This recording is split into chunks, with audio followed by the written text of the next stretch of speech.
What's going on, guys? My name is Ryan here, working solo today here at Michigan Storm Chasers. Got Joel out there on the road, as well as a few other guys who chase for us. We have our first severe thunderstorm warning in effect here. It's going to be for the counties of Ogama and Iosco in north central lower Michigan. It's going to go until roughly 3 p.m. And it's again Ogama, Iosco County. Your hazard with this storm is quarter size hail. That is the only hazard that is severe. It is a pretty decent looking supercell. In fact, it has had some rotation with it as well in the upper levels, but mostly just hail. Go ahead and take this look on my other radar here. We're going to track a little bit back here to kind of show you guys the evolution of this supercell. That hail core there, as noted in the purples and blacks there, continues to move east-northeastward toward Whittemore. It's also going to move up here toward the... Go ahead and take a track on that. All right, let's go ahead and track this. So let's go ahead into Whittemore, 65 and 55 here, Tawas City. Zooming into some other areas, Sand Lake, Hemlock Meadow, White Rock, National City. It's moving off to the east-northeast at roughly 30 or so miles per hour. All right, now the hail core in here is very visible here. Just got some upper level rotation with this as well. Nothing too tight, but keep an eye on it. It is a supercell here, although it doesn't have that great of an environment to work with. The hail threat here is definitely there. As you can see, the bulk of the hail core is going to be just north of Prescott here. Moving pretty much due east here toward Whittemore. This is going to be Mills Road here. Also the county line looks like of the Iosco-Ogama county line there, just west of Whittemore. So again, this is going to be your hail core. If you check out our hail tracker, you're going to see it's pretty much maxed out here over Prescott, Whittemore areas. It's going to be maxed out for quite some time here. We track this back here. They finally went ahead and put a warning on that.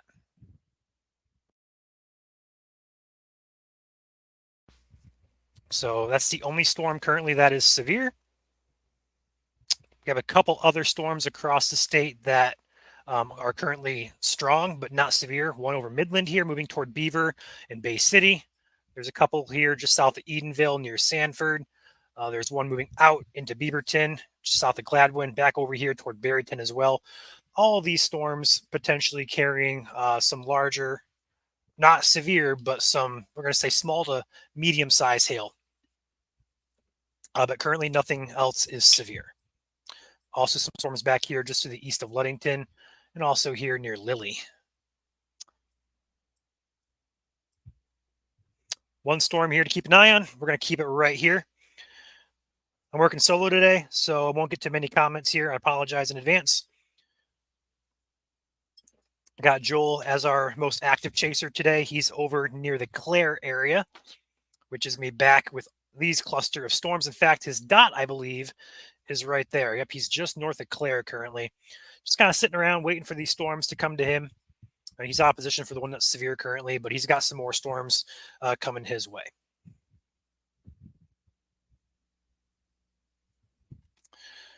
Yes, there are storms further to the south here as well. I know there's one here just north of Detroit. Not too much to write home about, though, just some showers. At this point, I don't really see any thunder or any lightning with that cell. Moving back over here to the Grand Rapids area, check on our radar down over here. You guys are completely clear on the west side of the state, unless you're up here by the Big Rapids, Ludington areas. Then we have some storms to talk about. So yes, pop-ups are possible across the state today. Just right now, your warm front is draped pretty much in this general vicinity, which is why these storms are firing up here. And they also exhibit just a bit of rotation with them as well. We've seen a couple of these storms try to weakly rotate. That's not surprising. We mentioned it this morning on our stream and our video. But overall, the environment is not favorable for anything tornadic. It's just we're going to watch that closely. The main threat today should be damaging winds as well as large hail. So we're going to keep it on the cell here.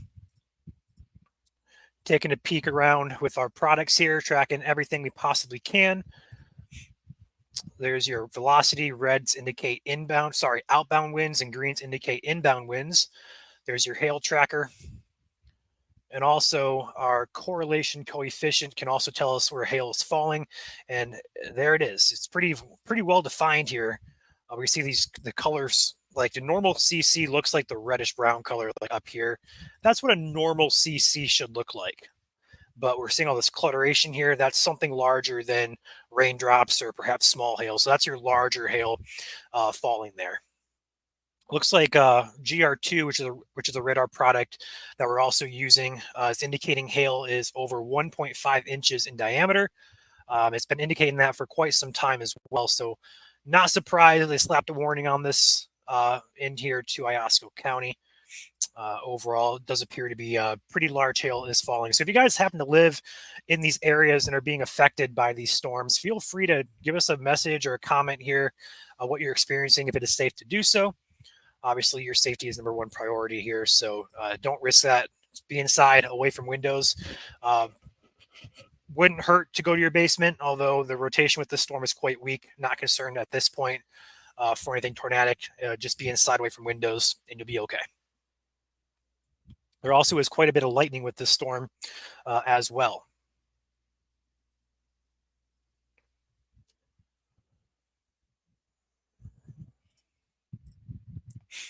The bulk of the hail core is going to be entering Whittemore here along M65 and 55.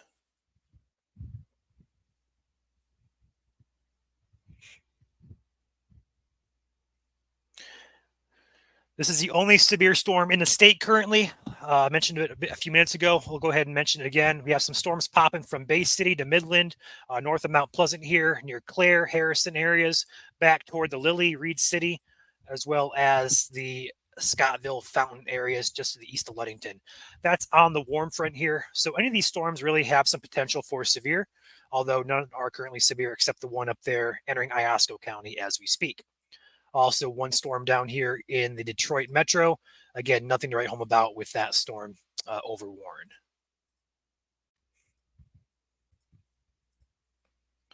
The better environment right now is up here with these cells from Ludington over here to the Tri-Cities. That's going to be your best environment currently for severe weather.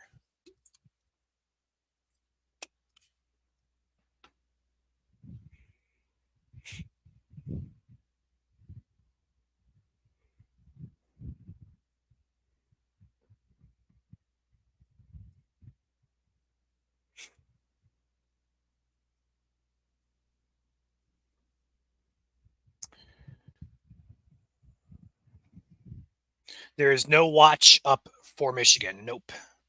I wouldn't expect one today either.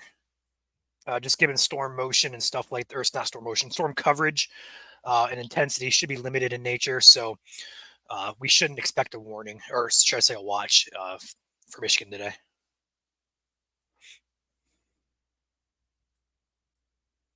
Roscommon, you are clear for now. But again, pop-ups are possible statewide today. So just because you're clear now doesn't mean you may not be clear later. So this storm that is currently severe, go ahead and track this off to the east, northeast here. Let's go ahead and do a little bit of a different look on this. Perfect, already is. Perfect. Let's go ahead and do this one down to here, down to here. And I botched that. I'm still learning how to track this linear. There's a way to do this where I can just track it linear. I don't want that. There we go. Perfect. There we go. So places in the path of this storm are going to be National City at 233, McIver 236, Sand Lake at 240, and Tawas City at right around 250 or so. Total population in the past is right around 3,000 to 4,000.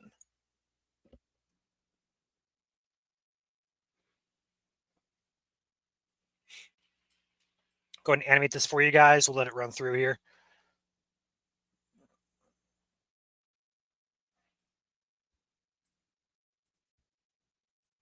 Storm motion says northeast at 25. I would say it might be going a bit faster than that, perhaps. These are about 3 or 4 minute scans, and it's moving a pretty good clip here. So It's moving probably closer to 30 or 35, I'm going to say. So Wilbur, not in the warning. Osable or Osable, I'm not sure exactly how to pronounce that. Oscoda, those areas are not currently in the warning, but you would be in the path of this storm if it continues. Immediate concern is Whittemore, National City, White Rock, Meadow, Hemlock, Turtle, Messer Swamp, Anderson Bay View, Oakwood Shores, and Tawaz City. You guys would be in the immediate concern for this.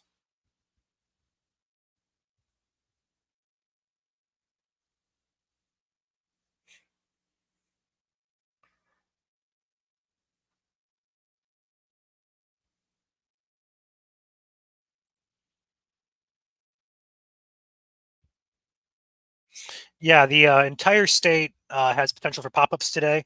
The western half of the UP does not have a severe risk. Otherwise, the entire state does have a severe risk. It's a marginal, so the lowest we can go, level 1 out of 5. These are pop-ups, and this is just the beginning. We have more additional pop-ups potentially later on this afternoon and evening, up until right around that sunset, and probably up till about midnight or so.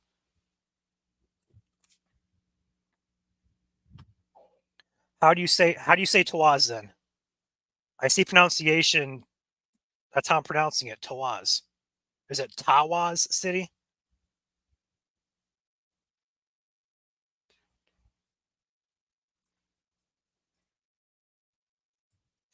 All right, they trimmed the warning back. They upped it to 60-mile-per-hour winds now, guys. So our wind risk is on the rise.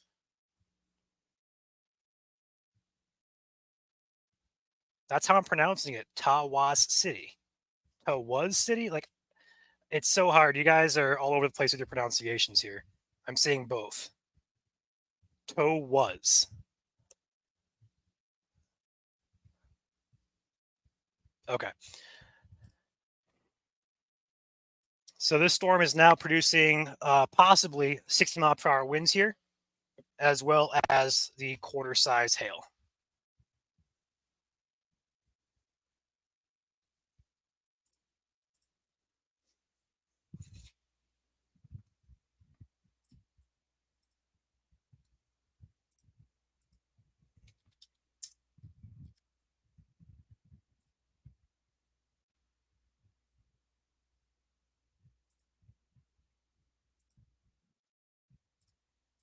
Okay, I looked up on Google. It says Tawas.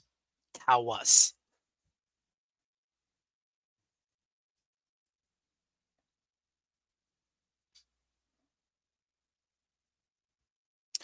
Looks like the cell is shrinking though, which is good news. But that also could mean that we could have some downburst winds incoming as the updraft shrinks and collapses. We could have some downburst winds. It's probably why they upped the warning here as well. We'll see if that continues to shrink in nature.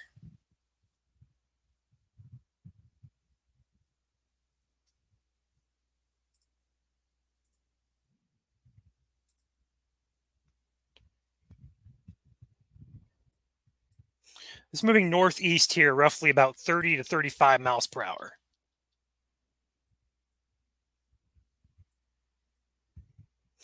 Again, that's the only storm currently in the state that is severe.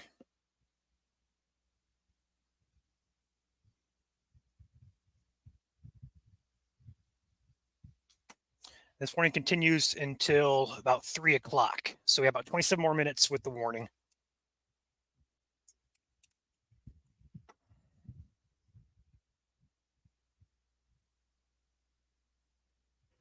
Yeah, I'm watching that hook echo. The rotation's pretty much weakened, so we're not concerned about anything tornadic with it.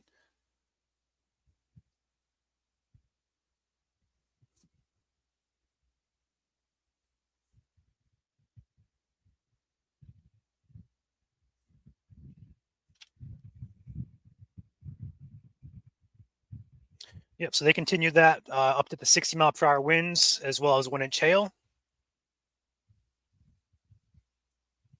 No, Eric, this is not warned for a tornado.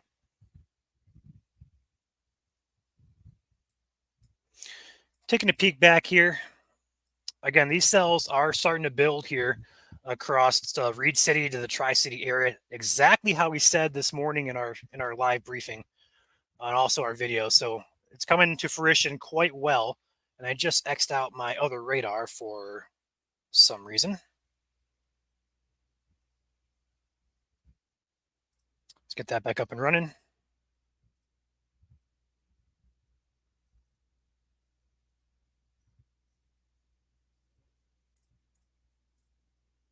There we go.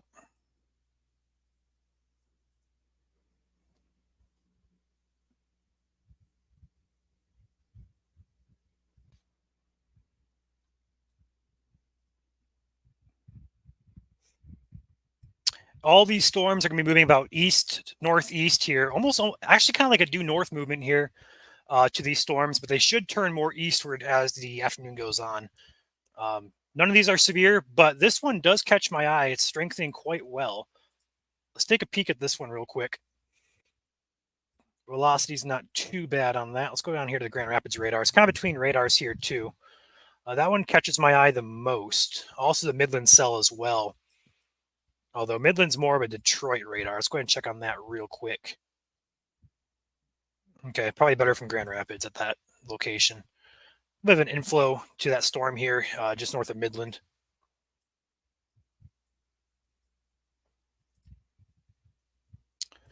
Back on here to our warning. Storm is, again, over Whittemore, moving east at about 30 to 35 miles per hour, kind of northeast. We'll go ahead and put it northeast. There we go. It's almost turning more north here toward Wilbur. We'll see if that pulls any further north. Grand Rapids is currently clear, yes, but pop-ups are possible across the entire lower part of Michigan.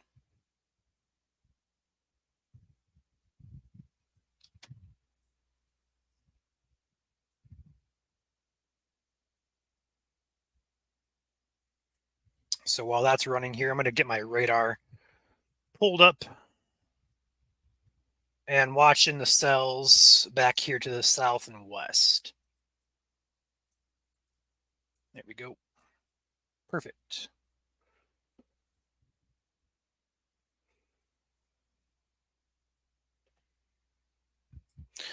They just put a marine warning out. Looks to be right here for the Saginaw Bay for the next hour and 25 minutes or so, mentioning a water spout is possible with that cell coming across the Tri-City area. This is going to be one to watch here. It's still on land, although we're not seeing anything rotation-wise. But once it gets over water, that could change.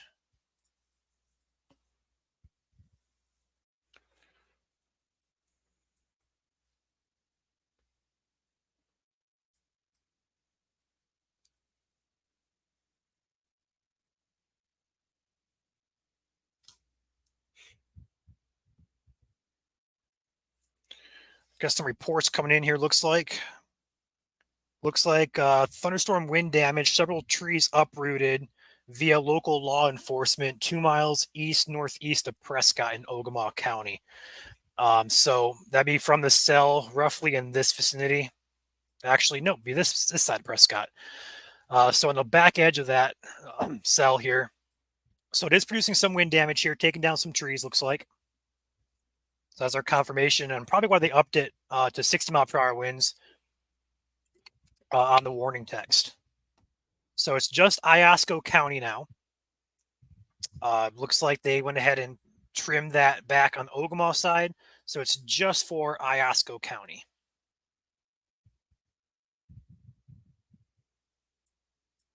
That's what they're thinking. Potential water spouts there in Saginaw Bay with this cell, and it's definitely a possibility. Like I said, though, right now, not seeing anything rotation-wise with this.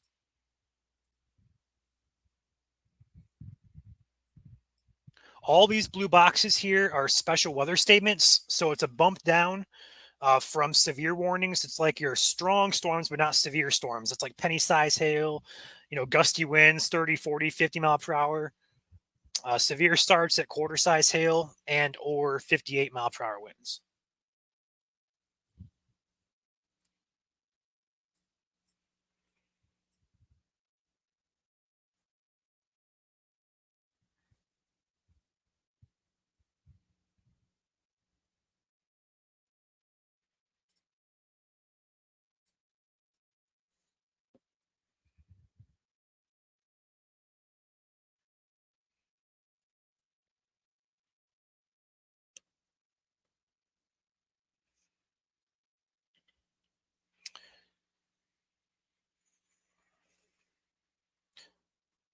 Not seeing anything tornadic with these storms at this point. The chance of that's quite low. But we're here watching at all angles. I have another radar pulled up behind the scenes here that I'm watching everything on. So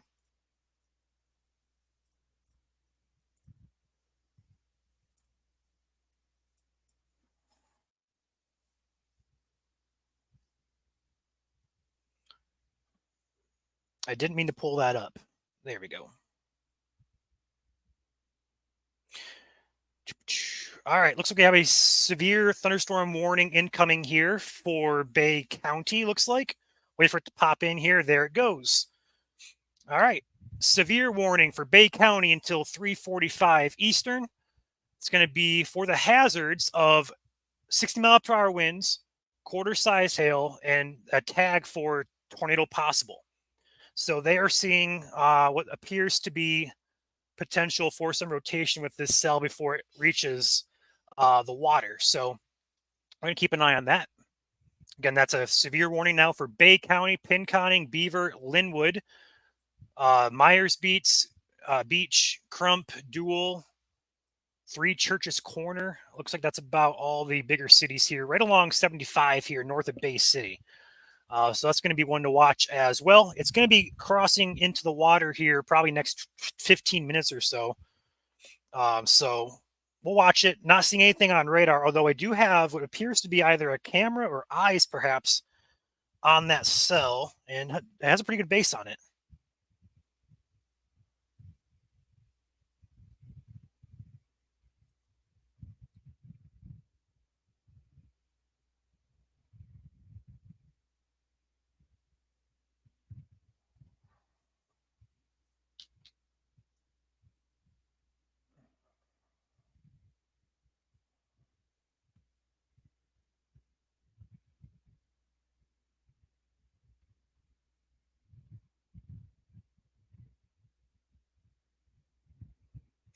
So now two warnings here in effect, one for Iosco County, one for Bay County.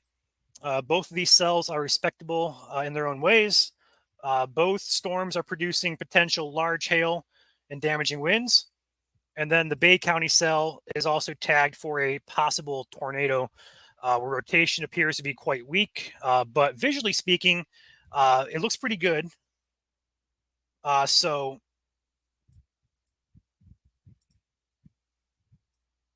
again, Bay City or Bay County in general is also within a radar gap. So these radars here, for example, from Gaylord is roughly 8,000 feet in the atmosphere. So Detroit is probably our closest bet to this. And even that is several thousand feet in the atmosphere. That's about 6,000. That's going to be the closest radar we're going to have to Bay County, unfortunately.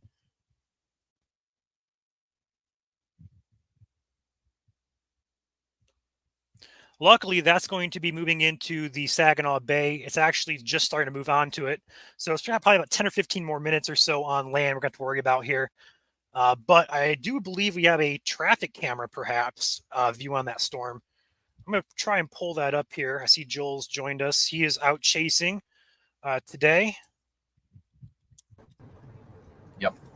So bear with us here. We're kind of working, not shorthanded, but just kind of working, as best as we possibly could. Joel Ladybug. So we're going to be looking here at a traffic camera. See if we can find one here for the Bay City area. There we go. Perhaps this one? Nope, not that one. Trying to find a traffic camera here, guys, so we can get a good visual of the storm. I don't believe we have one, though. Unfortunately, I don't see one there. So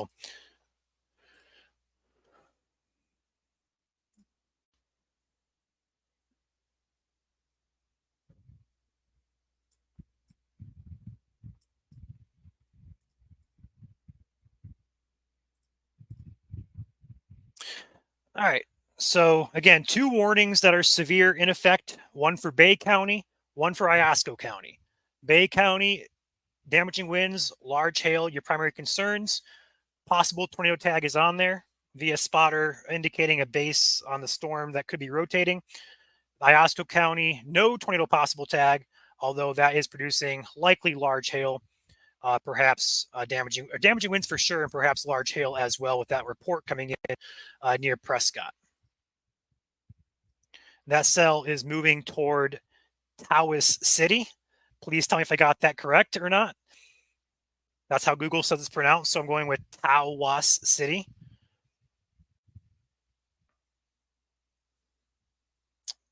So I'll be moving your way here in the next about 10 minutes or so.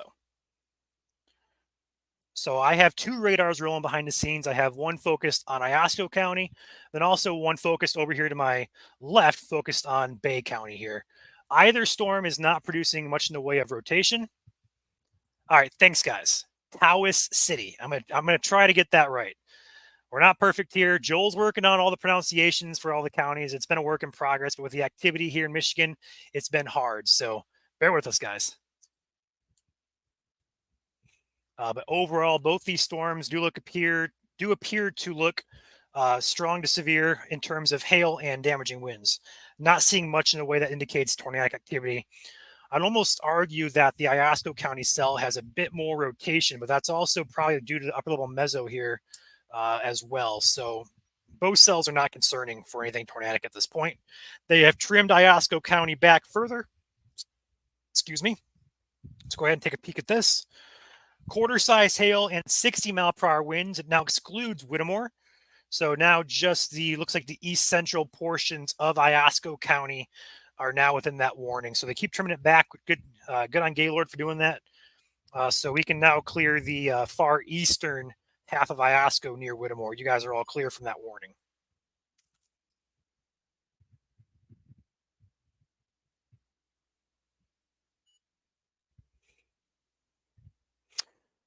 Taking a peek back here at Bay County. Again, the storm does appear to be perhaps weakening just a bit. The updraft is coming down a few thousand feet. We're losing our DBZ, which is your reds and purples. The purples are turning into reds now. So we're losing a little bit of intensity on it, as well as velocity coming down just a bit. So that's good news. It's working its way onto Saginaw Bay right now, just north of, how do you pronounce that? Coquitlam, I think. Coquitlam. I probably butchered that too. So you guys will let me know for sure in the comments. What happens if two different storms collide? It actually it happens all the time. Two things usually happen. Either they completely die out or they strengthen. When supercells rotate and collide, they usually sometimes produce enhanced shear and lift and stuff like that. So that can become a concern when storms collide for like tornadic spin up, stuff like that, but not all the time. Looks like we just had a mesoscale discussion issued for the entire lower peninsula of Michigan, saying that a watch is unlikely. I know somebody asked about that before. We have a 20% chance of a watch being issued today. So they're thinking that we're not going to need one. Our thinking is the same here. So that just came out. 20% chance of a watch being issued.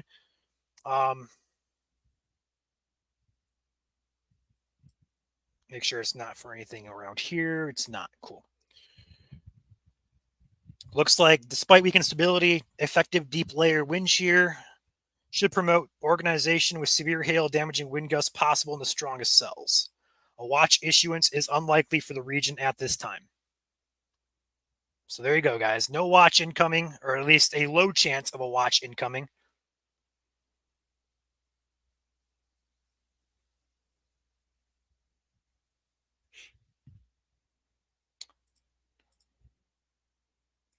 That hail core still continues.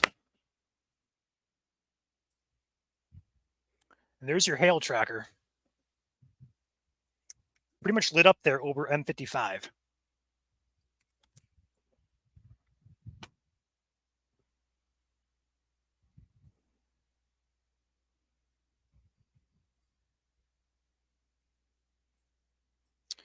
Check on the Bay City cell for you guys.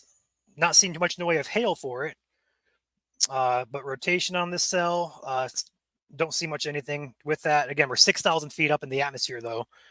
But as far as the storm itself, producing perhaps some gusty winds there over Beaver, Linwood, and Caucaulin. So the warning continues for Bay County for about an hour longer, about 3:45 or so expiration time on that. And then up here in Iosco, that is in effect for 10 more minutes. That'll expire at 3. We'll see if they continue that or if they're going to go ahead and cancel it.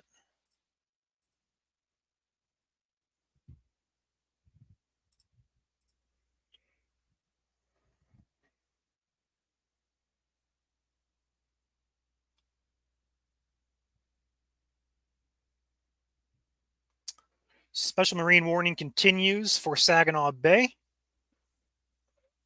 And they're also saying waterspout possible still with that cell as it moves onto Saginaw Bay. So a severe warning with tornado possible tag and the marine warning here for Saginaw Bay with a waterspout possible. So if you guys happen to know anybody out on the lake here in Saginaw Bay, in this purple box area, or anywhere really in Saginaw Bay, that has potential for a couple waterspouts with the cell as it moves onto the water. So if you guys happen to know people out boating today because of the holiday, stuff like that, shoot them a text. Wouldn't hurt.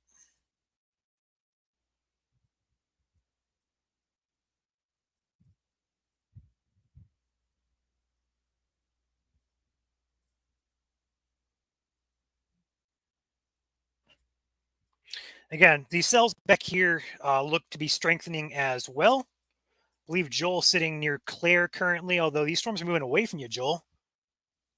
Moving to the north. None of these look severe, although there is an area over here that catches my eye of this potential inflow maybe, or perhaps a hail spike, or not a hail spike, a hail core just south of Millerton there. Keep an eye on that. Let's check out the Grand Rapids right on that one.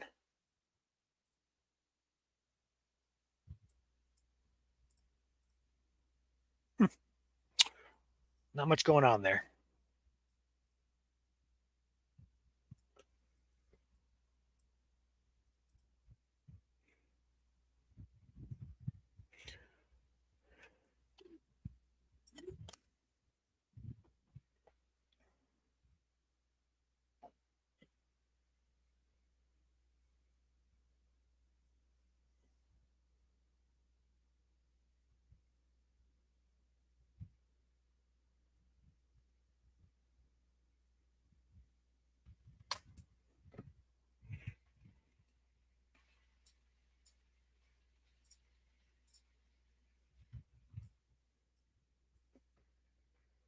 Bay County cell continues to look unimpressive rotation-wise for those of you who want to know updates on that. I'm not seeing anything there.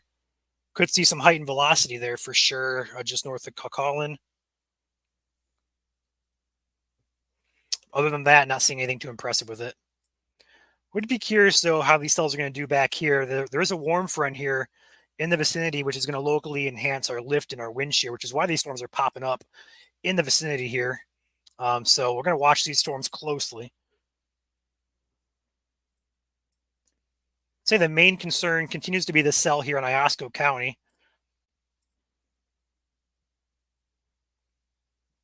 Check out our VIL on that. It's still there, tracking our hail core here. It's not let up at all.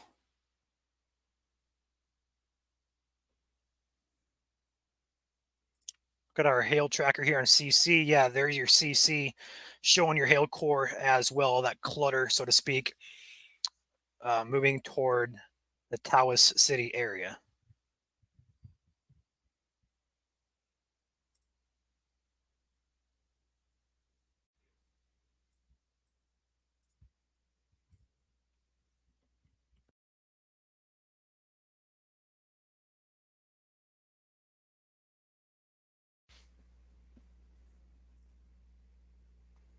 Let's take a peek back on Detroit's radar here.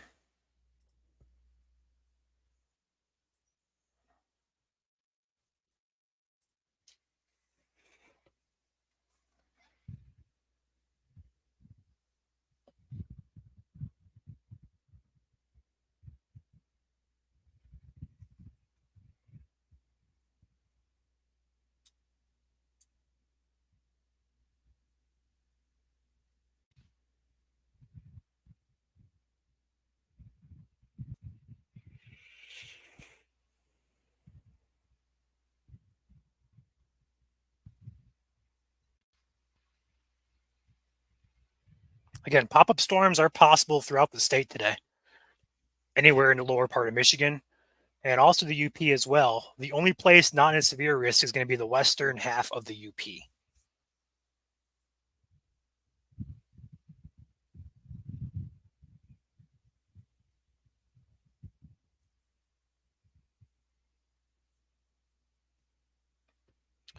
We'll see if they reissue this severe warning here for the eastern half of Iosco. Nothing yet, but it'd be getting close to an extension here if they're going to extend it toward that Wilbur area.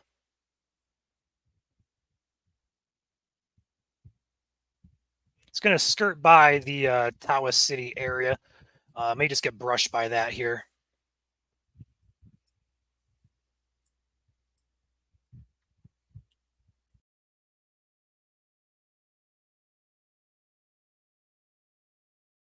Yeah, Josh, we're getting the exact same reports from spotters in the area, which is probably why Detroit went ahead and issued that warning with a tornado possible tag. Not seeing it on radar, but that radar beam is 6,000 feet in the atmosphere. So anything below that, it's kind of hard to see. So out of precaution, definitely a good warning there from Detroit. But again, that storm is moving onto the water as we speak, so it should not be our concern here for too much longer.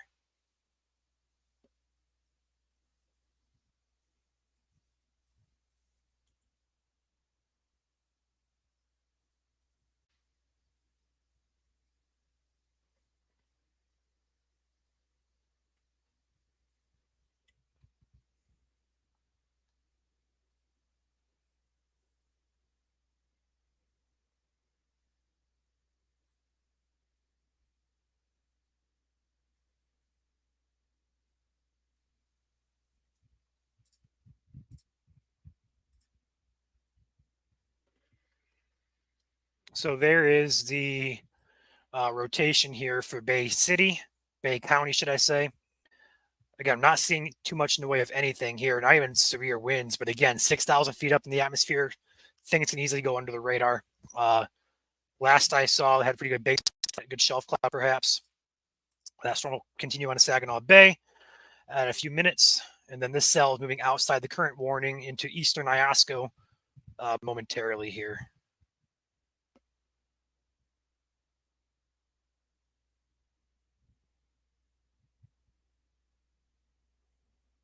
Got a picture sent in from Kristen in Tawas City. Good shelf cloud with that storm.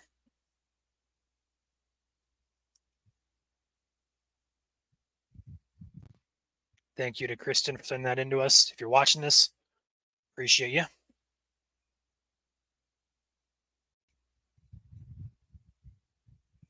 Joey, just pop-up storms is the expectation today.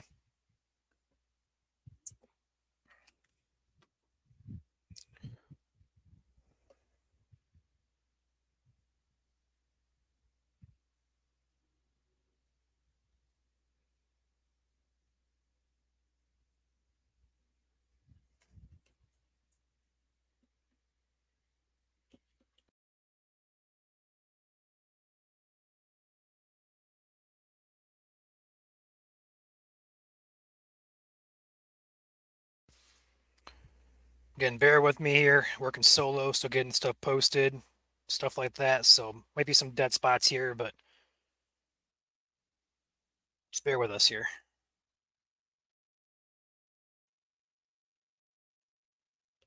All right. Cell in Bay County continues to move onto the lake. Still not seeing anything concerning with that via radar.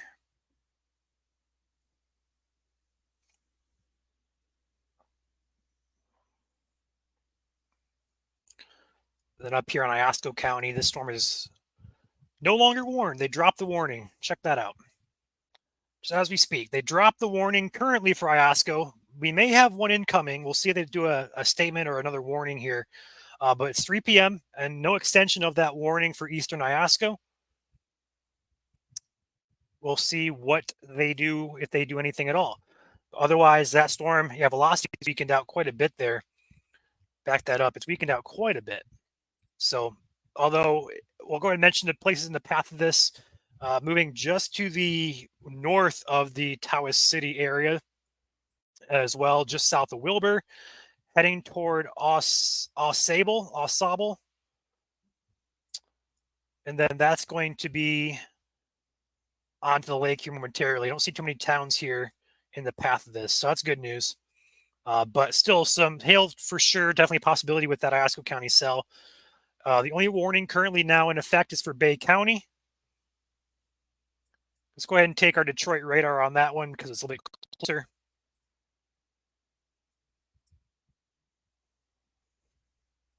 Yeah, not seeing too much in the way of anything concerning with this storm as of right now. So, hi, Joel. Hi. Didn't know if you wanted to say anything or. Joel is chasing. He's up in Clare currently. I'm in Coleman. Okay, he's in Coleman. So once this warning gets dropped here in a few minutes, we're going to wait probably a few minutes, and we're going to probably leave the radar up and running and just leave the stream, should I say, running, and then pop back on should anything else go severe. Because we do expect a few, probably more storms to be severe at this point. Joel, I'm going to mute you. You're getting a really bad echo for some reason when I'm talking.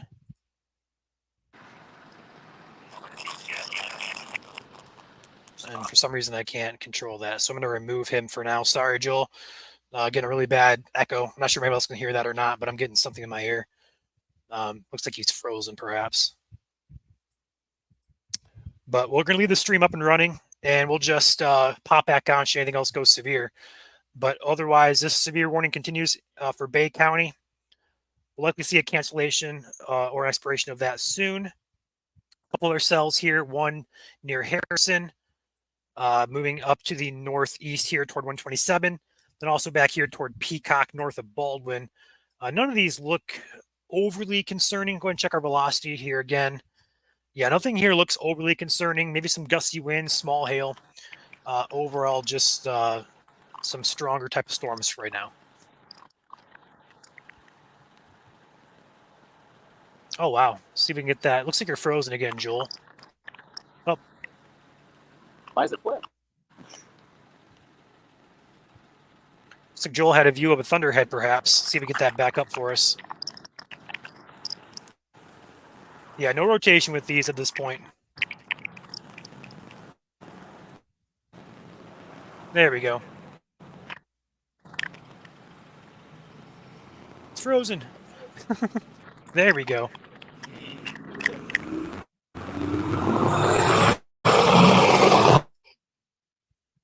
That's loud. So he's up in, let's see if I can find him here real quick. I think his dot's off. He said where he was. He's up by the Clare Harrison area. Somewhere up there. I'm assuming he's probably looking north of that cell. But that's a I'm in thunderhead Coleman, for sure. and this is Coleman. Thank you. looking. Looking what?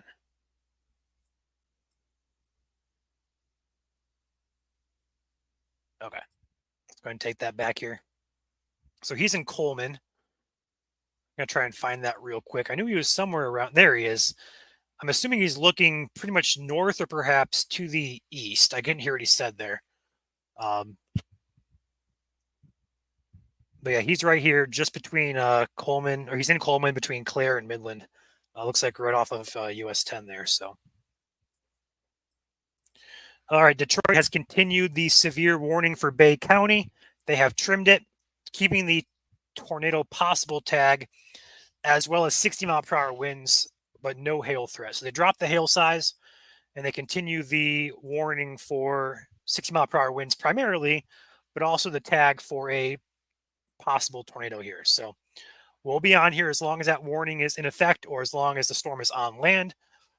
And otherwise, we will pop out of here once all warnings have been dropped and pop back on should any warnings be issued. For those asking, will I get notifications? No, you will not. So it's best to keep checking in periodically if you guys would like to keep an eye on things. We're not going to have so many streams here, throughout the day here. So we're just keep it all one stream. We'll pop back on as needed.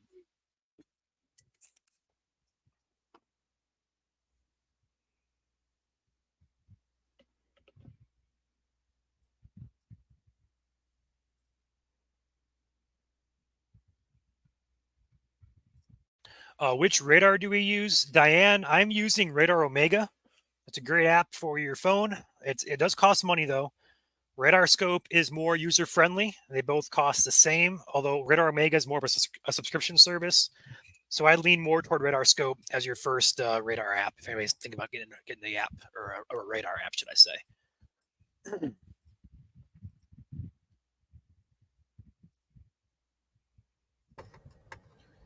Yeah, a little bit of a miscommunication there. I'm in Coleman. Josh is give. Which way are you facing, Joel?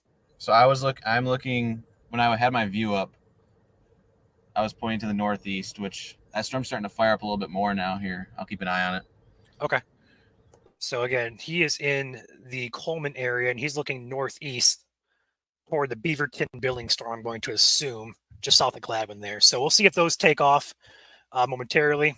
I see Jass back at her usual gifting memberships. Appreciate your support, Jass. As always, congratulations. Welcome to the team, those of you who have been gifted memberships. Yes, thank you, Jass. Again, if you're not subscribed on YouTube, it is free to do. You have and then make sure you turn on gifted memberships. You have a way to get them when you do.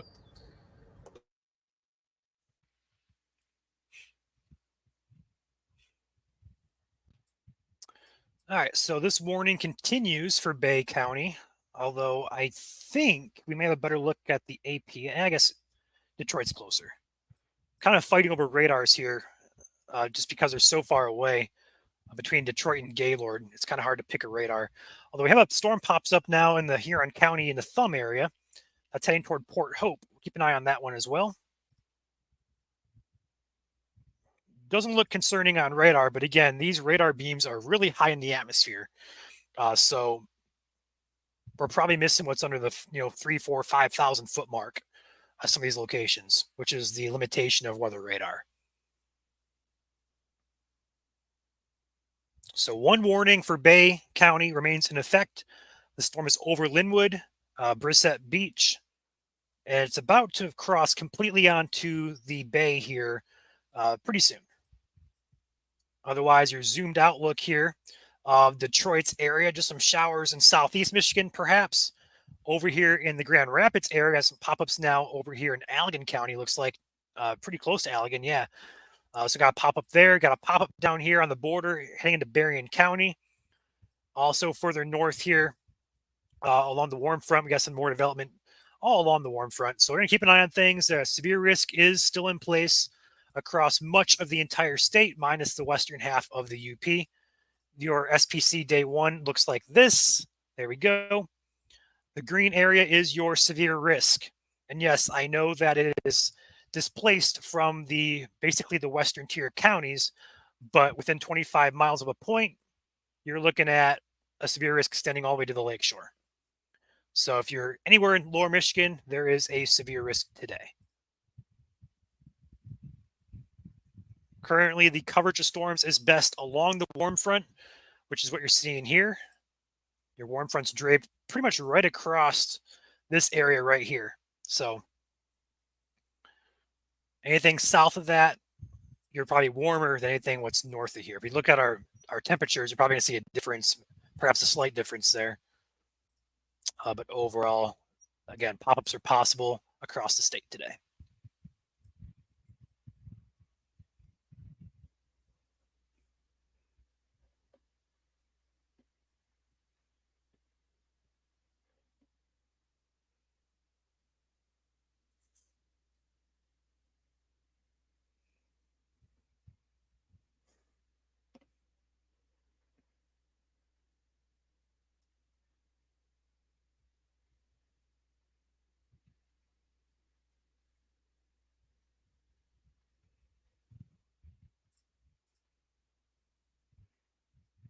Velocity continues to look unimpressive on the Bay County cell, and we're probably about 5 minutes away from this moving on to the waters here completely.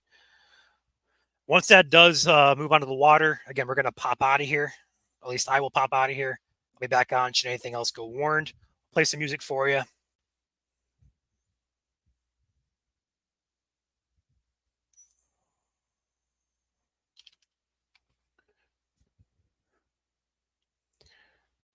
Is Grand Rapids or Detroit better for watching the storm in the Bay City? Detroit, DTX would be better.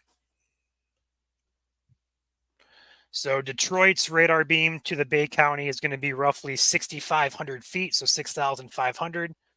And from Grand Rapids, that beam is, give me a second, 9,500. So about 3,000 feet lower on the Detroit radar.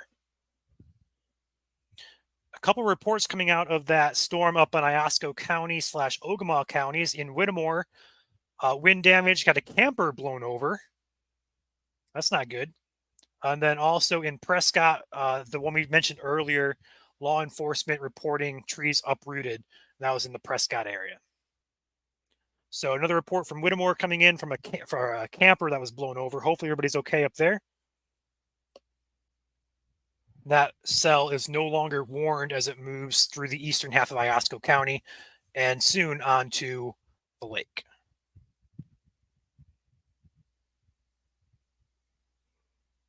So while we're here, let's go ahead and pop a model up here for you guys asking for future casts. So this is the 18Z HRRR model. I have not seen this. We're just going to go ahead and run this through and see what it says for the evening. So there are your storms currently. It says storms are going to pop up here toward Kalamazoo, Grand Rapids, perhaps. Those are going to push eastward through the east side of Michigan. So that's going to be your pop-up storms throughout the day today. So this is at 5 p.m. It says storms will pop up roughly from Grand Rapids down to South Bend. Here 6, 7 p.m., 8 p.m., 9 p.m., 10 p.m., and here's 11. There's midnight.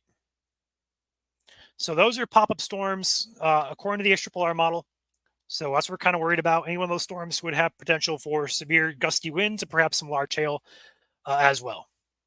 New SPC will come out at 4 p.m., so about 45 more minutes.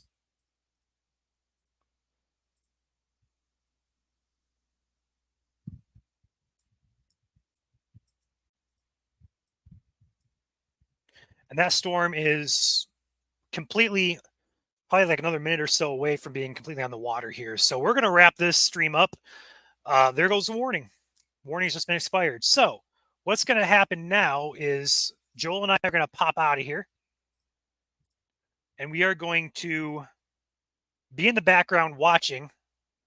But you're not going to see us talking until a other warning is issued. All right. So we're going to play some music. We're going to pop out of here. We'll be back on if anything goes warned. All right.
Thank you, Jacob, for the 5 gifted membership. He's right here. You can thank him. Anyways.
pop the music off here.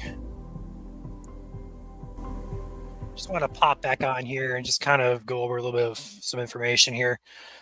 So we looked at the model for those of you who are watching about 20 minutes ago or so. The HRRR model did show a line developing here from roughly Grand Rapids south to Kalamazoo. We're seeing something try to develop here now as of 3:40.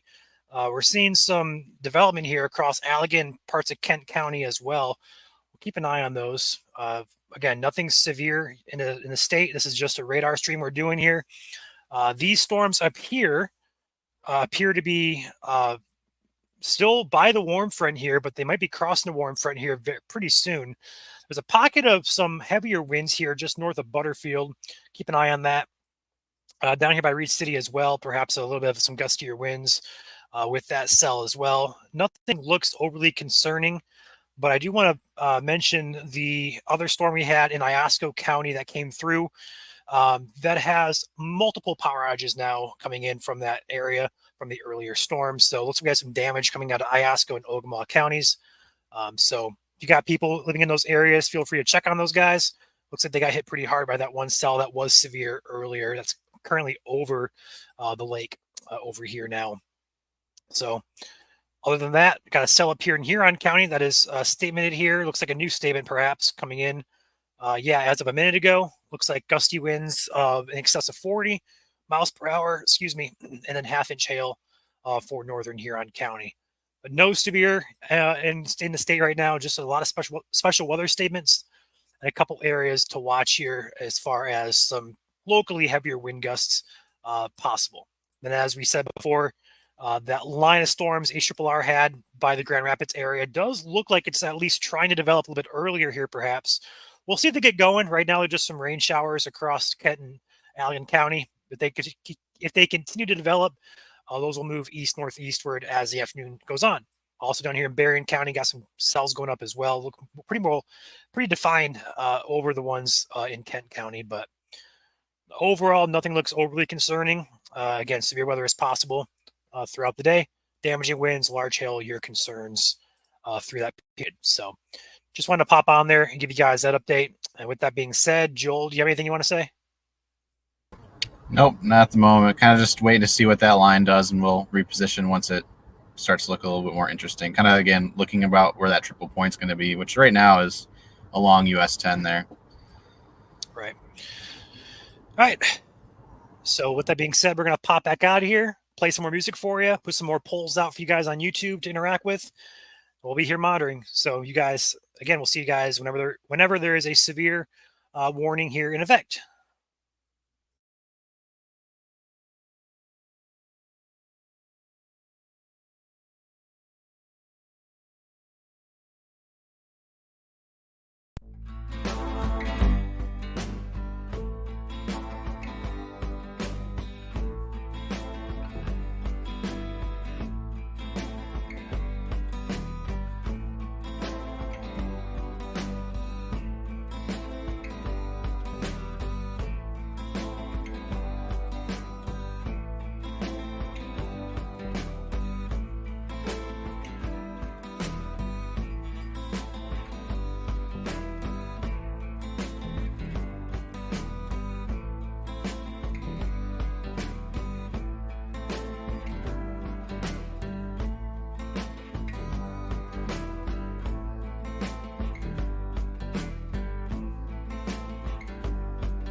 All right, guys, we are back in severe outs.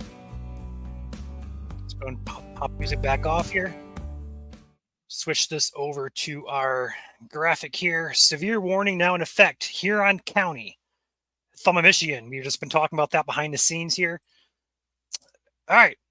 We've been talking about this a little bit in detail behind the scenes, seeing some rotation with this cell. It went from nothing to a big old blob, a bob, as Joel calls it, of rain here. It went from nothing to a severe storm in about 5 or 6 scans. So, severe warning here.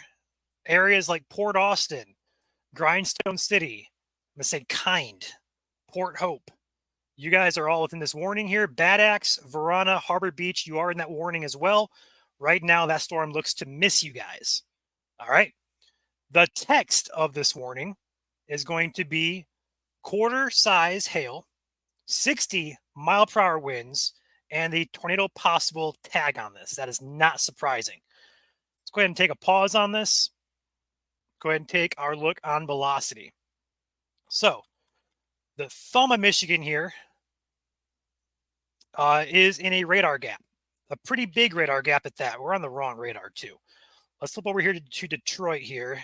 Go, perfect. Let's go ahead and go back a few scans here. Yep, there we go. Right about here, we're seeing some broad rotation just north of Elkton here. It continues to strengthen, and it's just kind of hanging out there. And this is about 6,000 to 7,000 feet plus off the surface here. So we're not seeing what's happening on the lowest levels of the atmosphere. We do have a radar over here in Canada as well that was giving us a bit of a perhaps better look here. It did show some rotation with the greens and reds are meeting right there just north of Elkton. Not very strong rotation by any means, but enough to warrant the mention of a possible tornado. Regardless, that warning in effect here for 60-mile-per-hour winds as well as 1-inch hail.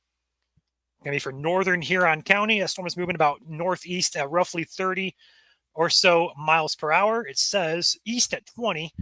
It's moving more so northeast, right around 25 or so, meet in the middle. But overall, that is a new warning here. The only warning in the state currently belongs to Huron County.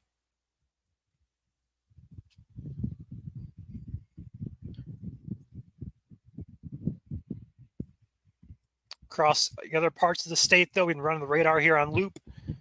Storm here by Cadillac. Up here also north of Butterfield. Pretty strong storms. Hail threat for sure. Perhaps some gusty winds. Not seeing anything tornadic with those. Cells are popping all along US 131 from Reed City down to about Kalamazoo. Also, Berrien County has a couple cells to watch there as well. But one severe warning in the state here for Huron County.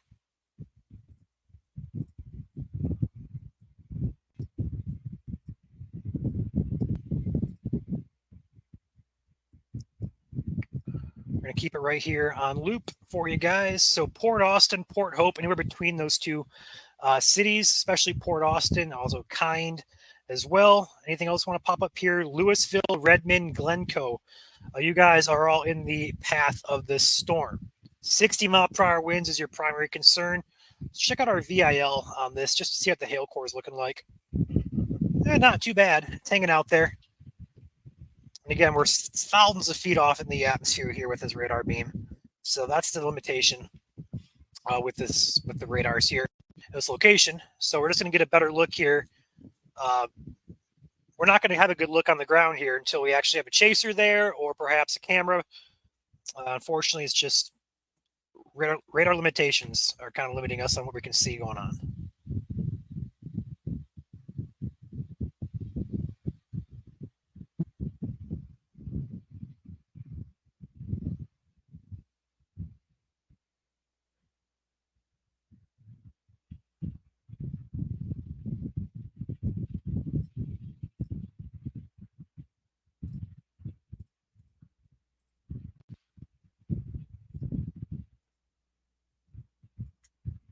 Not seeing too much in the way of velocity now. That would indicate rotation's picking up. It looks like it's kind of weakening a bit, which is good news. But we're going to take that with a grain of salt, though, just because, again, radar beams are not going to be the end-all here in terms of potential rotation. Because a lot of times what happens is those radar beams shoot up in the atmosphere. We can't see below it, so there could be something happening here that we can't see. very well could be happening.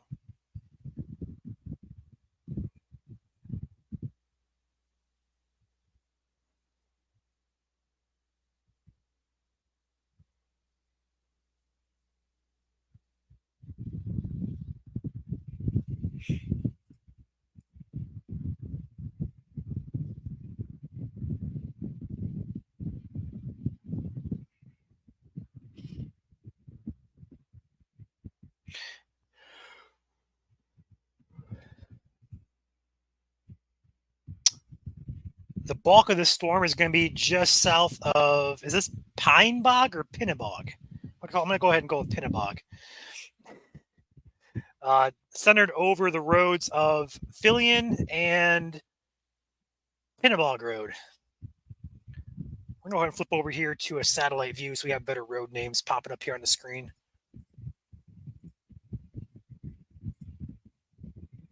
That should help us just a bit with our tracking of this. There we go. Perfect. Moving up here on M53, just north of 142, tracking toward the Kind area. So Kind Road and North Van Dyke, heading that direction.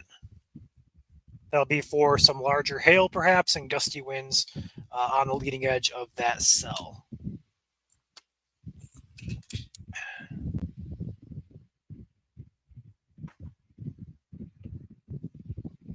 That would be Jas, Brenda.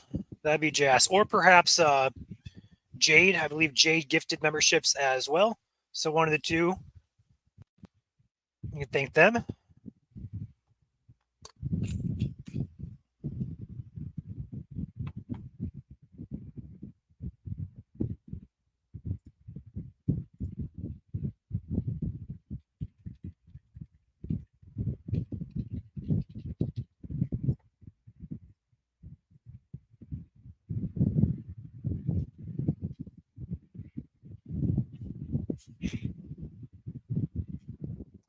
Kindy. Okay, thank you, Trindon. I'll start calling it Kindy. That's easy enough.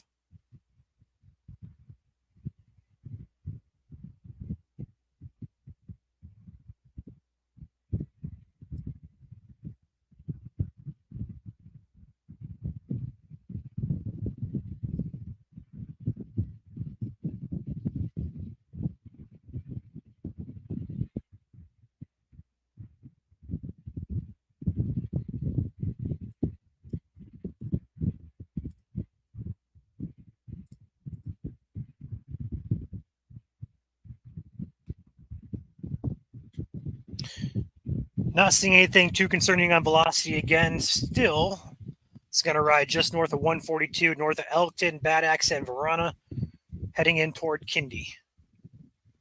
And eventually Port Austin and Port Hope, as well as Grindstone City. Ryan, I would like to point out the storm by the triple point up near Newaygo is starting to rotate a little bit too now. Yeah, I'm watching that too. I got that. We might chase after that one. Okay. So what Joel's mentioning is this storm up here. I'm going to take a peek at our velocity on this. Got a couple areas, yeah, right there north of Evart. We might have to. So that's going to be one to watch here as well. And that's going to be in the vicinity of, Joel just mentioned the triple point here, which is basically where the low pressure center kind of like a warm front going east-west, cold front north-south. Better forcing, better shear in that vicinity there as well. So Joel's closer to that storm than he is to the thumb. So he'll go after that one if need be. That's currently not warned, by the way. The only warning in the state is going to be for Huron.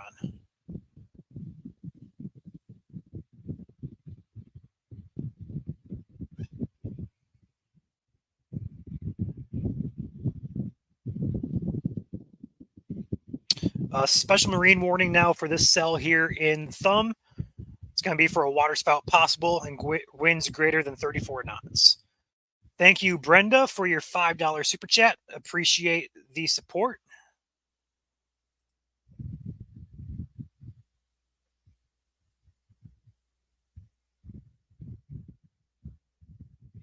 The new SPC day 1 is unchanged. The entire lower peninsula of Michigan remains in a severe risk, marginal risk, should I say. Damaging winds and large hail still the primary concerns.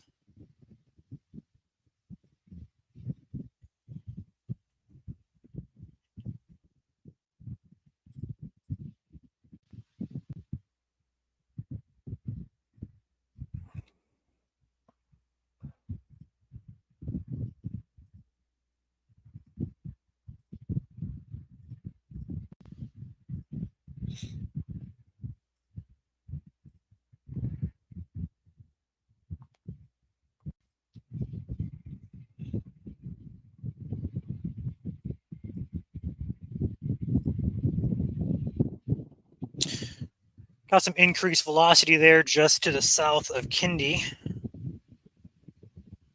Not seeing anything that would indicate anything rotation that would be tightening or anything like that.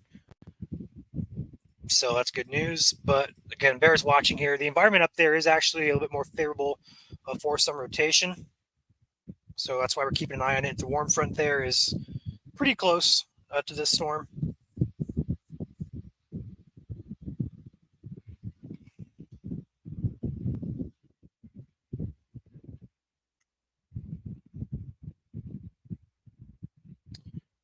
Yeah, you got cells popping all along US 131 into Kent County now, down to Allegan, about to cross over into Barry as well.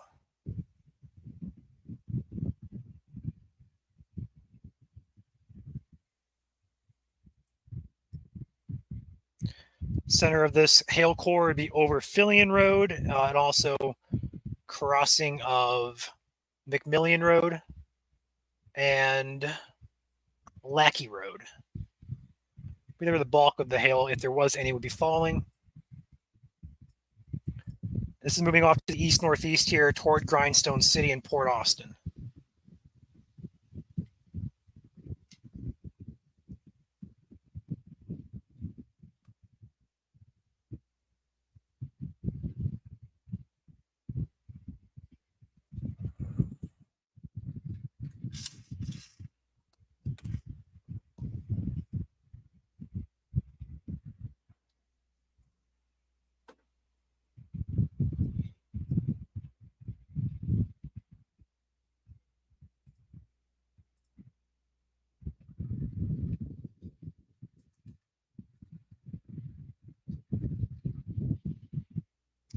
All right, they trimmed it back just a bit. New warning here, not new warning, but continues all the hazards of possible tornado tag, but the main concern of damaging winds in excess of 60 miles per hour, as well as quarter-size hail. Tracking this off to the east-northeast toward Kindy. Fillion, I believe that's how you pronounce it.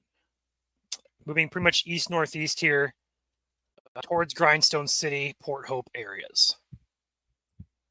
Bad Axe, you're going to be missed. Verona should be missed as well. We'll check back with the storm that Joel's keeping an eye on back here by the triple point. Take our radar out of Gaylord. This one right here, I believe. Still seeing some indications of really strong, perhaps, inflow maybe to that storm.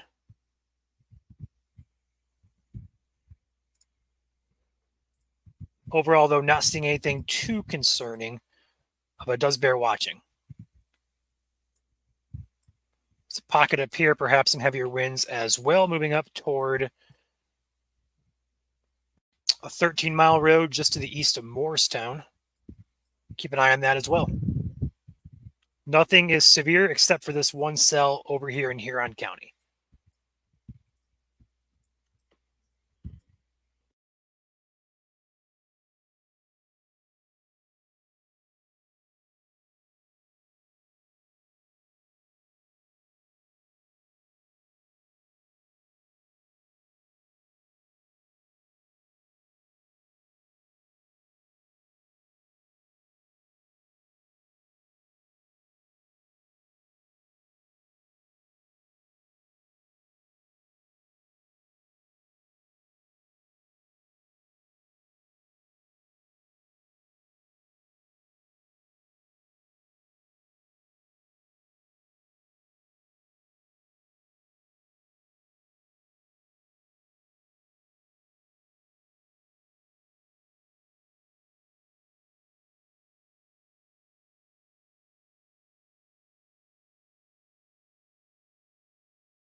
Oh, I'm muted. Okay, my bad, guys. My bad.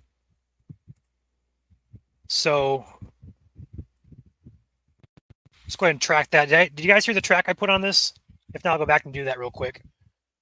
Kindy at 409, Glencoe 422, Redmond at 427, Louisville at 427, as well as Port Hope at 441 at a 25 mile per hour track to the east-northeast.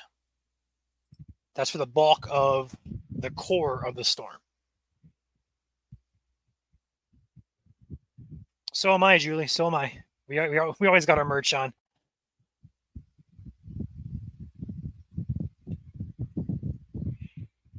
And I also just said, keep an eye on that storm back by Joel as well, as he's mentioned here a few times in Osceola County. Looks quite interesting over there. Nothing too overly concerning, but it does bear watching. It's close to that warm front. So you can buy your MSC t-shirt at helicity.co. The link is right there on the screen. We do have limited edition t-shirts out for about 8 more hours and they come back off the website. So those are the holiday red, white, and blue logo. Feel free to go pick one up. They are roughly $25 plus shipping.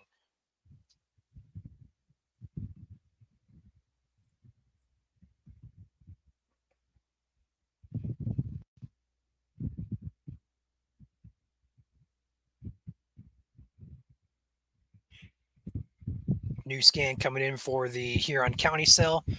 Got to pop that out.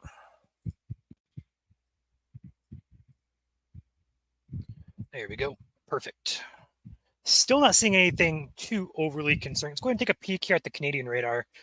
Make sure we're not missing anything that's picking up. It definitely looks like a bigger storm off the Canadian radar too. There's a little bit in there. Not too much though.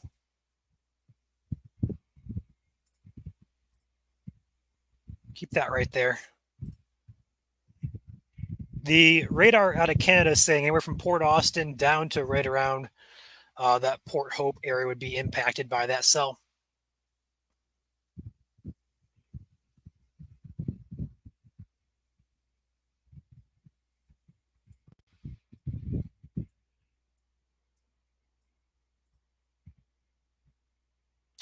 Taking a peek over here again at these cells that are popping up along the warm front. This is the area of concern that we're kind of watching closer. It's not tight by any means, but it does look like it's rotating just a bit. Also, this pocket of localized heavier winds has been picking up here for the past couple of scans. I'm going to keep an eye on that. Be up here in Mesoscale County, or Mesoscale County.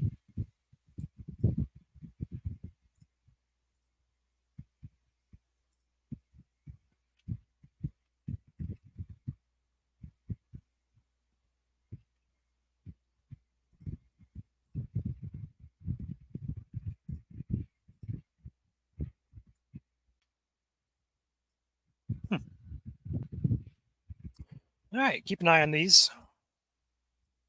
Damaging winds and large hail should be the primary concerns. Although with that warm front in the vicinity, a spin-up tornado should not be ruled out. Although it's going to take a few things coming together to get to that point. Just not seeing it right now.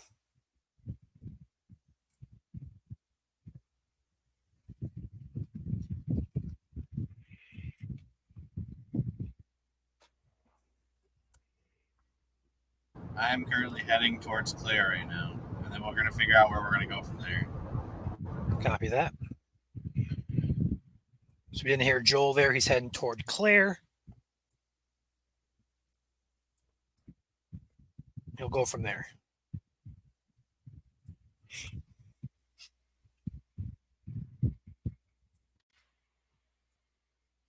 Taking a peek back down here at the Grand Rapids side of things, we have a line of storms that is appearing to be developing all the way from the Indiana border, all the way up 131, all the way to that warm front. That's going to be the concern and the focus for storm development throughout the afternoon and evening. Any one of these storms does have potential for severe downburst winds Shouldn't be too much of a concern as a widespread basis, but a few isolated severe storms is the expectation throughout the afternoon and evening.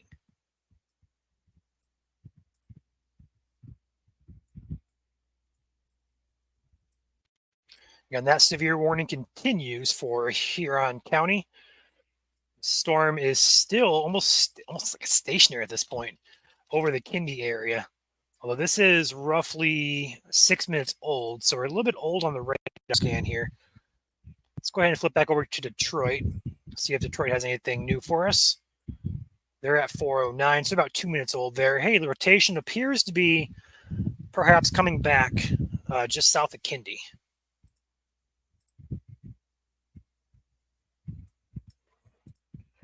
We're going to keep it. In fact, I'm going to switch back over here so I keep an eye on that on a 4-panel look.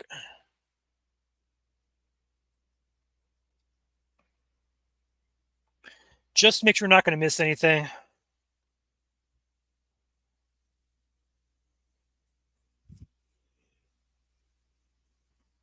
This is a warning that is currently in effect here for 60-mile-per-hour winds as well as quarter-size hail, but there is a possible tornadic tag with this storm. So it is rotating very broadly that we're seeing on radar, but the radar beam at this location is 7,500 feet off the ground. So we're a good ways off the ground. We're not seeing everything that's happening. So that's kind of why we're watching it closer, just because we may not be able to see what's going on here.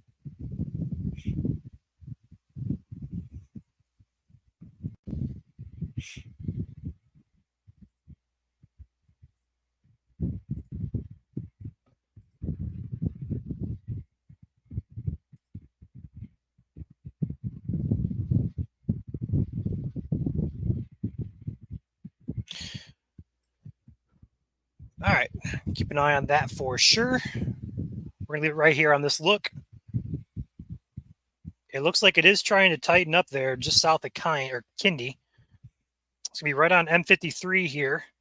Crossroad, basically in Fillion, so Fillion Road, and also Van Dyke / M53 is going to be the center of rotation. So a little bit more concerned with that last scan for sure. Let's go ahead and pop out our storm relative look. All eyes on the Huron County cell right now.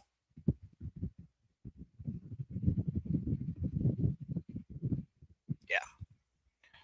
So storm relative also has a good look at it as well. So we're going to keep an eye on this very closely.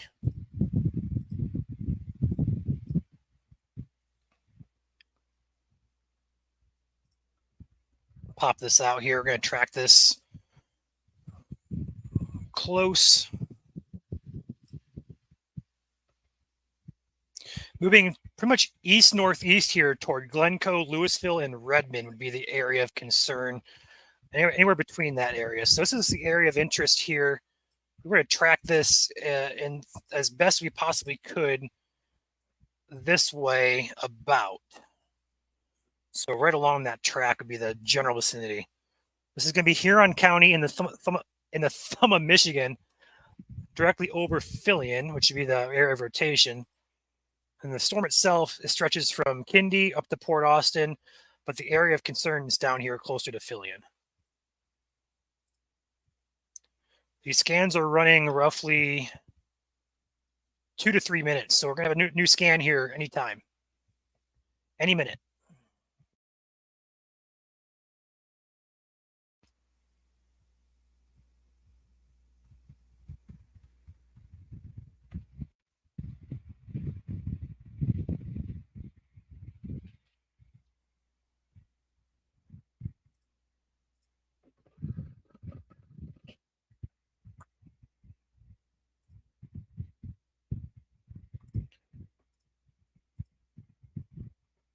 Looks like your new scan is in.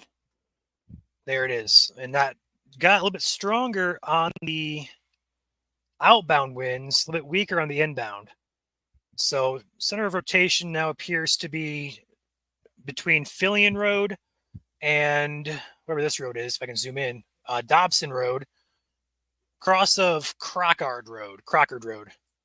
That's going to be where the general vicinity of it is. moving east-northeast toward Glencoe, Louisville, and Redmond. And that does appear to be decent rotation. Definitely catches my eye for sure. That's a better look at it. So there's what we call a couplet here. It's not a very strong couplet, but if there's going to be anything tornadic, it's going to be right here where these greens and reds are going to meet. Right about there.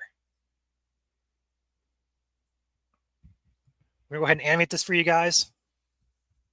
There we go. We're just going to wait for the new scan to come in. That's all we can really do at this point. Now, this is going to be a severe thunderstorm warning in effect here for northern Huron. 60-mile-per-hour winds, 1-inch hail, equivalent to quarter size is your main concerns. The storm is rotating, though, and there is a possible tornadic tag associated with that warning. So do take your precautions if you happen to live in this warning here in northern Huron County, from Port Austin to Port Hope down to Kindy and any place in between. You guys need to be inside, away from windows, and prepared if this thing goes tornado warned. You guys need to be preparing your safe spot just in case.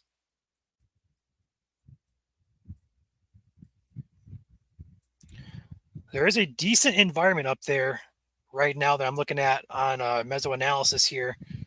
That would indicate that perhaps rotation is, a possibility here, and that's what we're seeing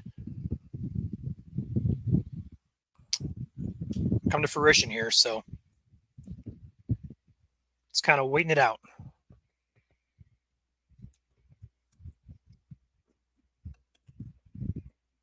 GR2 is not an app. That is going to be a computer software program. Radar Scope and Radar Omega are apps, but GR2 is not.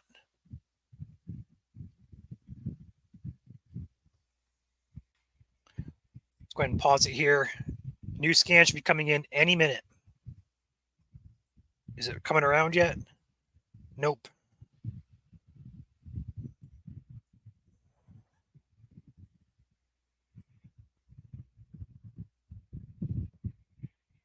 Just gotta wait for the new scan, guys. Any second. All right, there's a new scan. Looks like it has weakened just a bit. That's good news.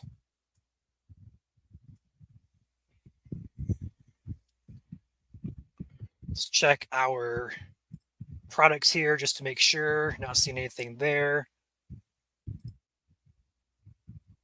Not seeing anything there. Not seeing anything hail-wise either. A lot of lightning, though. Okay, I got a chaser that we actually have contact with who's actually there. Not a chaser for us, but we do have contacts with him behind the scenes, and he is saying that there is a wall cloud on this storm, which is a precursor to tornadoes sometimes. The wall cloud is what you want to look for. When they rotate, that's when we start getting concerned for tornadoes. He is reporting a wall cloud with this storm, so we're going to keep an eye on this.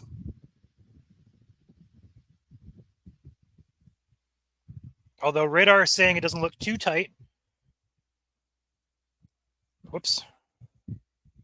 Hit a button there. Sorry, guys.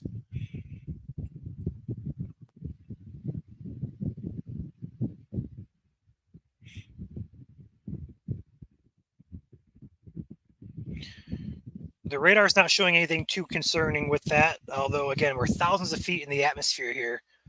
So we're probably missing what's happening below that 7,000-foot mark, which is the radar beam height at this location.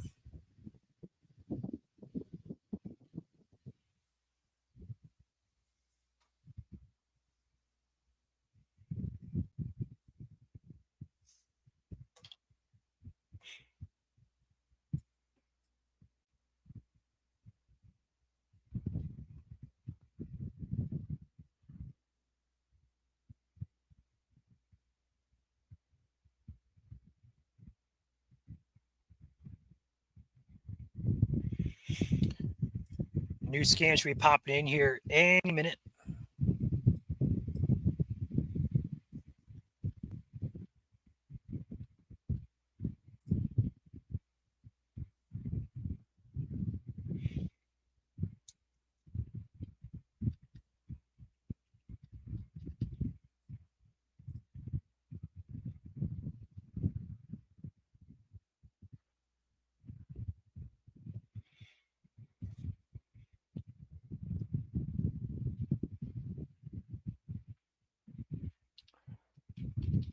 Just kind of wait for the new scan to pop in here. There it is.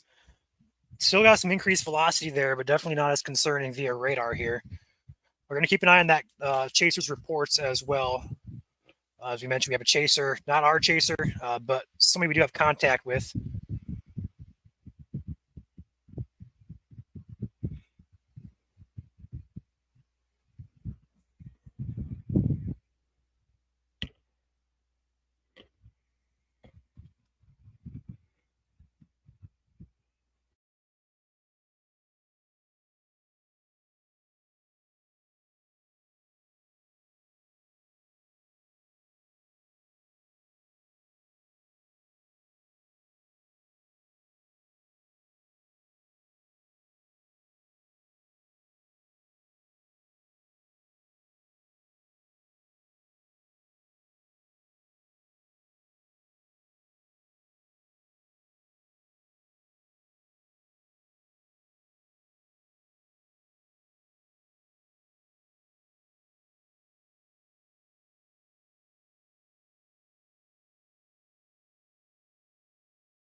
So, report from behind the scenes, unmuted. Report from behind the scenes. If anyone has any wall cloud pictures or damage reports coming in from the Huron County area, please send them in directly to the National Weather Service Detroit immediately. They're asking for direct reports. So, if you follow them on Twitter at NWS Detroit, go ahead and do that. They're looking for everything right now, so they appreciate it.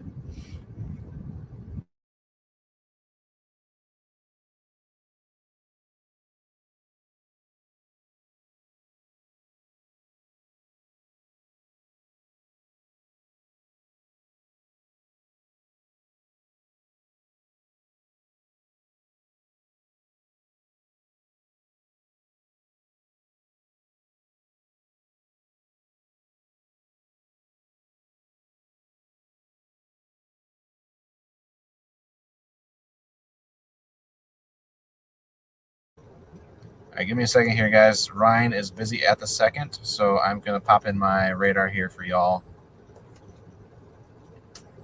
Make sure this is working. So this is the GR2 product that I was just talking about here. So this is actually the storm that's over here in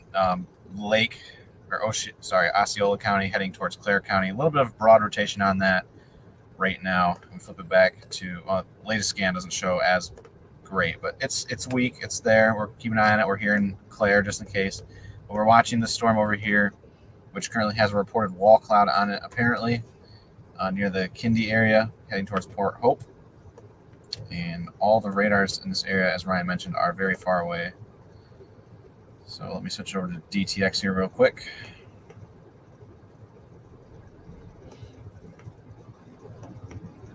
There you go. Tough to tell there for sure. Cloud tops are up pretty high. It's definitely a good supercell structure going on there. Warning has been trimmed now, so Elkton, you guys are no longer in it. Or you guys weren't in it in the first place, but you're further away from it now. Bad Axe, you're not in it anymore. 4:23 p.m. Severe thunderstorm is located over Kindy, 7 miles south of Port Austin, moving northeast at 20. 6 mile per hour wind gusts, core-sized hail, and a tornado possible still remain with this storm. Locations impacted will be Grindstone City, Redmond, Philayan, I think, and Huron City.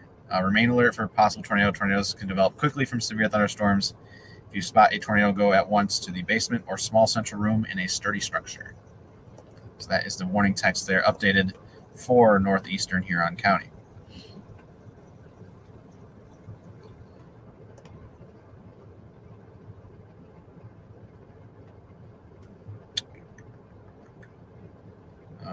Let's see what else here.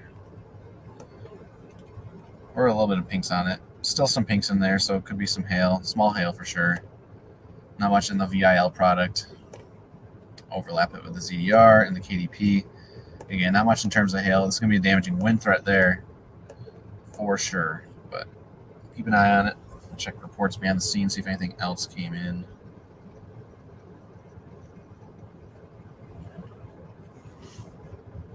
Oh my gosh. Nice. Look. Oh, nice. Dang, they're cruising. Yeah. Yeah, rotation. It's tough to tell. So again, if you guys have ground reports here in Huron County, please send them in. We do appreciate them. Again, send them directly to the National Weather Service Detroit as well. Ryan's back in here, it looks like. One moment. Okay. No, I'm good. I'm good. If you Yeah, I want to should be good to go. Yeah. So looking at that Huron County cell, I think, Joel, I don't know what you talked about here, but the rotation has weakened quite a bit, looks like, although there is a couple areas here of heightened velocity, although not seeing too much in the way of anything concerning with that. Another cell over here by Caseville popped up. Looking at that one too, not too concerning with that. I'm going to pop out of here real quick and look around the state. I'm going to get a refresher here. I don't know if Joel already did this or not. If he did, I apologize. This area here he was targeting. Looks like there is still some heightened velocity there. Still no warning on any of these cells besides Huron County. A couple statements here. That's about it. You see the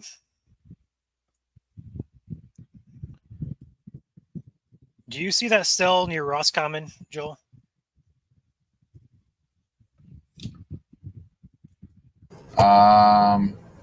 Kinda, yeah. Give me a sec. It's got a little bit of clutter there. Catches my eye. Yeah. I'm watching the one that's heading for Harrison too, because it is moving. It looks like it is moving due east now, right along that triple point, which I did mention multiple times. Okay. So Keep an eye on things here. yeah. Further south here along the 131 corridor, we still have storms that are popping up. Oh, there's a lot of them in Kent County. It's like 4 or 5 of these. Keep an eye on those. Nothing on velocity indicates strong to severe at this point via winds. Down here in Berry County by Irving, looks like there's a cell going up. That's perhaps a downburst there in Irving, so perhaps some gusty winds in Berry County. Then down here in Berrien County, as well as Van Buren and Cass, just some showers and perhaps a rumble of thunder. Going back up here to Huron County, as that is the warning for severe. Let's go ahead and take a peek at our Canadian radar, make sure we're not going to miss anything. Hey, check that out. That is a little bit of a tighter signature there from our Canadian radar as of 4:23, so as of 5 minutes ago. That perhaps was a little bit tighter signature. Oh, wow, that was really tight there for a second. Yeah, I see it. I see it. Okay. I see it. So our contact, who's currently chasing the storm, again, not affiliated with us, but he is a contact that we have. He does say there was a funnel cloud with that storm, perhaps a funnel cloud. Or he sent a picture of it. That is a funnel cloud. It appears to be a funnel cloud, yeah, with that storm. But it does appear that it has since perhaps weakened. We'll see if Detroit wants to warn this or upgrade that, perhaps given that report. We'll see if that pops in here. But overall, regardless, that storm is rotating just to the east of Kindy, moving toward, we're going to say, Port Hope, just north of M20 or M25, just north of Port Hope area. So we'll see what they do with that. Given funnel cloud reports, they may decide to, tornado warn this out of precaution. Although I'm not sure if that's a continued report or if it's an old report. Joel, I'm not sure. The wording he used made it seem like it was an old report, perhaps. So we'll see what they do with it. So it said it tried a couple minutes ago is what his wording was. So that's probably the scan that you're looking at right now, the 5 minutes ago one. Probably. So we'll see if he has an update for us. But overall, we'll see what they do, if anything. Regardless, though, the storm is rotating. So take it as a precaution. Port Hope, M25 area. Go ahead and take the velocity back here. Louisville, Redmond, and Glencoe areas need to be probably in your safe place just as precaution, just in case. Anywhere between these areas, a centered area of the intersection of Kindy Road and Verona Road, anywhere within about a 3 to 5 mile vicinity of that intersection should be in their safe place as a precaution. This is a severe warning, not a tornado warning, although there is rotation with the storm, with perhaps a funnel cloud with this storm as well. We have confirmation of a funnel cloud via picture behind the scenes here.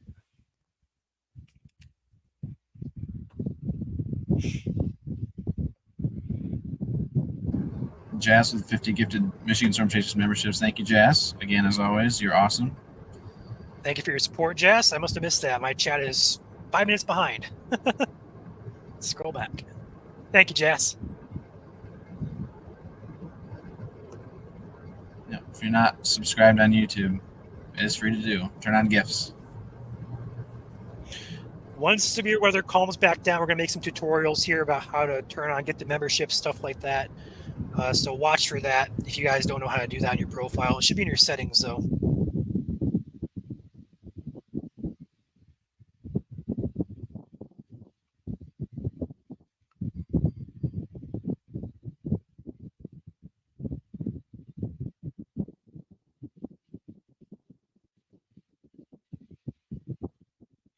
Wait for the new scan here on the Canadian radar. We are 8 minutes old. Let's go ahead and check out Detroit's here, see if we're missing anything out of there.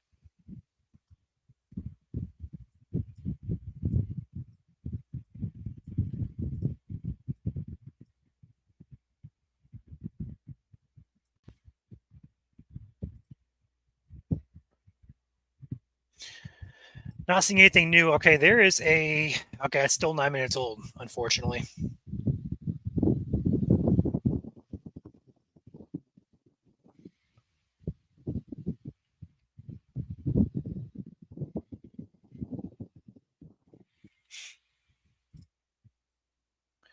What are these scans running at?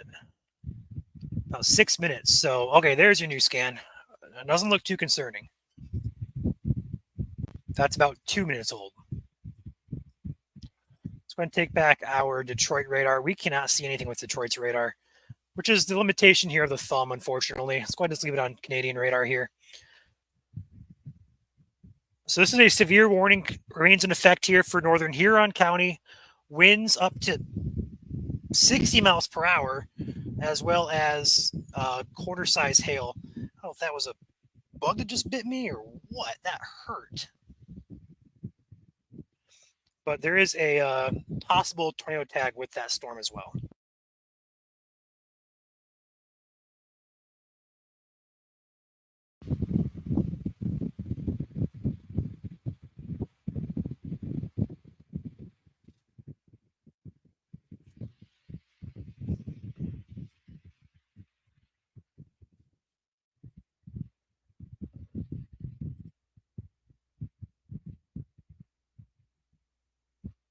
There it is, tornado warning in effect now for Huron County.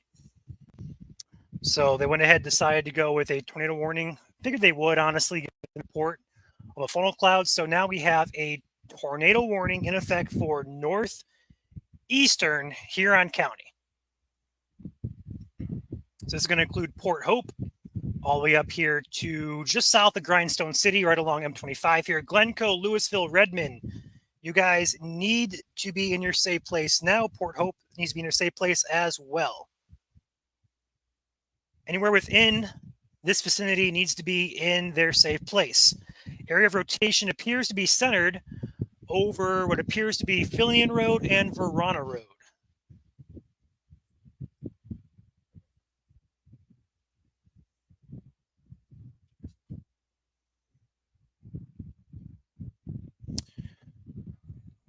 Get the graphic posted on that real quick.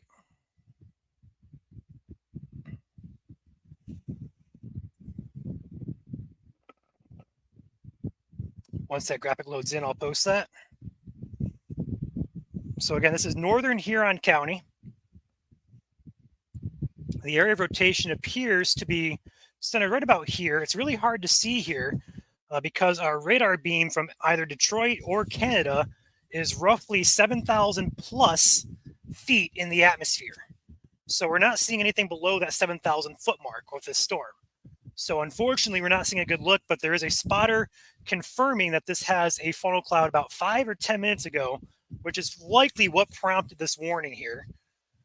So we're going to keep an eye on this very closely here. Again, tornado warning in effect for Huron County, northern Huron County to be exact. Port Hope, all the way from M25 up to Grindstone City, as well as south here, and includes areas like Louisville, Glencoe, and Redmond.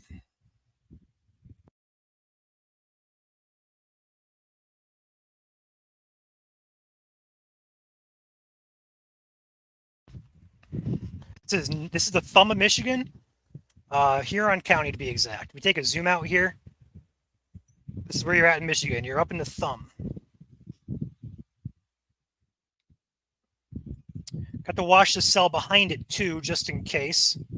When this cell did pop, it does actually still have some rotation with it as well. So we can keep an eye on that too. Just kind of wait for the new scan to pop in. That's all we can do.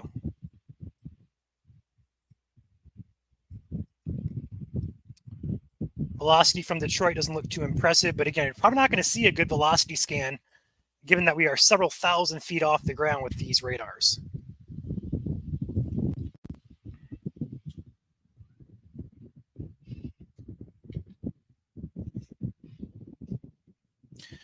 Joel is chasing over in Clare. He is not on the storm, unfortunately.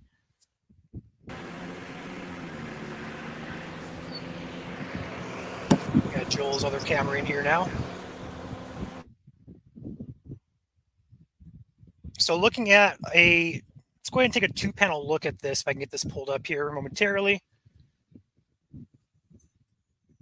Let's go ahead and use Gaylord's radar here. Let's go ahead and pull in the other radar I have pulled up here. There we go. So this is going to be the Gaylord radar. Give us a better idea, perhaps, of where this rotation is. It's going to be just due west here of Port Hope. Perhaps just a bit south of there as well, where those greens and reds are kind of meeting together. Now, again, we are thousands of feet up in the atmosphere here. We're likely not seeing what's below that 7,000 foot mark. But we have spotter reporting a funnel cloud with this 10 minutes ago, which is what prompted that warning. Hail size as well, going to point this out, is over 1 inch via radar. So likely some perhaps larger hail falling with this cell here in Huron County.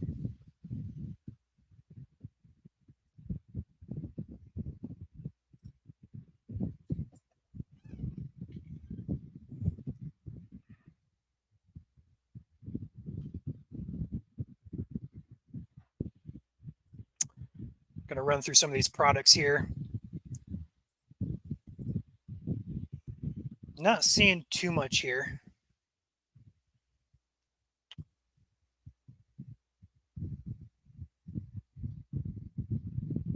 All right, we have a new severe warning coming out now. Pop over here. There we go. This is also going to have a tornadic possible tag on it. It's going to be for Joel's cell. New warning here, severe, for 60-mile-per-hour winds and a tornado possible tag. This is going to include the counties of Clare and Osceola. Eastern Osceola and most all of Clare County. This storm is moving toward Harrison and Hatton, right along the 127 corridor here. Looking at our velocity, I've been watching that behind the scenes as well. There is some rotation trying to tighten back up with that storm as well. So keep an eye on that close. There we go. There's a bit better of a look at this. So that's going to be where Joel's Ryan, I have a live view of that. You got it. Wrong one. This one. Perfect. So off there in the distance, I assume?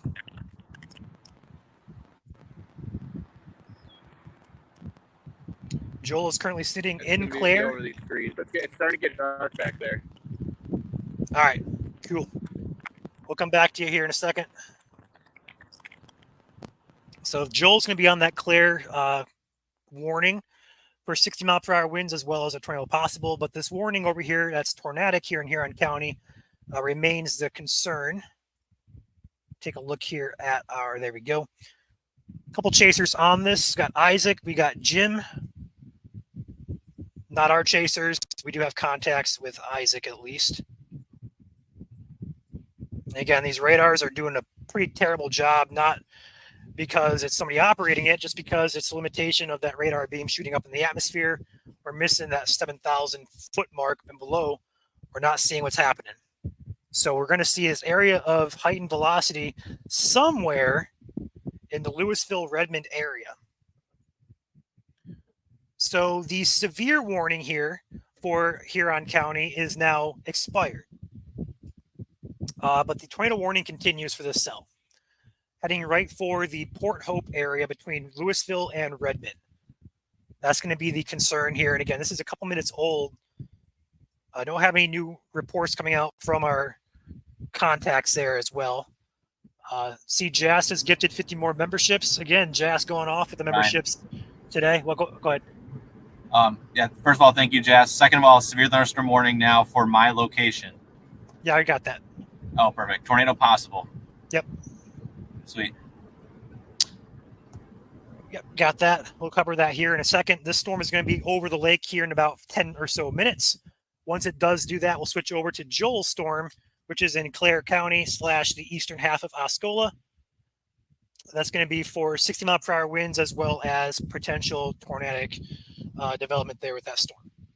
And again, this because the warm front is in the vicinity of these storms, which is helping out some rotation with the low-level wind shear with this.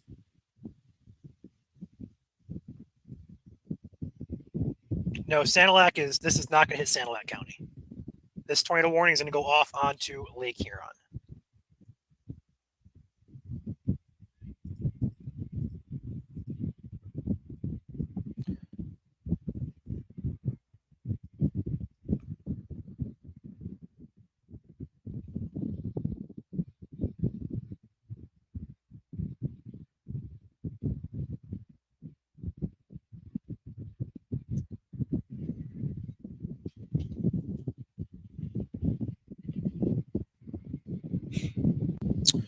So we're not seeing too much in the way of anything on radar. Trying to get an update here from one of these chasers who are chasing.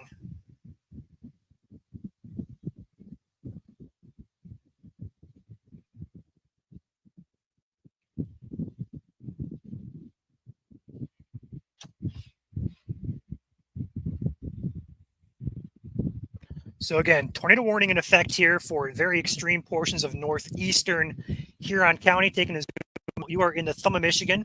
If you're curious where that's at, we are up there in the thumb. A new warning was just issued about 3 minutes ago for Clare County as well as eastern Osceola for this beast of a cell moving toward Joel's location in Clare. So Harrison, Hatton area along 127 would be in line for that. We are seeing some rotation with that storm as well. Not tight or anything like that. But there is enough there with the warm front close by that we could see something try to spin up with that storm. So we're going to keep an eye on that. Detroit has continued the tornado warning for Huron County. That's going to go until roughly 5:15, so about a half hour more. But this storm will be over the lake here probably before that time frame.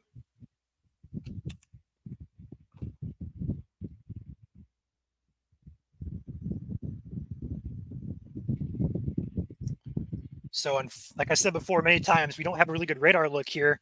So looking velocity, stuff like that's not going to do us any good, unfortunately. But I'll keep an eye on it on my phone here just because we have a few other tools we can use better on our phones here to kind of track this behind the scenes, so to speak.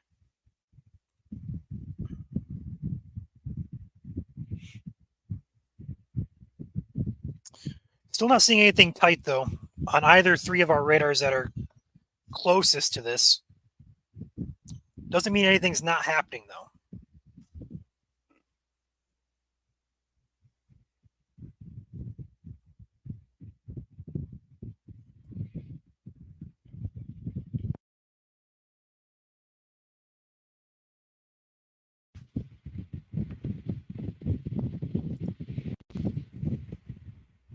All right, rotation's picking back up now via the Canadian radar. So you guys in Port Hope, you guys need to be inside in your safe place right now. Area of rotation is going to be centered just to the east of Redmond. Going to be over Redmond Road between Minden and Parisville. Between Parisville and Minden on Redmond Road, that's going to be the center of your rotation.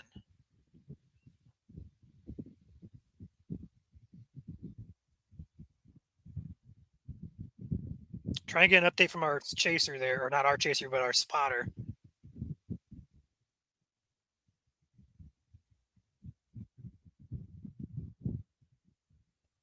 trying to get a visual, trying to get some kind of update from him because he's the only chaser up there. So if you're in Port Hope, though, you guys need to be inside. Downstairs, if you can, get it in your basement. Don't have a basement, get to an interior room, a closet, any part of a lowest floor of your house, hallway, away from windows. Put as many walls between you and the outside as possible.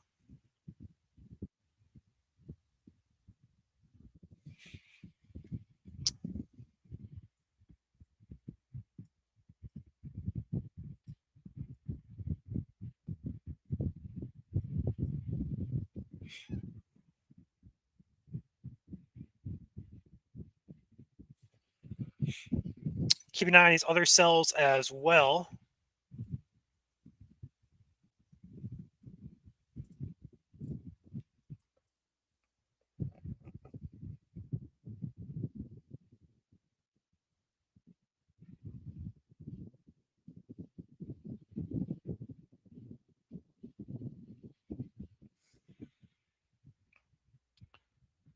What in the world?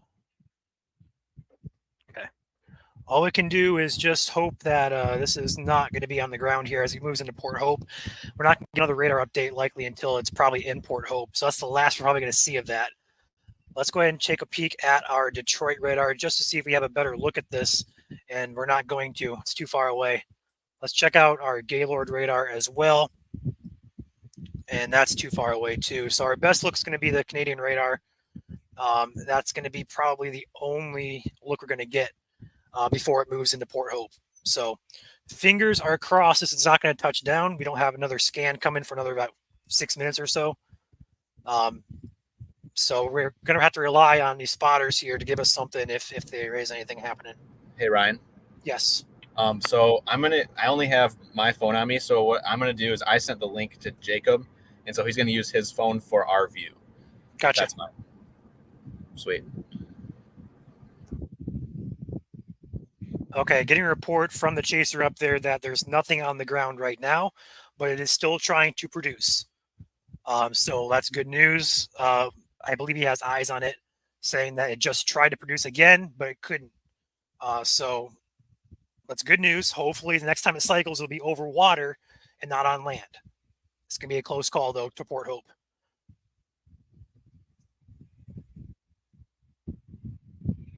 Again, can't forget about the warning back here. We're going to take a little bit of a look back here really quickly to Clare County where Joel's at. Joel's dot is right here. This little green dot here says Joel. That's him. This storm is coming up right close to him, so I have a good view here. He's actually got a view here. Pop him in real quick. There it is. That's going to be a stationary look at that storm as it approaches him. We're not going to spend too long here with that, though. Let's go ahead and back to Huron County here, as well as the radar. We'll come back, be in the bottom left corner of your screen there. Actually, we can do this as well. Move this up to the top. We can do a dual pane if we can. But outside of these two storms, we got some cells popping again, just to the east of 131 now, all the way down from Big Rapids, all the way to Kent County, Greenville into Hastings. This cell caught my eye because it does have a little bit of a hook with it, but no rotation with that cell. Should just be a gusty shower currently. Not concerned for that at this time. Let's go ahead and go back to Huron County. The most concerning out of the storms in the state right now are going to be right here where this rotation is. This storm is trying to produce a tornado via spotters. It had a funnel cloud earlier. Then a new report came in about a few minutes ago saying it just tried to produce again. But from our understanding, there is nothing on the ground with the storm via spotter report. So that's really good news.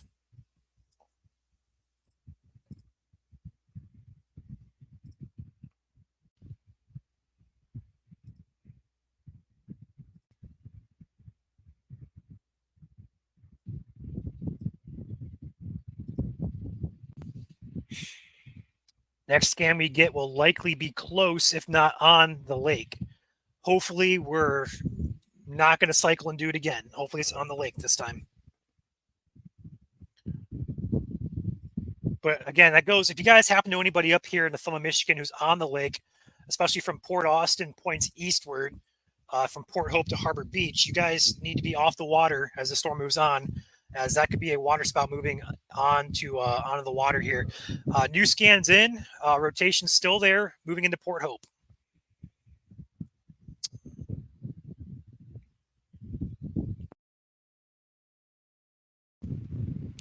A little bit of a downburst going on just north of Hastings, looks like. I'd keep an eye on that cell in Berry County. And again, that cell that Joel's on, just to the west of Clare, we'll have a visual on that. He actually has this visual up there, top left of your screen. There we go. That's going to be his look as that storm approaches him.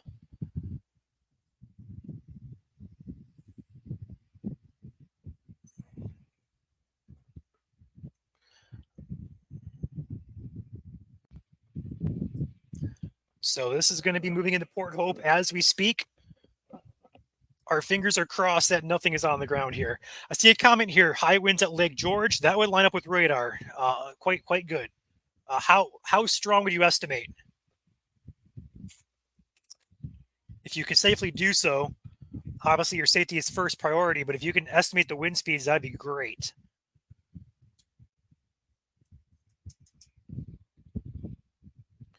Carrie gifting 5 memberships. Thank you, Carrie, for your generous support, and congratulations to those who have just been gifted memberships. Welcome to the team, guys. 45 to 50 trees are dancing. All right, thank you. Thank you for that. There's a warning for severe winds with that storm, so it's not surprising at all. Joel will be up in that storm here next about probably 15 to 20 minutes or so.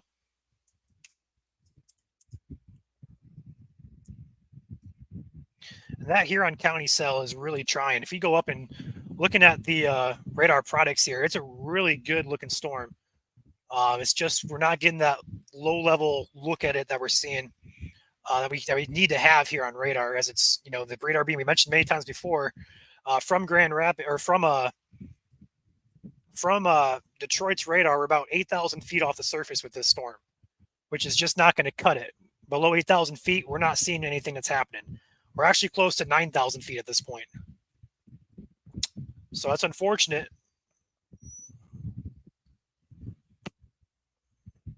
But the good news is it is moving onto the lake as we speak. But it's got to go through Port Hope first.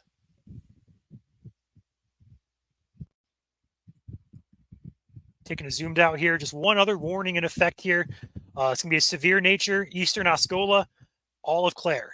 60-mile-per-hour winds, tornado possible tag with that storm. Be tracking it closely toward the Harrison-Hatton area. Joel is right down here on the south side of the storm, right, looking right at the thing. So we're going to have a visual on this as it gets closer to him. But we're kind of keeping a close eye here on Huron County as Joel's just kind of sitting around waiting for that storm. This storm should be over the lake. And once it's over the lake, we'll kind of switch back over here to Joel and take that storm as priority.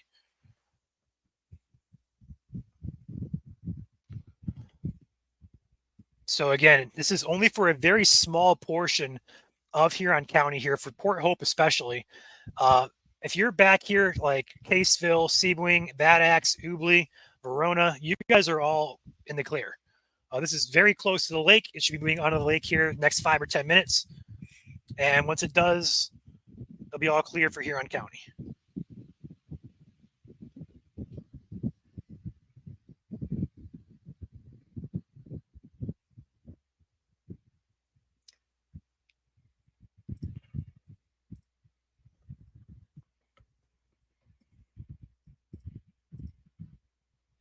Again, that rotation still moving into Port Hope, probably in Port Hope as we speak.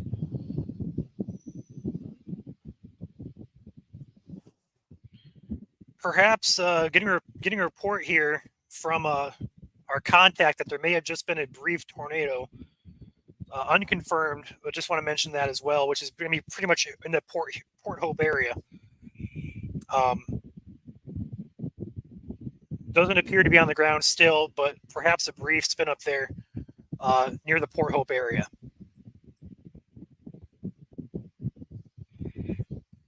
So again, if you guys happen to live in Port Hope or anywhere close to Port Hope along M25 here within this tornado warning, you guys need to be inside, away from windows. This has a history of producing funnel clouds, trying to produce tornadoes, perhaps producing brief tornadoes with this storm.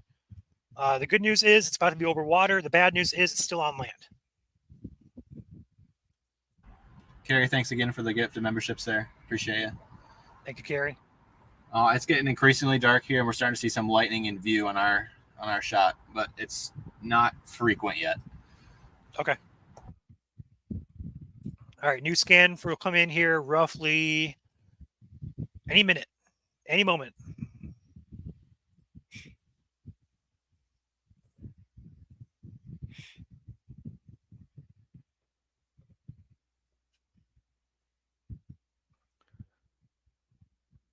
Just kind of anticipating this new scan here.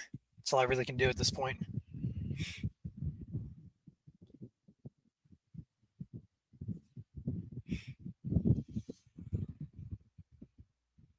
There it is. Looks like it's weakened out here quite a bit, which is really good news. But again, this is going to be over the water here. Probably the next scan will be over water. So that's really good news here. But again, treat it as such. You have a tornado warning here in effect for Port Hope. The storm is going to be moving into Port Hope, if not already in Port Hope, in the next couple of minutes. We're along M25 here, Lakeshore Road. From whatever this road is here, looks like it's going to be Pochart Road all the way down to Fillion Road. Between those two crossroads on M25, you guys need to be inside in your basement. And while Ryan is covering Port Hope, radar scan has shown rotation has tightened up extremely on the storm in Clare. The entire meso itself is rotating, so we are going to have to watch that, and we are watching that right now out our window here. Yeah, Jazz, thank you for 5 gifted memberships there. Yeah, thank you, Joel. Just now noticing that. So we should be hopping off this Port Hope cell here momentarily. But again, with this producing multiple funnel clouds, it remains a priority. Although we do want to say, as Joel just mentioned, there is some increasing rotation near the Lake George area, moving in toward, we're going to say Harrison, just south of Harrison, likely. And we are watching these. I have it pulled up now on my other screen here, so I'm going to kind of go back and forth here with these.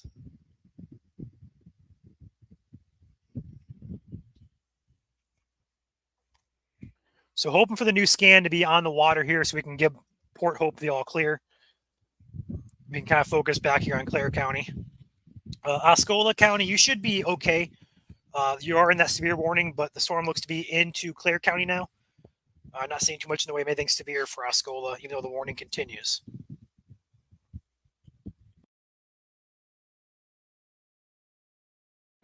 New scan should be due here right after 5 o'clock on the dot.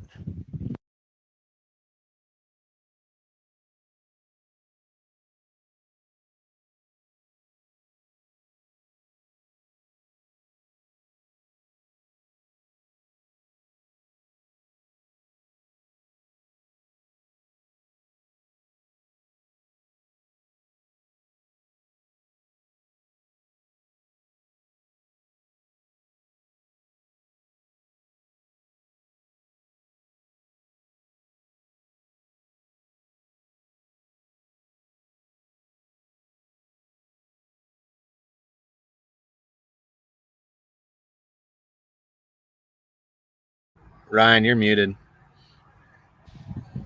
Sorry.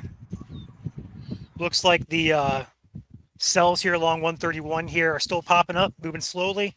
Nothing severe with those. The only 2 severe warnings in the state are going to be for this cell in Clare County. And they just trimmed the one for Osceola. So Osceola is all clear. Clare County remains underneath that warning. I'm assuming they didn't change it. Yeah, 6-mile-per-hour winds, tornado possible tag. And also that tornado warning up here in Huron County remains in effect here for a few more minutes. That storm is very, very close to moving on to the lake, which is going to give us the all clear here for Huron County. But until then, we're going to be covering that until it's off onto water.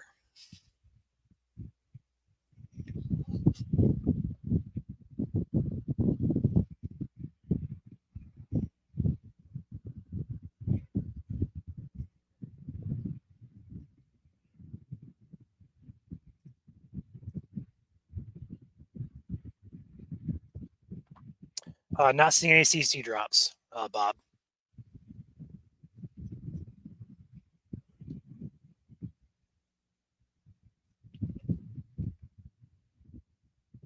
And again, that rotation, guys, is in the middle of that supercell in Harrison or up in Clare County right now. So it's likely there's probably some hail mixing in.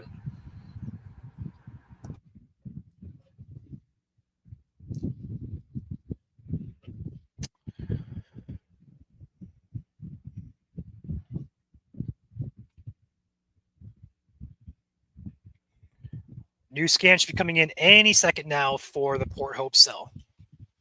We're using the Canadian radar here.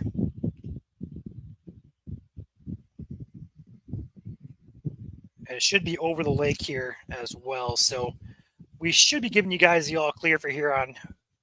I'm going to say next 5 minutes or so.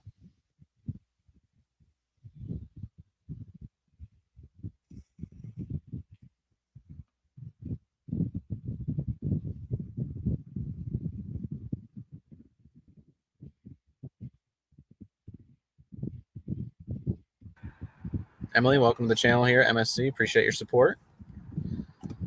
Carrie with 5 more memberships as well here at MSC. Thank you for your support as well. Thank you, guys. Appreciate it.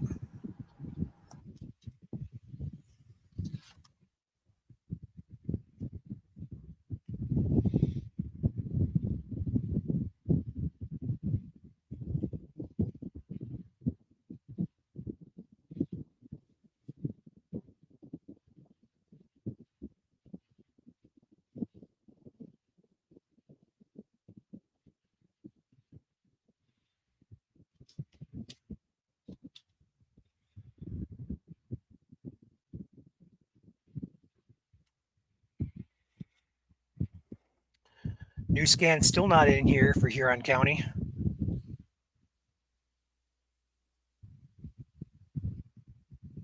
All right, there's your new scan. So the rotation looks to be centered over the Lakeshore Road here, moving onto the lake as we speak. That's good news. That's really good news. So that was as of 4 minutes ago. So at this point, it's over water. So Huron County, you should be all clear. In fact, the tornado warning has just been canceled for Huron. So you guys are all clear in Huron County.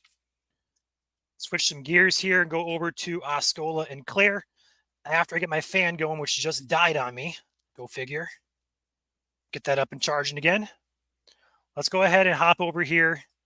So one more time, Port Hope, the rotation should be over water now. So Huron County, all clear. The tornado warning has been canceled. All right.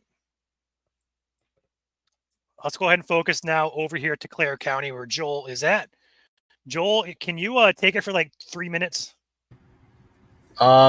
Sure. So right now, currently coming into view, where you see that white in the bottom of the screen, Jacob, you want to point the camera down just a little bit? Yeah. So over the treetops there on the left side of the screen, that is a big wall of white. That's about right where the highest precipitation is falling right now. And again, this is up in Clare. We're here on the north side of Clare, looking north. Rotation is definitely picked up.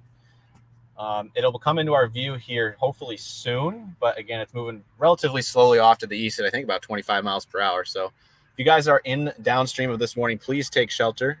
Some damaging winds moving through. Again, we had some reports in chat of 50-mile-per-hour winds from Lake George. So again, we're right here on the storm, right where you see that white above our name tag there on screen is right where the rotation is at. So again, we're keeping an eye on it, and it's also really dark off to the left there, Jacob, too. So pretty much anywhere to the left of these trees, we're gonna be watching it. So, Oh yeah. yeah.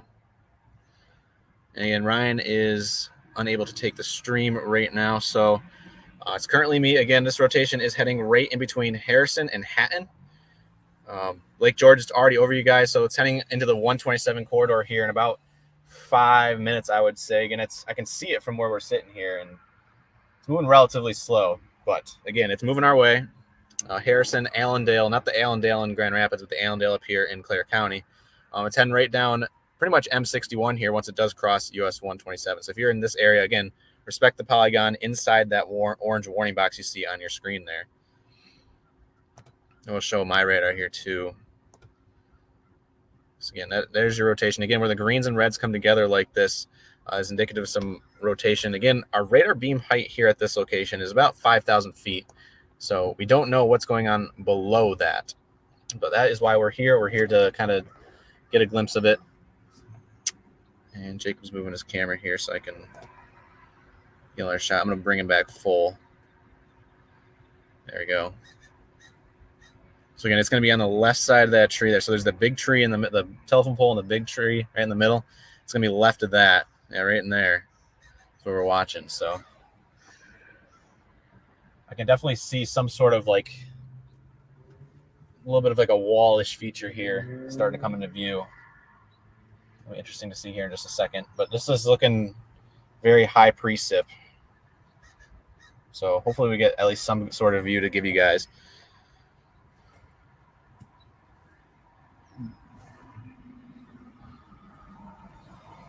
And again, these scans are coming in from Gaylord at about 5 minutes each. I wish they were longer.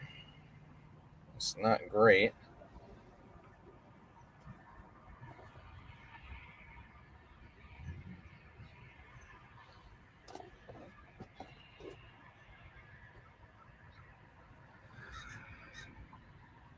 But this is tracking pretty much off to the east here. It was canceled for Osceola, so this is just Clare County. 6 mile per hour wind gust, penny side to sail. Storm will be around Harrison here in the next 5 minutes. Other locations impacted by the severe thunderstorm. This is inside that orange warning box. Springwood Lakes, Temple, Elbow Lake, Cranberry Lake, Windover Lake, Arnold Lake, Dock and Tom Lake, Long Lake, Lily Lake, and Lake George. A lot of lakes in there. Torrential rainfall is also occurring with this storm and may lead to tornado flash warning. Tornado warning for the cell. We're under tornado warning? Yes, you are. Okay. You want to take it back then? Give me 1 second. We have a big shelf or wall coming into view here, as you can see on cam.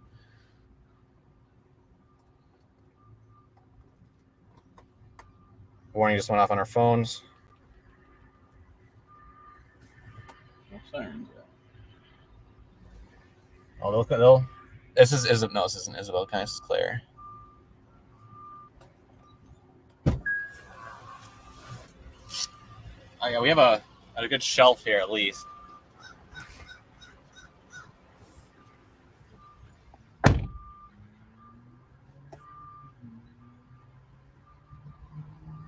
Which radar do you want to take back, Ryan?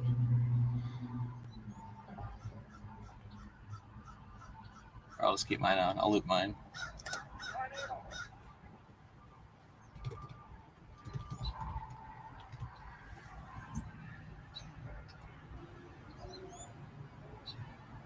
Sirens. Sirens are going off.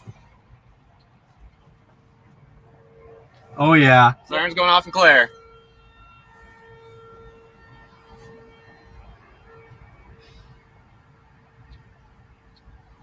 All right, guys, I'll go and take my radar back here. Just go over everything real quick here. So again, this is a tornado warning. Go ahead and take you off full screen just for a second, Joel. Tornado warning now in effect for Clare County. This is going to be for Harrison and Hatton along 127. The center of rotation just to the east of Lake George. Lake George, you're okay A for little bit now. of a wall cloud. I can kind of see it started coming into view. Okay. Center of rotation is going to be centered over the area of Man Siding Road and Old State Road. Those two areas here, as well as Cedar Road as well. It's a little bit of a loop intersection here. That's going to be about where this center rotation is. Moving in between Harrison and Hatton here toward 127. It's going to be moving roughly to this intersection right along this road here. I believe it's Man Siding Road. So that's going to be about the direction of travel here. Let's go ahead and pause this and go ahead and loop this and track the rotation off just a little bit to the north here, roughly 30. Go ahead and do 35 miles per hour just to be safe, a little bit faster than usual here. And for some reason, it's not going to let me track it. Let's try it again. Nope, it's going to be fidgety today. But overall, though, along Man Siding Road, up to 127 between Harrison and Hatton needs to be in their safe place now.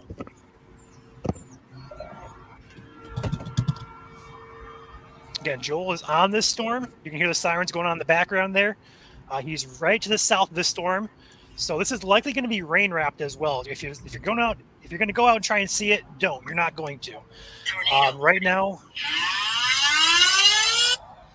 that is the Red Cross emergency app going off. Yep. The app that we tell you guys to download all the time. That's the emergency app going off for your tornado warning. It works as it should. Download it if you don't have it. Over there. Yeah, go ahead and mute your Joel just for a second here. Ow. And this is going to be tracking right along Man Siding Road here towards 127. Some other crossroads here. Old State Road. This is going to be right along the area here. Get some road names for you. Harrison Avenue. Why is this backwards? Bass Lake Avenue. And then also Harrison Railroad Grade. Those are the crossroads and immediate impact of this rotation. What's up, Mike? Hey, Ryan. What's up? All right, I just got set up here. Okay, Yeah. sweet. Thank you for hopping on. Appreciate that. So again, this is going to be a tornado warning in effect here for Clare County. We have Joel on this storm. Do you have your radar pulled in too, Mike, or? Yeah, I got everything ready. Are you hopping off? No, not yet, but I may need to here in a second. Okay. So taking a peek at everything we have available to us. We're not seeing anything, debris or anything like that on the ground. It's just some rotation here. Hey, can I make a PSA real quick? Sure. So this is the thing with sirens. They can't sound them all the time. So what they do is they have to turn them off at intervals. So just because the sirens turn off does not mean the warning is canceled. Keep that in mind. Very There's good your point PSA. there. Yeah, sirens only run for 3 minutes. And then they have to resound them afterwards. And yeah, I think each policy is different per area. Some will repeatedly sound, some will sound it once. I know in my county, they sound it once. So it all depends. Rotation is picking up as well, looks like on the latest scan here. We're tracking it, all angles here. We have 3 radars on it. We have Joel, who has eyes, physical eyes on this. I see a lot of questions asking for Lake George. Lake George, it is past you. You're just getting a lot of rain and some lightning right now. Rotation is to your east. So Lake George, you are okay from this rotation. It's going to be directly to your east, about 3 or 4 miles. So here's Lake George. And then here is your rotation. Go ahead and pop this on the screen. There's Lake George. And here is your rotation area.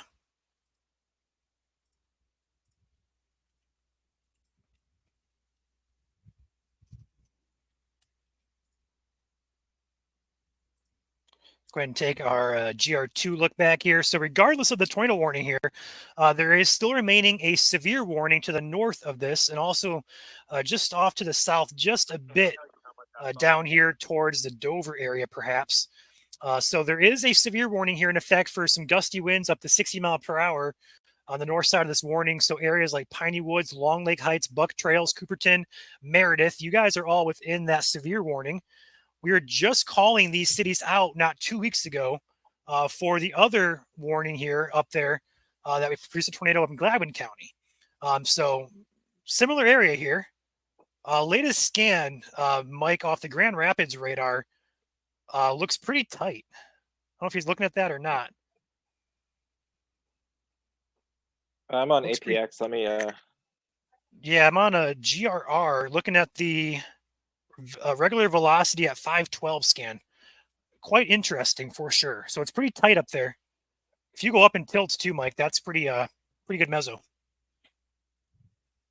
Yeah, I can see it. It's just 5 miles, not even south of Harrison right now. So we're going to track that once again. See if we can get this to track accurately here. See if we can get this to work. It's not going to work. So must not be a large enough population for it to track it. But regardless, we're going to track this every step of the way here. And right now, the center of that was where this heightened velocity is. That's going to be directly over the area we talked about before, Man Siding Road, Old State Road, and Cedar Road, that vicinity. We have Joel up here. We're going to go ahead and do a dual pane screen here real quick.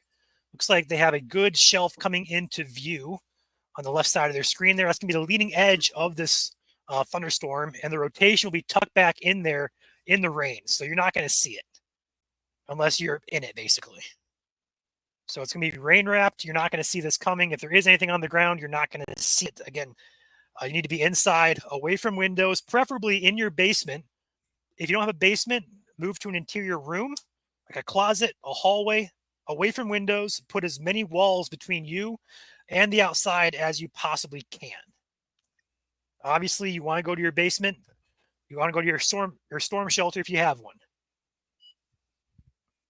Latest scan does weaken it out just a tad, just a bit. Looks a little bit disorganized here. We'll see if it cycles through, or perhaps it will come back. Again, this is Joel's look here on the storm as it moves toward him. He is currently sitting in Clare, just north of Clare. Looking pretty much, I'm going to say due north, I'm going to assume, Joel. Okay, yeah, he just confirmed that. Due north. So that's going to be the visual he has. So take the radar back here really quickly to show you guys where he exactly is at. So this center of rotation here is going to be weakening just a bit. So we're going to circle that. Here's your area of rotation here. And here is Joel down here looking directly due north at this cell. So the area of rotation is going to be tucked in there in the rain. You're not going to see it.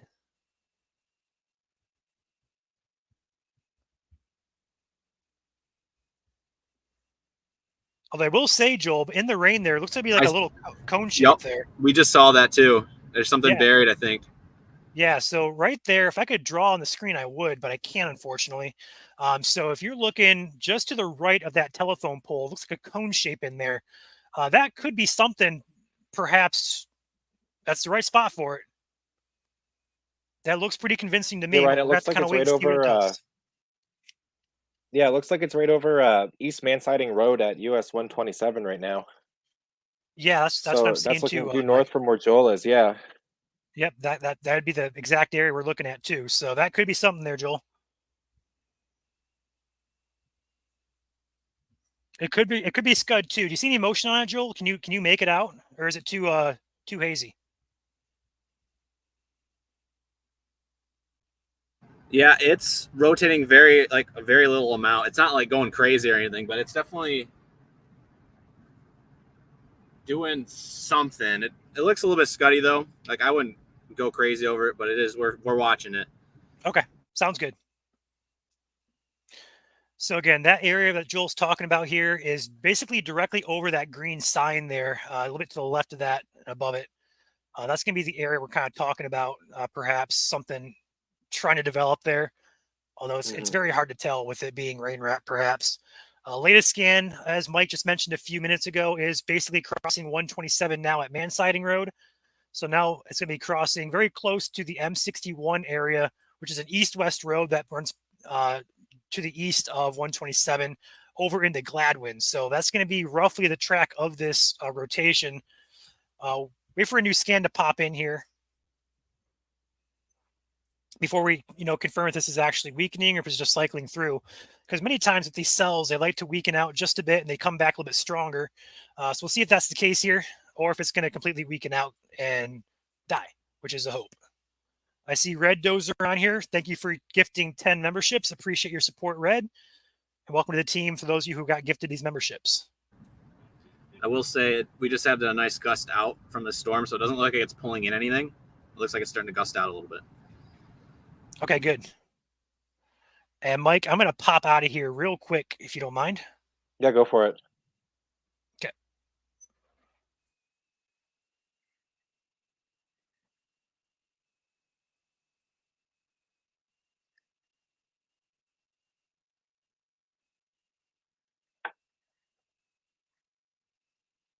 All right, guys, I'm just getting my my radar oriented here. So the latest scan was at 4 minutes ago. So as Ryan and I had mentioned, it was along Mansiding Road at 127. So it's moving east right now into east central Clare County. pretty much along and south of M61.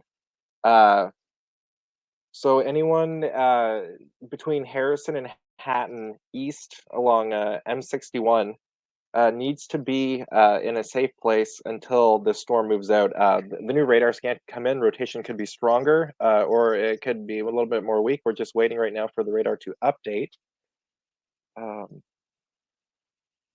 Just trying to figure some of this out. Then you can see Joel's stream there.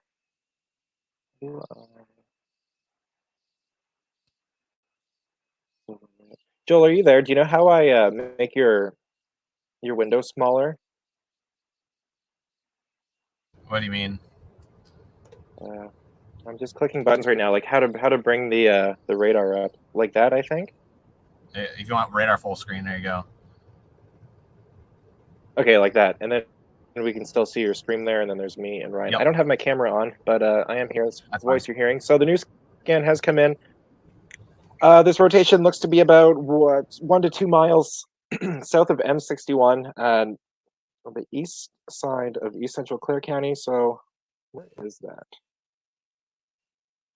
That'll be about 5 miles northeast of Hatton or 5 miles southeast of Harrison. So if you're in East Central Clare County, please remain sheltered. As you can see right here. Looks like they just continued the tornado warning. No, they haven't done that yet. So I'm a little unoriented here as they're trying to take over the stream. Okay, so there we go. Yeah, so how do I draw? Joel, do you continue to see anything that way? I'm looking at the front end of the shelf right now, and it's kind of wrapping up into the north, but again, it's on the front end of the shelf, and you don't really get tornadoes on the front end of the shelf. Inside the shelf, we're getting a nice whale mouth right now. Inside the precipitation, going to be kind of hard to see though. We're looking at it right now though, and it looks like there's something actually fast moving in there. We'll keep our eyes on it. Yeah, so you're north of Clare, right? Looking north? Yep. Okay, so essentially you're looking at the south end of the storm where the shelf is, and actually radar kind of looks a little bit tighter where it's circled right now. So that's 5 miles southeast of Harrison, continues to move east. What county is Gladwin? Is that Gladwin County? Yes. Yep, that just got warned. Okay, yeah, so new severe thunderstorm warning for Gladwin County. This whole orange area, that's the severe thunderstorm. So we got the tornado warning right here for East Central Clare County. Now all of Gladwin County is now warned till about 6 p.m. So a tornado is possible. With that, we'll see if the National Weather Service in Gaylord extends a tornado warning that way, but we do see strong rotation continuing 5 miles southeast of Harrison, moving east, south of M61. Just gonna hold that there. I'm going to take my radar just real quick, Mike. I want to point something out. Yeah, go for it. Well. So I'm watching the radar here presentation. We have an inflow notch of inflow where the storm is taking inflow winds here.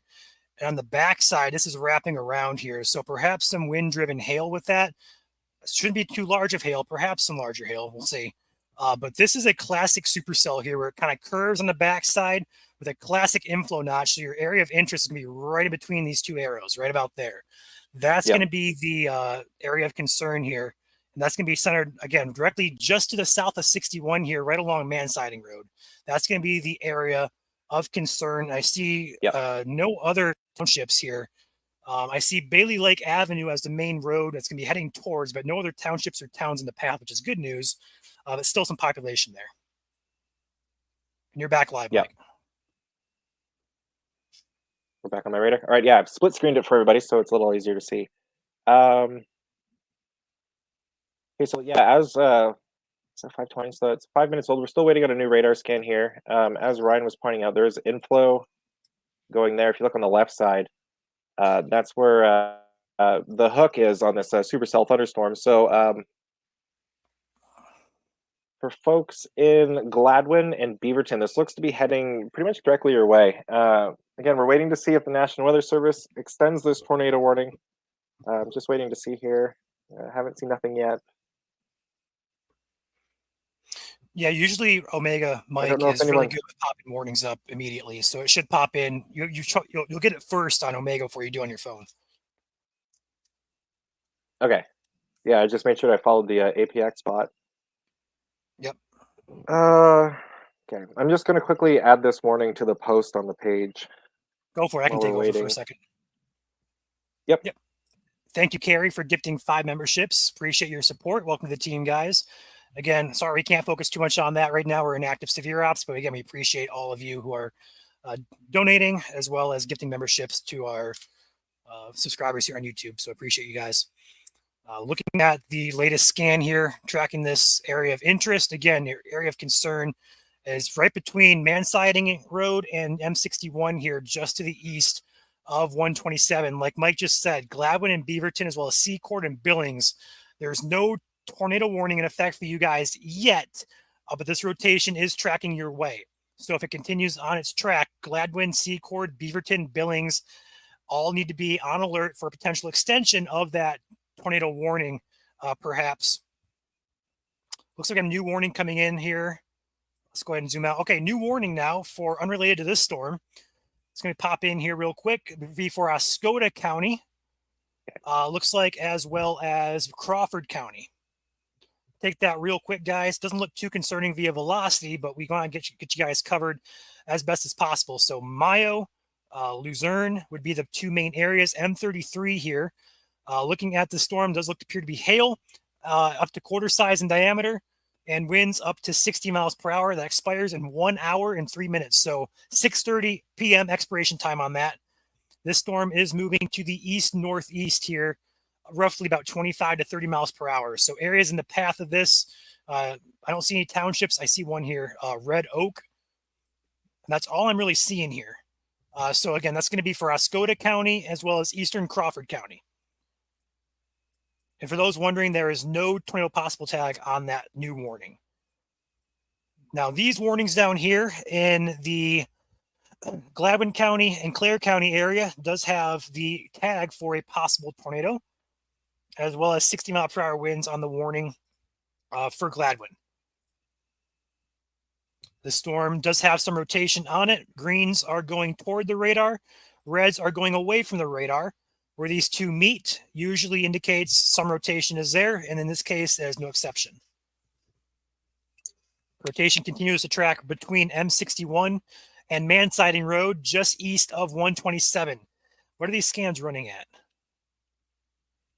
Yeah, 5 minutes, I believe. Why are we on 5-minute scans? Goodness gracious. Okay. Next scan should be coming in here in about 3 minutes. That's a long time. So last update we have here is going to be between Mansiding Road and M61, moving toward Bailey Lake Avenue, and eventually toward the Gladwin County line here. A few other areas to be concerned, a few other roads, should I say, are going to be Hoover Avenue, Spruce Road, and there's Mansiding Road again as it curves up and moves up that direction. Okay. New scan needs to come in here another minute or two.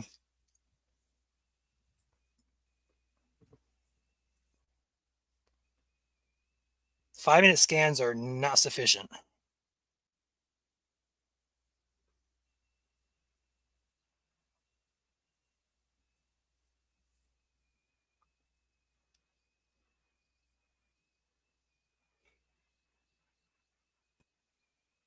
Getting some pictures sent into the page here.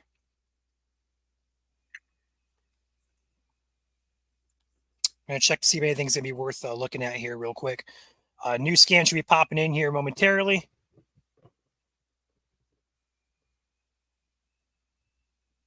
Just got to wait for it. Again, Joel is on the cell. He's riding just to the side of it. He's going to try and get in position. But again, the road network across Gladwin County is not that great. There's our new scan. Rotation continues, basically centered over Mansiding Road and M61 there. The road that we're going to call out here is the crossroad between the two. That's going to be Rogers Avenue, South Rogers Avenue. That's going to be about the general area.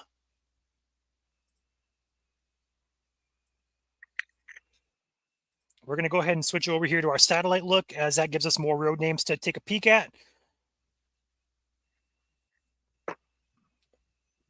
That warning, if they're going to extend that warning, should come in here, I'm going to say probably next 5 minutes for Gladwin County. The rotation does continue. It's not overly tight, but it's definitely there. And this is heading right toward the Gladwin area. So the greens are going toward the radar, which is this way, and the reds are going away from the radar, which is going this way. So when they collide like this, there is some turning here, which is what you're seeing in the rotation. So that's what the colors mean. For those of you wondering, greens are going toward, wind's going toward the radar, reds are going away from the radar.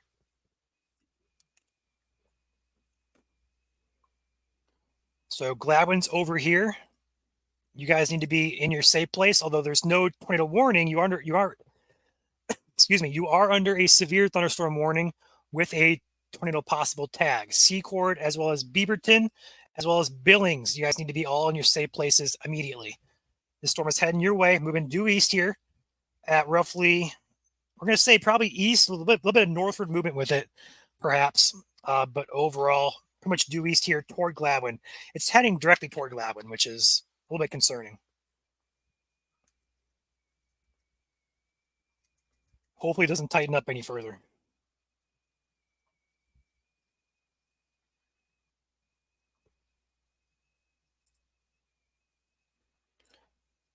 So we'll see what they do here with this warning, if they're going to extend it in the Gladwin County or if they're going to let it expire and continue the severe warning. We'll see what they do. It's moving pretty slow, so that's the good news with this storm. It's not moving at 80 miles an hour, nothing like that. It's moving pretty slow, 25, 30 miles an hour. Should be moving pretty methodically. Gives us some time here to get an idea of what's going on.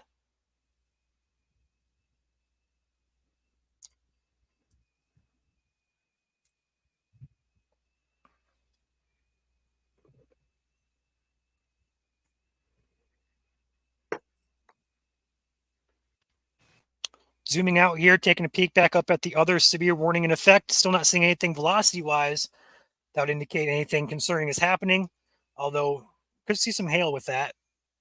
Quarter-size hail would be the primary concern just north of Luzerne. Yeah, there's your hail core up on the top left of your screen. I'll go ahead and full screen it for you guys. This is going to be for, I believe it's Oscoda County. Yeah, Oscoda County, just north of Luzerne. So perhaps some large hail falling there.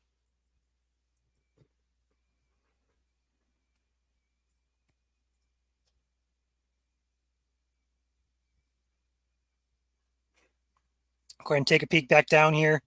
Let's go ahead and take a peek statewide really quickly here. Across the 131 corridor, we had some storms popping up from Mount Pleasant all the way down near Kalamazoo to the county or to the state line of Indiana. Isolated storms continue. All of these storms do contain damaging wind threat as well as some large hail possibly. No warnings in effect. The only reason we're seeing some storms rotate with these up here is because the warm front is draped across this area. That warm front's a focus for higher shear and higher lift, which are two important ingredients for tornadoes to happen. So that's why we're kind of seeing these storms rotate up here. They should stay confined to that warm front area.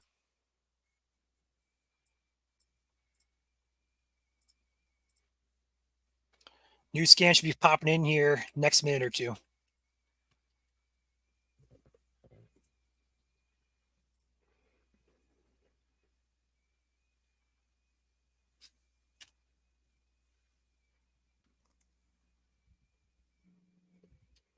The entire state this evening does have a threat for some pop-up showers and storms, all of which have potential for severe weather.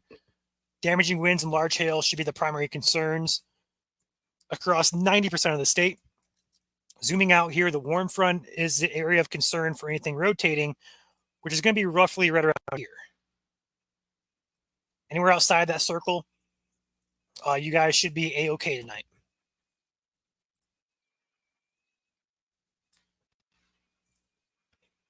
Sun's out, getting bubbly here. Thank you, Julie. Again, those pop-up storms are possible. Doesn't matter if you are going to be up in Mackinac or down by the Indiana-Ohio borders. Pop-ups are possible. New scan came in. Looks like it is still rotating very broadly. Nothing organized, but still there. We're going to keep an eye on that for sure.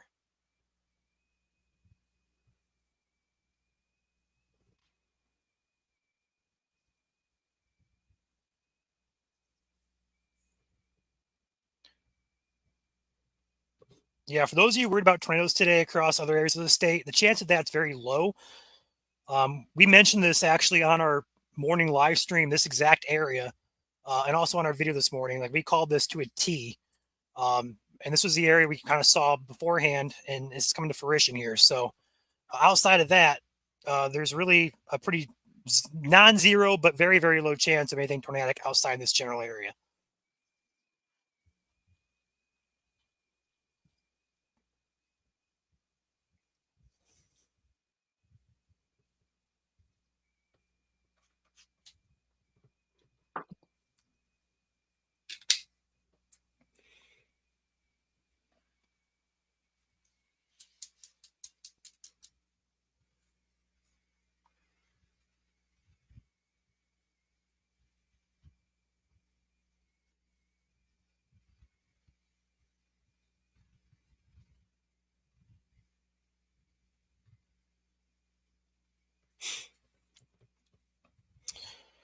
All right, so area of concern here is not overly concerning, but it's still there. It's going to be over Man Siding Road, just south of 61, M61, aka Gladwin Road, about to cross over into Gladwin County. If you're in Gladwin proper, I'd say go ahead and get ready to hunker down. This rotation's not overly tight, but it does bear close watching. The tornado warning remains in effect here Ryan? for Clare County. Go ahead, Mike. There's a new storm report for Clare County, Lake George. Emergency management report multiple trees down, including possibly a tree on a house in the Lake George area. Numerous power outages as well. Okay, we got a video sent in to us from the Lake George area. It got pretty windy there. Not surprised by that, but that would be roughly the start of this rotational track. Again, not seeing anything on the CC that would say it was on the ground, but definitely at the very least some damaging winds there in the Lake George area associated with this storm.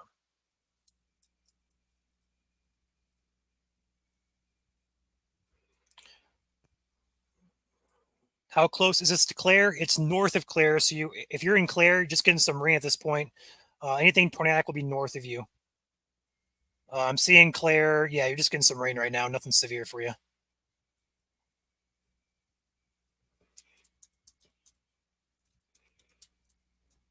Did SPC have any tornado risk? No, they did not.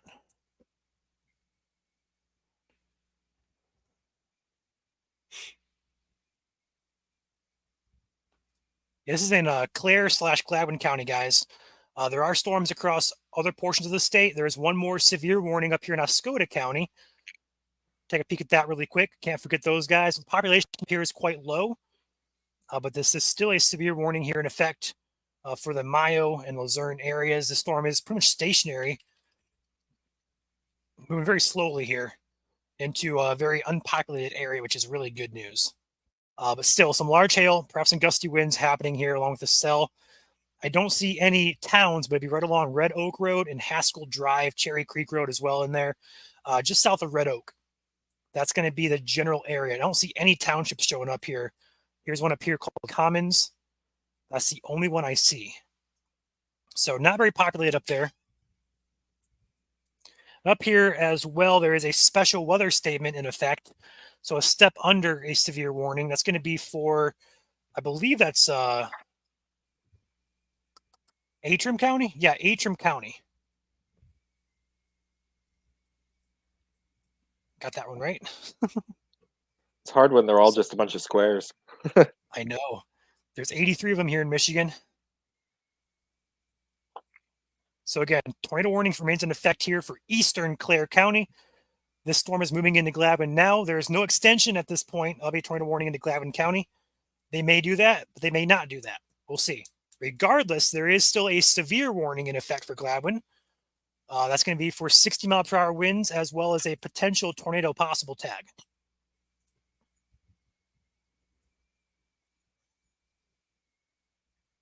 If you guys are new here tuning into us, we go live in Michigan for every severe or tornadic warning, no matter if it's in the UP or down by the Ohio border. We're going to cover it from beginning to end, so feel free to hit the like button, subscribe button if you're on YouTube, follow if you're on Facebook. Appreciate you guys supporting us. We do this for out of our free time here. We do it because we love to do it, and you guys love us. So if you guys want to drop us a follow, a like, subscribe, feel free to. So Ryan, did you mention the storm near Luzerne in Oscoda County? Yes. Okay, it just looks interesting on the latest radar scan. Okay, I'll go back up there and check it. I wasn't paying attention, so I don't know what you covered. Yeah, I covered it briefly here.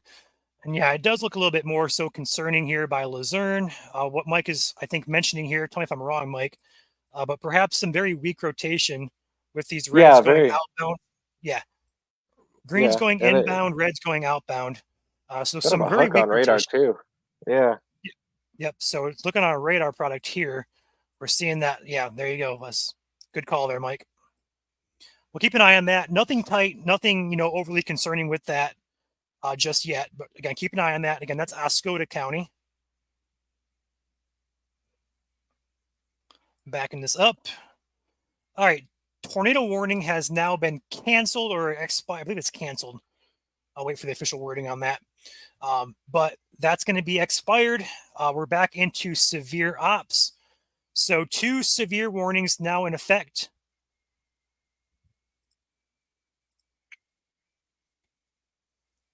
One's going to be for Gladwin County. One's going to be for Eastern Clare County.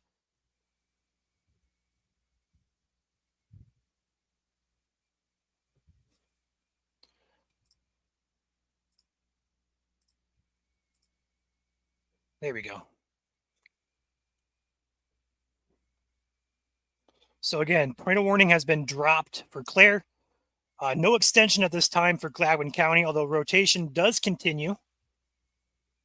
It's very weak rotation.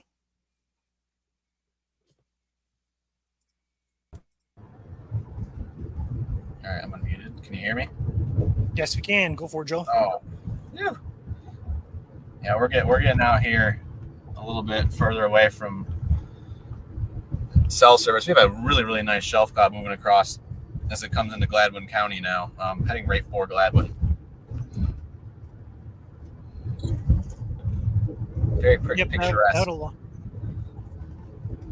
I'll keep an eye out for your camera here for a visual. Not surprising though. It looks to become like a little bit of a linear line there. So not surprised it has a shelf cloud on it. I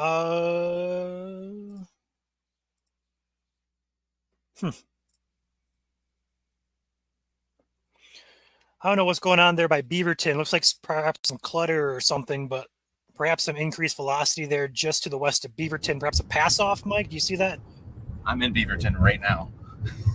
Look to your west and see what you see.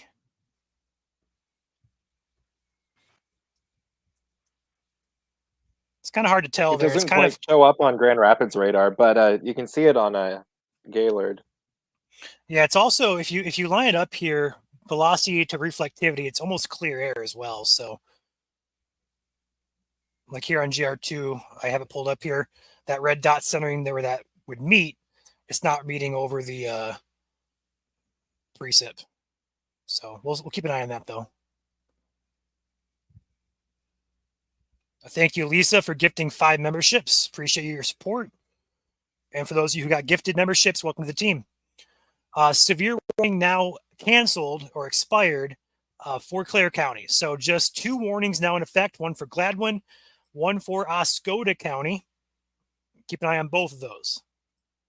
The more concerning one remains this one in Gladwin County. I'm going to go ahead and flip this over here to the Oscoda County cell. Keep an eye on that. Perfect.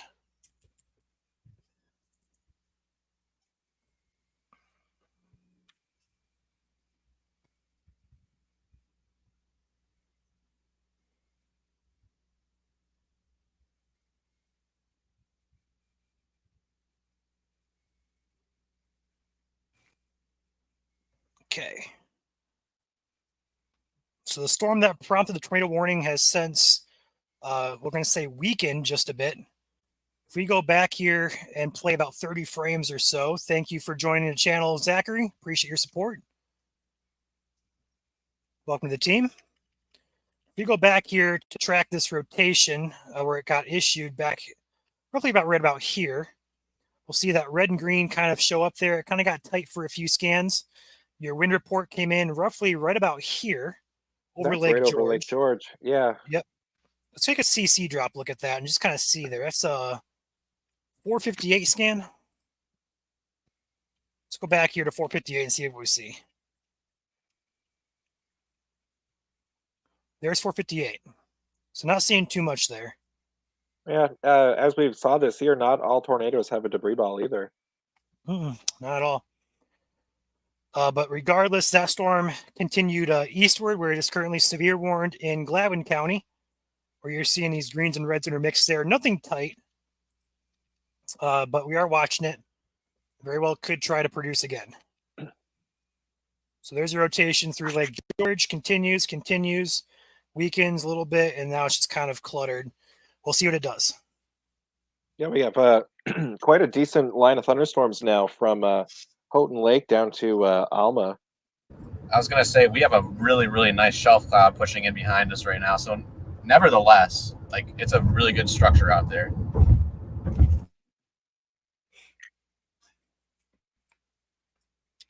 So here is a wide shot look here. See some other donations coming in here. Give them to a second. So all the way down, yeah, it looks like a little bit of a bow echo there. Like Ross DTX all the way just down to warned, Mount Pleasant. yeah, or put a statement out for 50 miles per hour wind gusts in Midland County. So borderline severe. Okay, so Midland County, Bay County, I believe this is going to be Aranac, if I'm not mistaken. Yes, I got it right. Aranac County. Be alert for this line of storms moving through the next couple of hours. Moving pretty slow, but gusty winds definitely a possibility. Perhaps a brief spin up possible here along the warm front. See a couple other members joining here as well as some donations. Go ahead and get these real quick.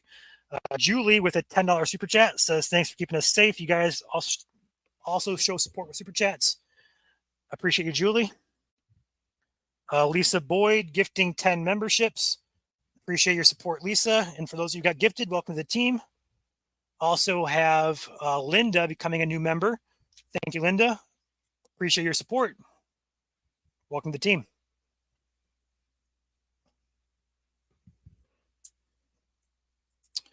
Further south, though, so we can't forget our friends down here in South Michigan. We've got a lot of followers down there.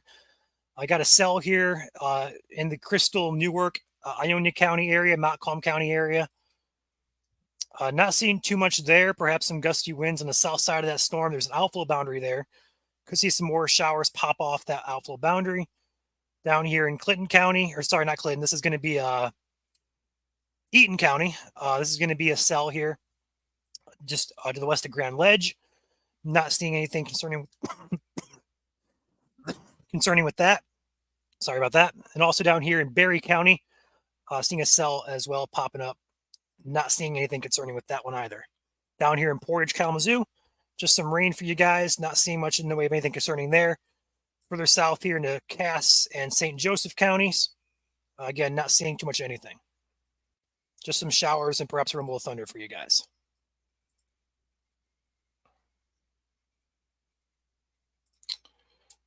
Chia Chatter, thank you for becoming a channel member.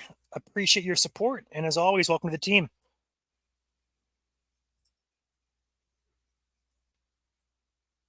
Should I be worried in Kalamazoo? Nope. Be indoors. If you hear thunder, go indoors. That's all you got to do. No severe weather for you guys down there at this point. Although it does remain a possibility, there's currently nothing that concerns us on radar. Nothing imminent for severe.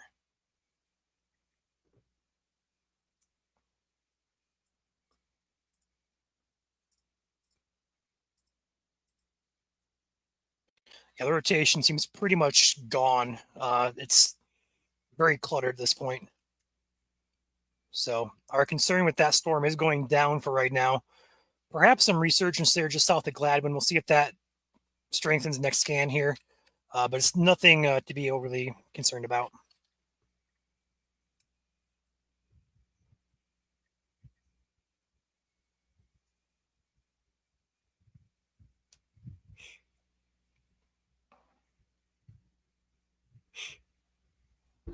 Quick update here from Gladwin County area. We are just to the southeast of Gladwin, driving through the fields, about to run into the Tittabawassee River here soon. So our road network's going to get cut by probably a lot.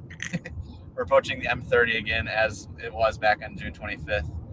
And right now we have a good visual on a very nice looking shelf cloud. So that's indicative of some winds coming out from beneath the storm. And in behind it is a lot of white and green. And you can kind of see that there on radar where the pinks are. Probably some good sized hail falling in there right now. Yeah, speaking of hail, let's go ahead and take a peek at our VIL, our hail tracker. There you go. As Joel just called out, their coloration here heading into Gladwin, perhaps some larger hail falling. Don't have confirmation on that, but that would be where it's going to fall if it's falling at all. So Gladwin, Secord, Beaverton, Billings, you guys would be in line for perhaps some hail. Gladwin especially. Yeah, that's really picking up. Yeah, it is. Check out your velocity here. I'm curious next scan as well. Looks like we're running still about 5-minute scans.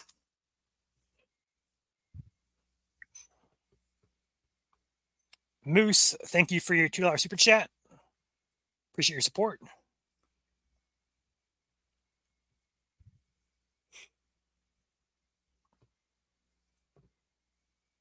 Sirens going off in Clare. Clare is not under any warning whatsoever. You are all clear from these storms.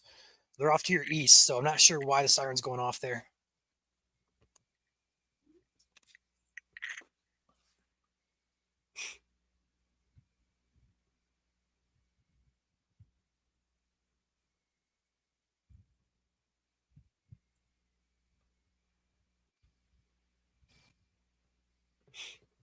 So again, severe warnings currently in effect still.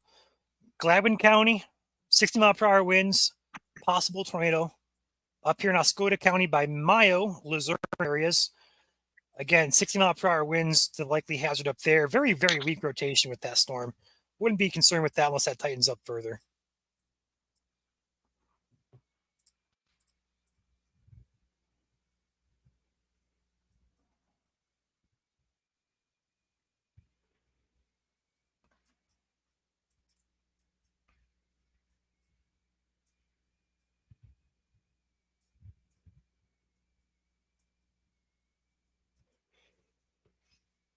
Ryan, we got a report of pea-size hail in Gladwin. Okay, cool. That's good news. Don't want anything larger than that.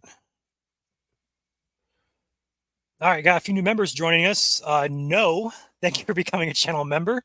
Appreciate your support. Welcome to the team. As well as Dawn, our very own moderator here in chat, become a member for 2 months. Thank you, Dawn. Appreciate your support.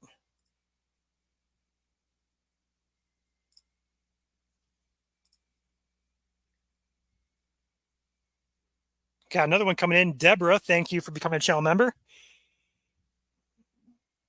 Welcome to the team, guys.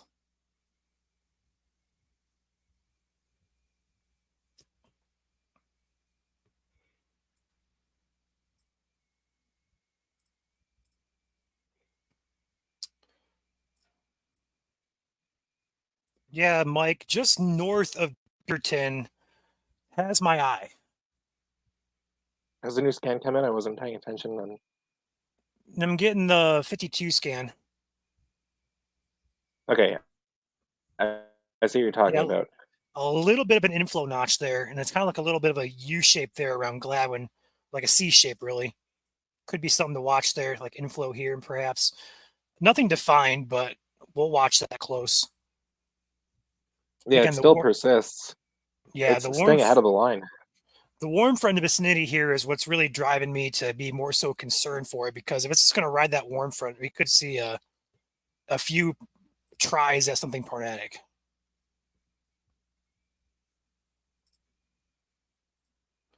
Looking at the meso analysis behind the scenes, the bulk shear, Mike, is actually better the further east you go. Yeah, it's So moving it's into a better environment. Yep. So is the SRH. So is the storm relative winds as well. So the better environment is actually off here toward the lake. So the further east it goes, the better environment it gets into. So it's not good.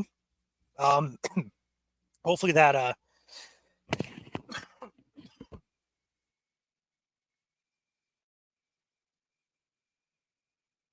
sorry about that. Hopefully that doesn't strengthen, or as a result strengthen the storm. Talking so much my voice is dry. What's happening on Oscoda County, Mayo area? Let's go ahead and pop up there real quick. So nothing for Mayo yet. This storm is moving your way though, very slowly. 60-mile-per-hour winds, 1-inch hail is your primary concern. There's really no rotation with that at all. So just some gusty winds and some small, or sorry, perhaps large hail with that storm. Take a peek at our velocity, or our hail tracker here, just north of Luzerne there. Looks like that's going to be the heaviest of the perhaps hail. And that looks to be kind of weakening out too from what it was. So looks like the storm is dying, at least for now, but gusty winds remain for you there in Oscoda County.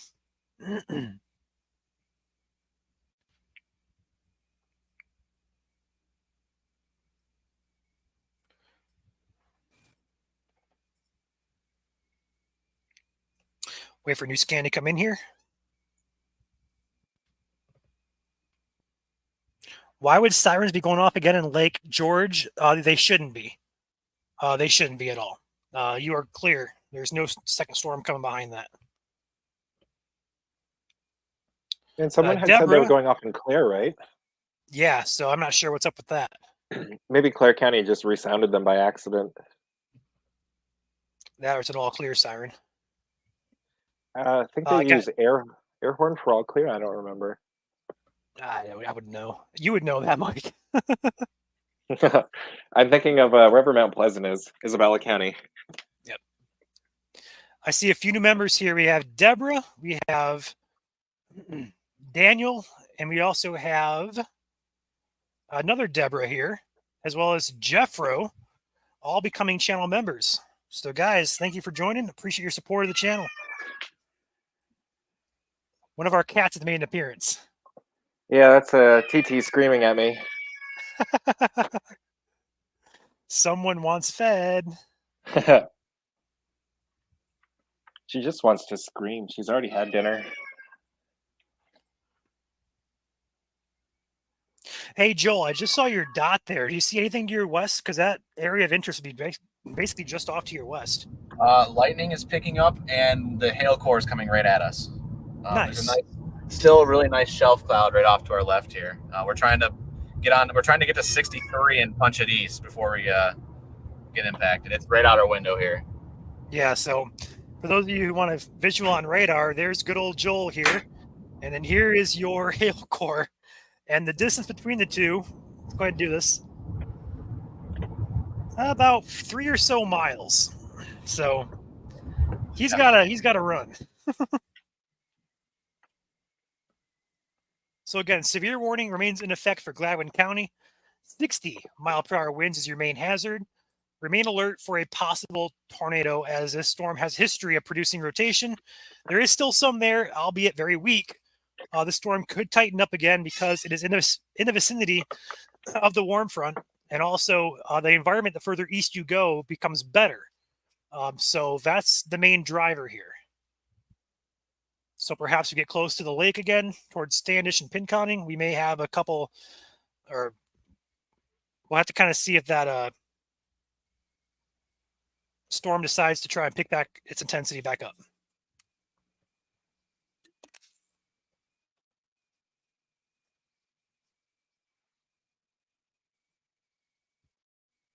How's Mount Pleasant looking? Sounds rough. So Mount Pleasant doesn't look too concerning via velocity, although you have a pretty hefty storm moving through. Let's go ahead and take a peek down here further south real quick.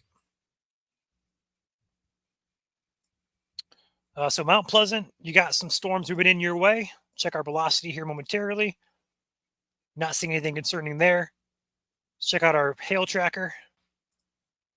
Not seeing anything concerning there. And that goes for the entire lower Michigan here as well. Not seeing anything concerning on hail. Let's go ahead and check our reflectivity. Again, moving into Ithaca, the area there toward Ithaca. I got a cell moving through. It's going to be Gratiot County. And then also down here in Eaton County, moving into Clinton County. You guys got a cell moving up your way as well. None of these look severe, but the chance that these storms could become severe does exist. So remain alert through the evening. I'm not seeing anything concerning via velocity or hail for these storms. But with the holiday, with fireworks going on tonight, just remain alert for any lightning, rain, etc., as that chance does exist throughout much of the entire state this evening.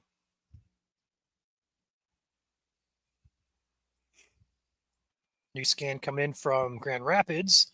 Not going to do any good up here for Gladwin, though.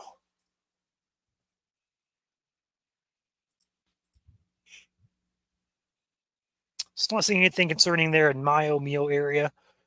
I don't want to pronounce it wrong, so I just say both. Looks like Joel made it to 61 there, so it looks like he just beat out that hail core. It's right behind us, though. The good news, though, Joel, is it's moving very, very slow, so you got a lot of time.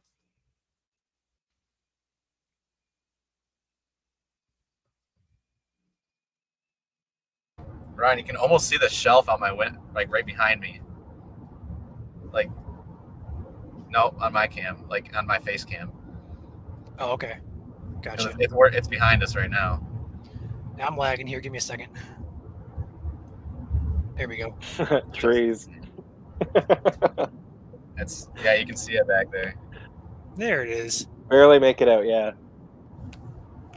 Oh, there it is. Okay. A little bit better of a look there.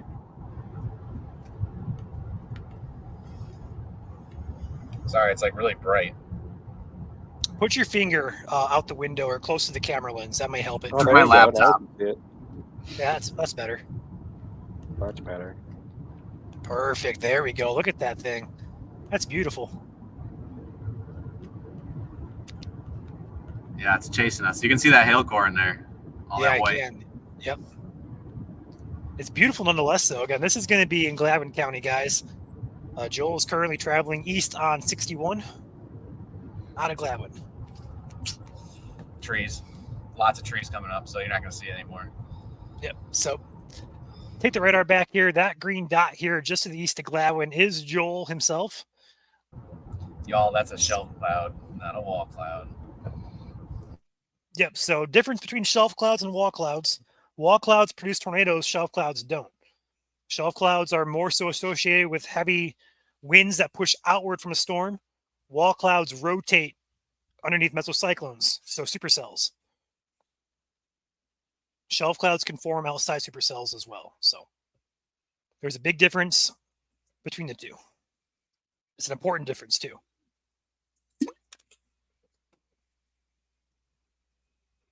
So 2 severe warnings remain in effect. One for Oscoda County, one for Gladwin County.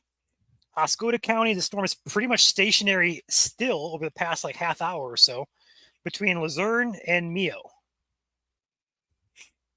Moving very, very slowly. Velocity on this does not indicate anything too concerning. And then the hail tracker last we checked was on the, yeah, it still is on the weakening trend. It still is there. We had a pretty good hail core there just north of Luzerne, and now it's weakened out. We'll see if it comes back or not. But that storm does look like it's weakening to a point where they may cancel that warning. That warning is in effect for 26 more minutes, so until 6:30 p.m. We'll see what they do with that, if anything. Down here in Gladwin County, 60-mile-per-hour winds as well as a possible tornado would be your main concern.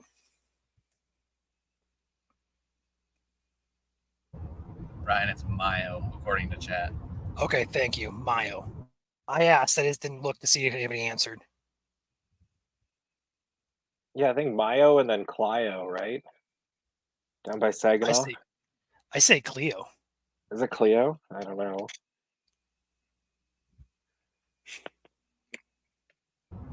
I believe it's Clio. Yeah, I feel like Both of them have that like happened on the live stream a while ago. I don't know if we called this out yet, but thank you, Carrie, for gifting 5 memberships. Appreciate your support, Carrie. I don't know if we got that or not. I don't think we did, but either way, appreciate your support, Carrie.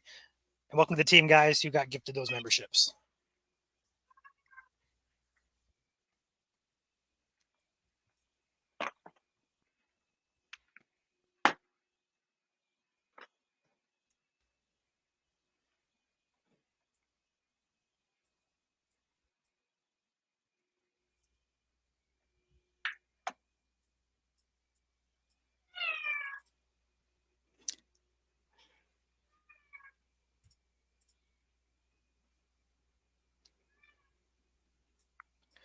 Interesting looking cell here by Grand Ledge. Looks like a little mini bean, so to speak. Very, very weak rotation with that too. It's very, very weak. Wouldn't be too concerned about that. But something to keep an eye on just in case it could strengthen. It's also on a boundary too, looks like, so we'll see.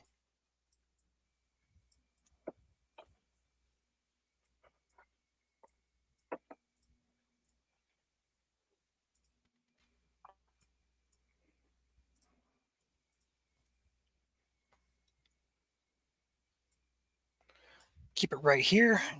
Just take a peek at this.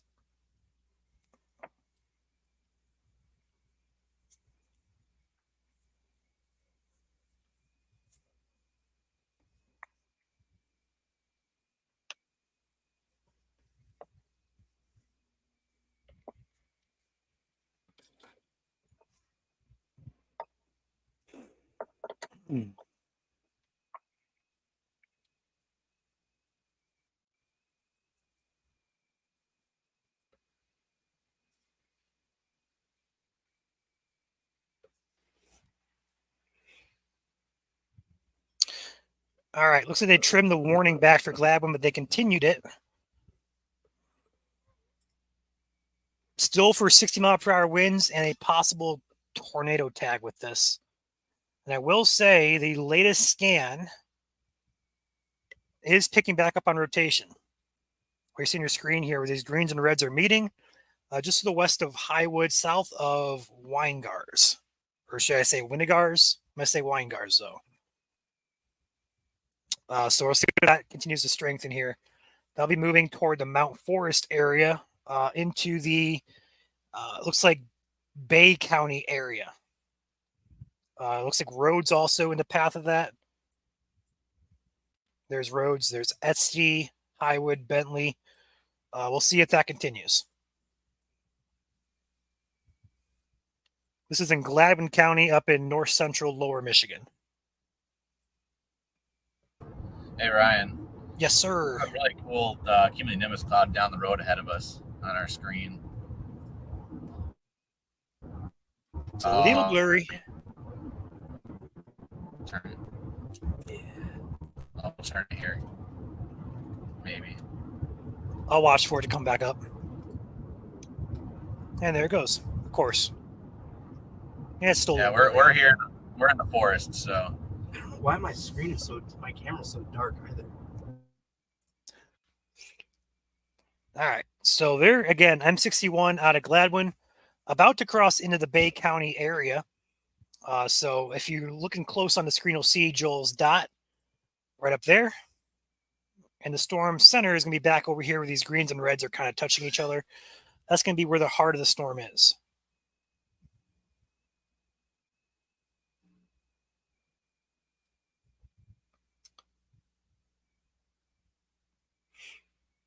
Got a picture sent into us behind the scenes from the earlier storm in Huron County. Perhaps we did have a touchdown there back in Huron County. Looks like a little thin funnel cloud at the very least. We'll see if that gets confirmed or anything like that. Any damage? I don't think we have any damage reports out of the area. But we may very well have our 11th tornado today up in Huron County. We'll wait for official wording, though. Interesting, yeah, because one of the storm chasers had said they may have seen a brief tornado. Yeah, and I mentioned that on stream too, as he said that too. So yeah, I wonder if that's the same thing. Yeah, with that picture there, that pretty much confirms at least it's at least a funnel cloud. But it looks like it's touching the ground, in my opinion. It's hard to tell though. Yeah, haven't heard of any damage, no trees down or anything like that in Huron County. Right. So we'll see if Detroit confirms that, or if they're just going to let that go. Sometimes they'll let these tornadoes go that don't produce damage. We'll see what they do, though.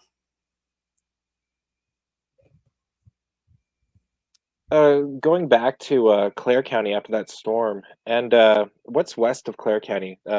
Osceola.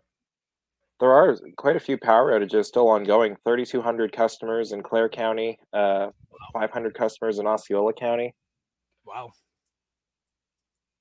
So that storm did produce, at the very least, some damaging heavy winds there. Yeah, I saw a photo at one point of some trees down, but I don't know where. I think it was in Clare County.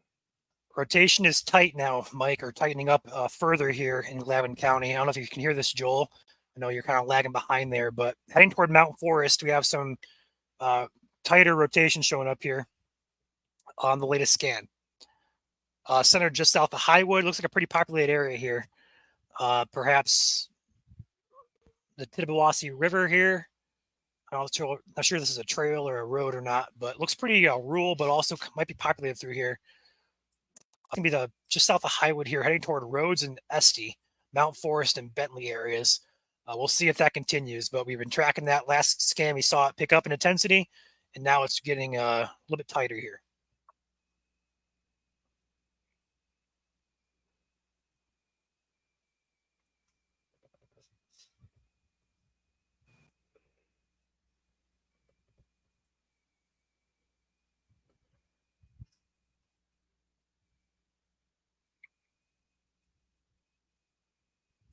Yeah, we'll see what happens with that warning because it's expiring in 3 minutes. Right.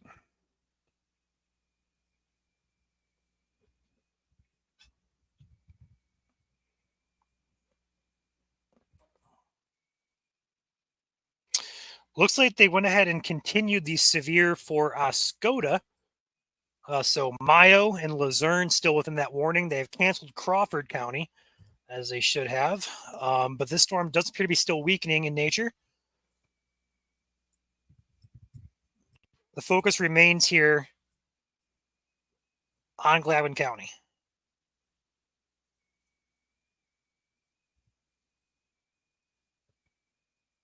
Ryan, we have a MSC member report of many trees down on Old 27 just north of Man Siding Road, south of Harrison. Yep, that would be directly in line with where that couplet was for a little bit. Yeah, that went right along Man Siding Road. So perhaps another brief touchdown here. Again, didn't see it on radar, but we have tornadoes in Michigan that go under the radar a lot. So we'll see again. It very well could have been wind damage, but with it correlating to the velocity couplet, it could have been tornadic. We never know. So we'll let Detroit and Gaylord offices do their thing. If anything gets confirmed, it'll be on the page as soon as we know about it. What's going on? What's up, Joel? Welcome back to the stream. Yep. What happened? Damage reports coming in along that couplet between Man Siding Road and I believe M61, Mike. Yeah, many trees down along Man Siding Road. So right over where that couplet was. Earlier, the Clare storm? Yeah. Okay.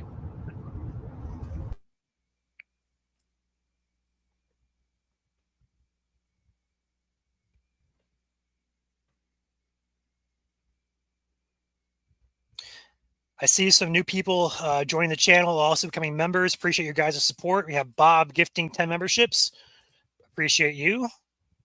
Going back up here, we have Danielle becoming a new member. Appreciate you joining the channel. Did I miss any here? Zachary, I'm not sure I called you out or not, but I'll call you out again if I did. Gifting 5 memberships. Appreciate you, Zachary. I believe that's all that I see here. Yep, that'd be all of them. So again, appreciate you guys gifting and becoming members. As always, welcome to the channel.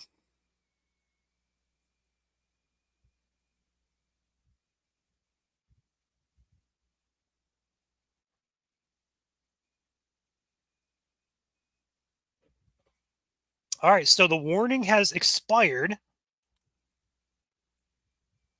So no severe warning now for Gladwin. Interesting move there. We'll see if they reissue one, or perhaps Detroit will issue, because Detroit covers this county tier right here, which is Bay County, and then Gaylord covers this county and that county. So we'll see what Detroit does, or perhaps they're coordinating on a new warning. We'll see what they do. So one warning remains in effect here for the Mayo area, Oscoda County. Perhaps some heavier winds just south of Mayo proper.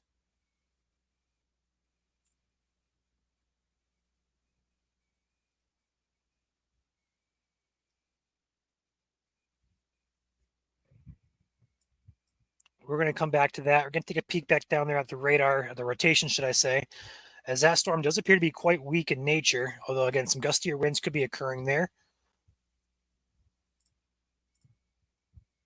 Wait for the new scan. The new scan is actually in, so take a peek at that here.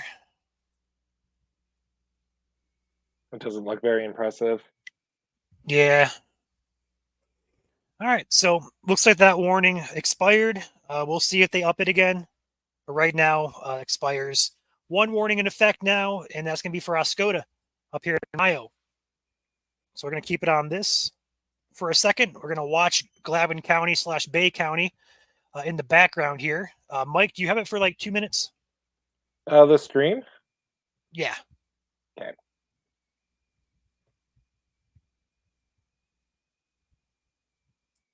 All right, there we go.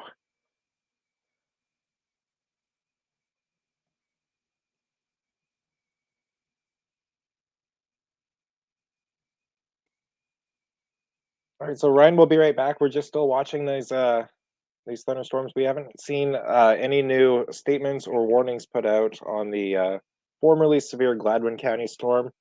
If anyone's just tuning in right now, the Gladwin County storm was tornado warned actually over Clare County. We do have reports of tree and power line damage around Lake George in Clare County, moving east along Man Siding Road, which was where radar indicated rotation had passed over. The storm's now on the Gladwin and Bay County line. Midland County could see some 50-mile-per-hour wind gusts per National Weather Service in Detroit, but we haven't seen anything get posted yet for Gladwin or Bay County as the storm continues to move east. And I spoke too soon. Gladwin County, special weather statement for 40-miles-per-hour wind gusts. So there it is. So the storm's no longer severe. Still looks pretty good on radar. But yeah, so it's hard to see, but it's in blue here. Special weather statement, eastern Gladwin County, and continues for Midland County.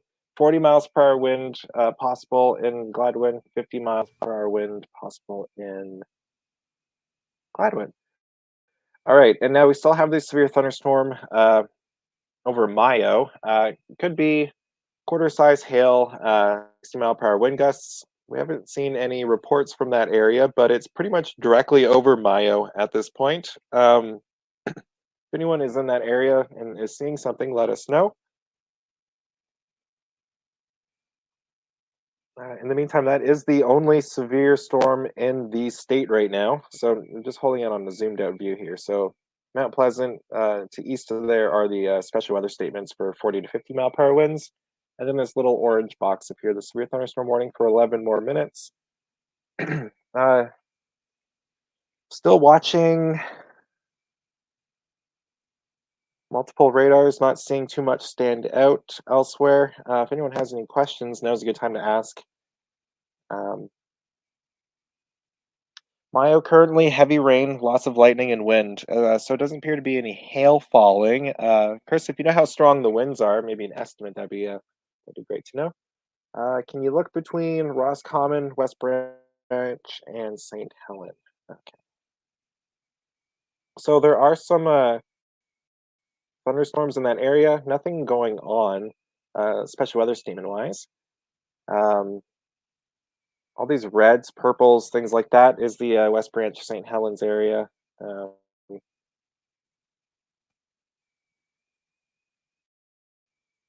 Nothing quite standing out on velocity, but we'll actually split screen this. It's easier for me to see. Right. So just general thunderstorms right now. I'm just circling this. See if that does anything. Bit of a wind signature right there. Showing up about not even 20-mile-per-hour winds through there, but nothing really stands out. Strong to severe wise. Secord having heavy rain. So that's in Gladwin County.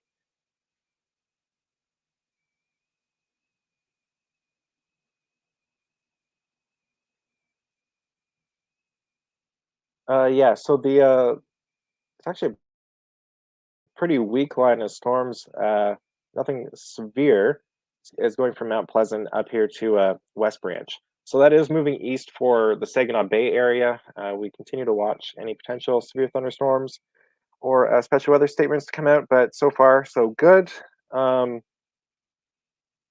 had mentioned Calhoun County. We haven't really been paying attention on the rest of Michigan because it's just general thunderstorms for the most part. Just doing a quick look on radar before I switch. Yeah, it's just like heavy rain, bit of lightning ongoing, pretty much from Gratiot County down to Lansing, and then southwest to St. Joseph County, moving into, I believe that's Branch or Hillsdale. Wherever Coldwater is, I believe that's Branch County. St. Clair County, sunny dry at the moment. Good to go down there. I'm not sure if anything will move into southeast Michigan. Some small storms. Here, I'll show you on radar. So there are all these small storms I'm talking about from, here's Gratiot County up here. And then they kind of just go along like this down Lansing and then coming into Branch. So those are moving. Really poorly drawn arrows. Actually, they look pretty good. They are moving east. There could be some light thunderstorms moving into southeast Michigan. There does remain a marginal risk of a severe thunderstorm for pretty much all of lower Michigan. So, I mean, you could squeak out a 60-mile-per-hour wind gust at any point as these move east. We will be here all evening watching. We hope that they'll clear the Detroit and St. Clair rivers sometime around 10 or after 10 p.m. So a long night ahead, just in case any warnings pop up. Otherwise, things are looking okay for now. And then as we can continue to see these storms appear. So we do have a new special weather statement coming in for Bay County. Strong thunderstorms along the line from Bentley to near Rhodes to Sanford. So that's in Gladwin County. Moving east at 40, 50-mile-per-hour wind gusts and half-inch hail. So a little bit less than dime-size hail. Gusty winds too. So we're looking at pin coning around 6:30, Linwood 6:40. I'm going to get this wrong probably. Caucallin around 6:45 and Bay City around 6:55. So this also includes the Bay City State Recreation Area. So I'm just going to zoom in here. So we do have our trio of special weather statements. There are 3 of them because right in where this white line is the boundary of 3 National Weather Service offices. So we got the one up here for Gladwin was issued by Gaylord. The one down here. Oh, you know what? I'm completely wrong here. It's actually 2. So yeah. So where that white line is, Gaylord's to the north, and to the south is Detroit, and then back over here to the west where Mount Pleasant is Grand Rapids. So we got Midland, Bay County, 50-mile-per-hour wind gusts possible, and eastern Gladwin, 40-mile-per-hour wind gusts possible with these storms. Back to everyone's questions, as I got a bit sidetracked with the new statement. Pin coning, I think. Someone said. What was said about Branch County? Just some general thunderstorms moving in, heavy rain and lightning. Nothing showing up on velocity for any wind potential. But we are keeping an eye on those storms as they move east towards southeast Michigan through the night, hopefully clearing by 10 p.m. or after. Pin conning. You know, I don't remember what I said the second time, so it's I think pin conning. Pin conning? You know, I don't know. Maybe Joel can help us if he hears me struggling. Yeah. Yeah, it's okay. I did notice just a little bit of the along the triple point to the north, a little bit of an MCV has started to form north of where I'm at, actually, further up 75. If you want to take a look at that. Yeah, like over St. Helen. I think so, yeah. Yeah. No, yeah, like nothing's really standing out on velocity, like less than 20 mile per hour wind. But yeah, I have been seeing what you're mentioning there.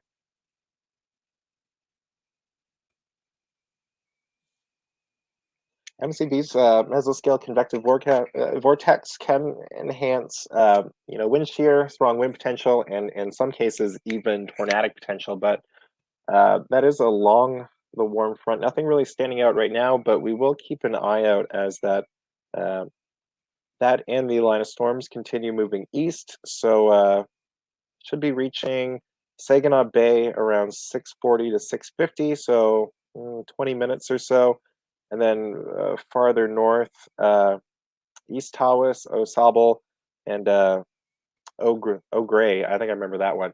O'Grey. So that'll be maybe around 7 and thereafter. So again, nothing really going on up here for those areas I just mentioned. I'm just doing a quick check at the radar here as it goes back. Still just general storms, Lansing to Battle Creek and south to Branch County. Pretty much just rain and lightning. Pop back up here to our radar. So as we were just talking about MCV, so the area I'm circling there in white would be considered our mesoscale convective vortex. But currently nothing happening at the moment with that. And our severe thunderstorm warning for Oscoda County just was canceled or ended. So that's gone. So for the Mayo area, no more severe thunderstorm warnings up that way. All that remains are our special weather statements west of Saginaw Bay. So I'll hold the radar here. Nothing else to talk about further south or north of that. Rose City. I'll have to check where Rose City is in just a minute. Augray. Augress? Augray.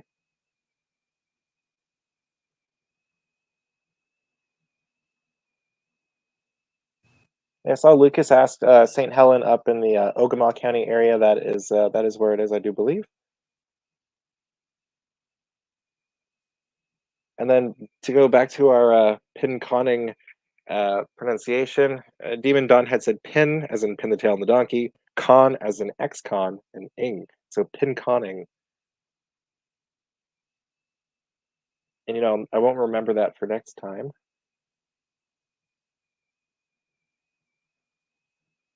Pin conning.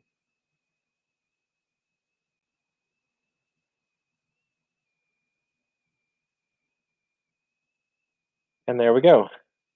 I think I just highlighted a comment and showed it on the screen.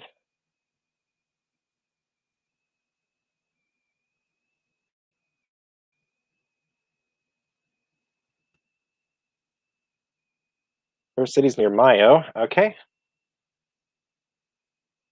Just gonna pull up. Okay, I see it. So someone was asking about Rose City. Just some general rain and thunder. There it is, right there, highlighted on the screen. New scan coming in. So there is some heavier looking storms off to the west, moving east towards Rose City and West Branch. But again, not getting much wind velocity off any of that. Like maximum I've got is 21 miles per hour, 22 miles per hour. No special weather statements, nothing being highlighted on that area of storms. That does extend from Luzerne down to Rose City, West Branch, and Edwards. And then once you get south of Edwards are where the 40 to 50 mile per hour wind gusts are possible from Midland, Bay City, and then up to, let me zoom in here, Mount Forest and Secord Lake.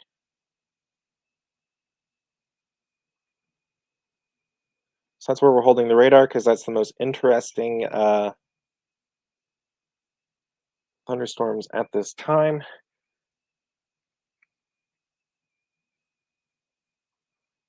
Houghton Lake getting storms. You're on the backside now of the storms near St. Helen, West Branch, and Rose City. Could be some lightning mixed in there, just some light rain.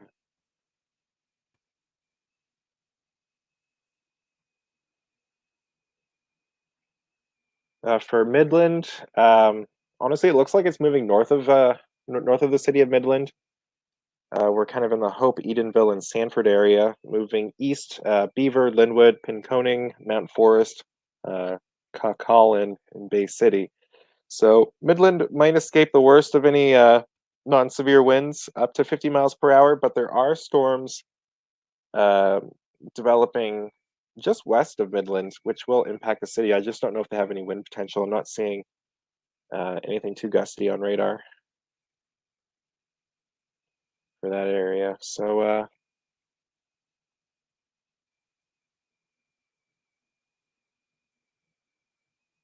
yeah, so someone said just light rain and some thunder in Rose City. Not much going on up there. No wind showing up on radar. Joel looks like he's eating bacon strips. You know, I missed that. I was looking at the radar, so I don't know what happened.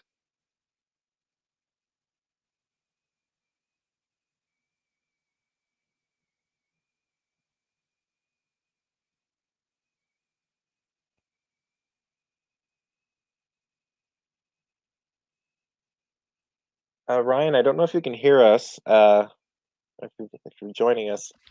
Now you can. Okay, yeah, I could see you talking, so I wasn't sure if you were on mute. I was just going to see if you could look at the south of Rhodes, west of Pinconning, or Pinconning. Yeah, so are you on DTX radar? Because that's where I'm on Gaylord. You're in, okay. I'm at okay, I see. about 6,500 feet there. Yeah, so looks like some really broad upper level rotations, kind of near the farthest extent of the radar beam. Go ahead, Joel. Sorry, I was just saying I have a shot of what's back in there underneath the shelf, I guess you could say. Yeah, so Mike, Gaylord's radar is about 1,000 feet lower than Detroit's radar right there in Bay County. Okay. We do have a new special weather statement now for western Saginaw County for 50 mile per hour winds. Good. Just going to switch this radar so we can get a bit of a better look here. So this stronger wind potential moving into northern Bay County, being highlighted by these bright greens up here. So Pinconning, Mount Forest area could be gusting to, I believe, 50. This was for 50 miles per hour. So we'll wait to see if the National Weather Service might upgrade this to a severe thunderstorm warning. In the meantime, 50 mile per hour winds, Northern Bay, pretty much all of Midland and western Saginaw counties. As these storms move through, I'm just going to hold it right here because now we have to watch the southern extent of it for Saginaw. Okay. And then I believe Ryan has gone on mute again, or he's still here. No, I'm still here. I'm just posting something to the page. Okay, no worries.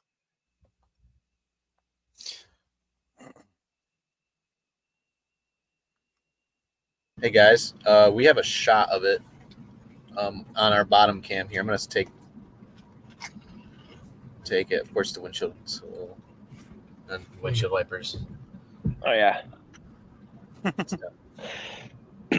I see big shelf cloud. Yep. Yeah, we're looking right at that rotation right now. Oh, my camera's been a tough. Severe Bay. All right, severe thunderstorm warning now for Bay County. 60 mile per hour winds, quarter size hail, tornado possible tag. All right, tornado possible tag on that area of rotation. Ryan, are we still on my radar or yours? You're on yours, but if you need to do anything, I can take mine back here. You do what you need to. I was just unsure of what was happening. So it looks like any rotation will be around the Mount Forest area, moving east for Pinconning, what do we got on here? 9 Mile, Woodville, Almeda Beach, Myers Beach, and south of Bentley. So severe thunderstorm warning now for northern Bay County, 60-mile-per-hour wind gusts, quarter-size hail, and a tornado is even possible with that. So this warning runs all the way from the north side of Bay City and Essexville, and the south end of Saginaw Bay, up to Pinconning, Mountain Forest, and I got to zoom in to see these town names. Bentley. So I'm just going to hold this here. So any rotation will be in the Mount Forest area, as highlighted in this warning for tornado possible. So kind of like right up there, pretty much under the Mount Forest marker there. It's a little hard to draw over. So we're going to hold this right here. I'm on DTX radar right now. So I think it should be good. It looks pretty much the exact same as Gaylord radar. Yeah, I'm on Gaylord, so if you want to take Detroit, that's fine.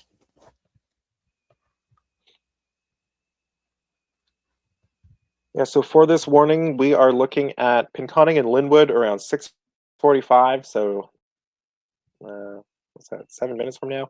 Cuckollin around 7, Bay City at 7:05, and Essexville at 7:15. Those are the times for when the storm is expected to arrive, with 60-mile-per-hour winds and quarter-size hail. Remain alert for a possible tornado. Tornadoes can develop quickly from severe thunderstorms. If you spot a tornado, go at once into the basement or small central room in a sturdy structure. If on or near Saginaw Bay, get away from the water and move indoors or inside a vehicle. So the National Weather Service has highlighted Saginaw Bay for the severe thunderstorm warning. If anyone is out boating or on the beach, I don't know if the weather is nice up that way, but you need to, if you're on a boat, move to harbor and get indoors, or if you're outside, get indoors or move into your vehicle until the storm has passed. That's to protect yourself from lightning.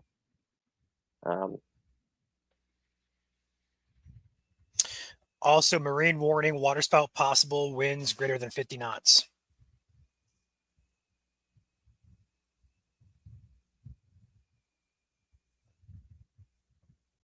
Can you hear me? Am I audible? Yeah. Okay, just want to make sure. Just trying to, I'm just trying to add the graphic to the Bay County warning post. You're good. I'm doing some stuff too. So guys, for those earlier in Huron County, which that tornado warning got prompted for Port Hope area, we have a video on our page sent in to us from Jim, who was out in the area. We do have confirmation on video, perhaps a gustnado or perhaps a brief spin-up tornado. That's on the page on Facebook and Twitter right now if you guys want to check that out. That's going to be from Huron County near the Rhapsody area. So appreciate Jim for sending that in to us. Yeah, just looking at that, there's good rising motion on that. Yeah, if you 2 and 4 exit, you can see the rotation pretty easily in it.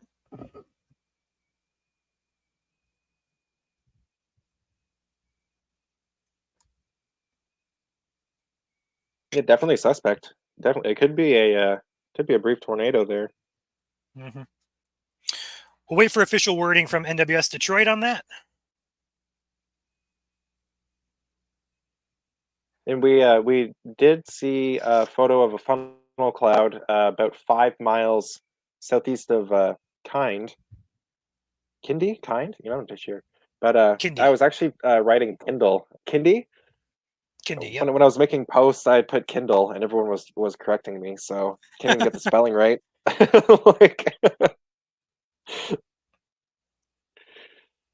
But yeah, we did see a photo of a funnel cloud from a storm chaser, and that was behind the scenes. It's okay, Mike. I got roasted earlier for pronouncing East Tawas City. Those two, East Tawas and Tawas City. I got roasted earlier by about 10 or 15 people. So They're not the same city. Same area. It's like, wouldn't you just call it Tawas and then East Tawas? I said Tawas. It's Tawas. Tawas. I was made Together well now. aware of that. Tawas. And then Ogre, I believe. Can't get that one wrong. But anyway, yeah, so as we still look here, potential for 60-mile-per-hour winds coming through northern Bay County, from Mount Forest to Pinconning, Linwood, all areas around there, Beaver. I know I'd zoomed in here and saw a whole bunch of little town names pop up. 9 Mile, Woodville, Alameda Beach, Myers Beach, all these areas, 60-mile-per-hour winds coming through. Potential for quarter-size hail, and there's actually a bit of rotation showing up. I just need to figure out the distance. So that wasn't the distance tracker. Let's try this. It's about 10 miles offshore. Okay, so 5 miles west of Pinconning. Just a bit of some rotation showing up there. For the most part, right now, it looks like 60-mile-per-hour winds are the biggest potential. Yeah, and the area of main concern for rotation is going to be centered directly over, I can get a road name here, North Carter Road. And that's going to be between Cody Etsy Road, or Esty Road, should I say, ST, and then West Town Line 16 Road. So Carter Road between Town Line and West Esty Road. Are you still on Gaylord radar? I am, yes. I am. Okay. I just switched over somehow. I was clicking buttons. Yeah, it's about 6,400 feet to this location off Gaylord, about 75 from Detroit. So still not close as we want it to be to the ground, but Bit of a radar hole up there. Yeah, so we just circled that area where there is a weak rotation and potential for 60-mile-per-hour winds. oh yeah, I see that now. Yeah, 60-mile-per-hour wind. Yeah, it can bring down trees, tree branches, power lines, anything like that. Actually, the new scan, Ryan, looks like it's transferred mostly to just damaging wind potential. Yeah, I agree with that as well. We'll see if it can spin anything up here between now and the lake, but at this point, it seems to be kind of unlikely. Yeah, I'm just trying to draw some arrows here. So you can see the winds kind of pushing in, and from Mount Forest to Pinconning, south to Beaver, along that line that I've drawn in those arrows. So there's really gusty looking winds coming through there.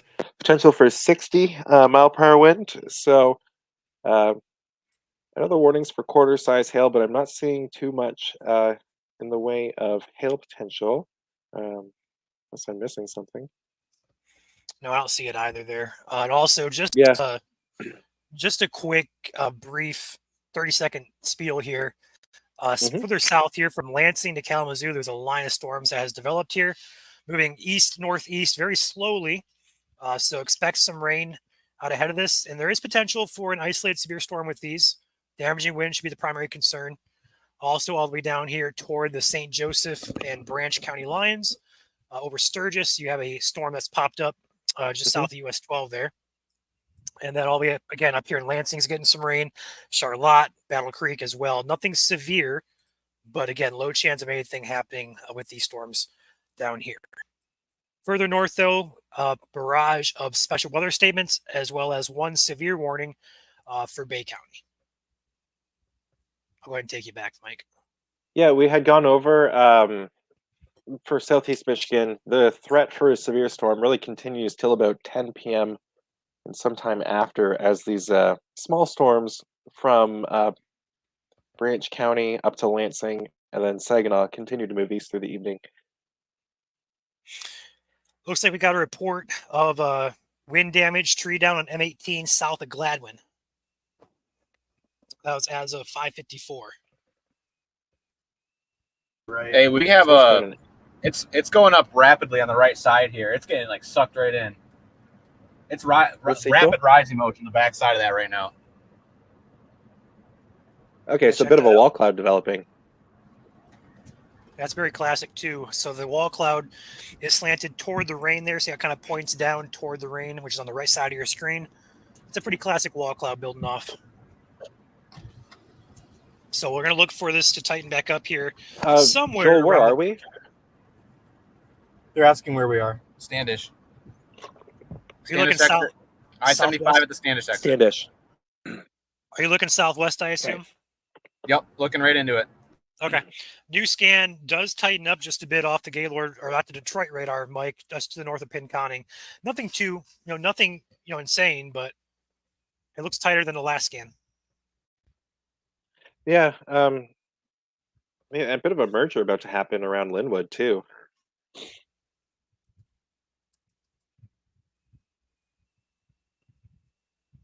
Oh yeah, you're right.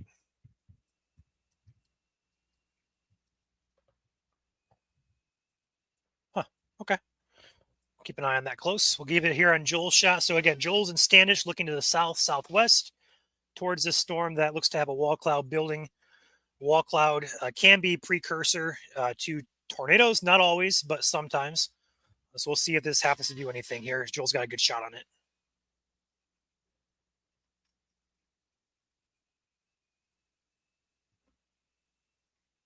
Yeah, so that is coming up on the Pinconning area. So definitely will be some high potential for 60-mile-per-hour winds. Pretty much all of northern Bay County, especially from north of Beaver, Mount Forest, Pinconning, and Linwood. I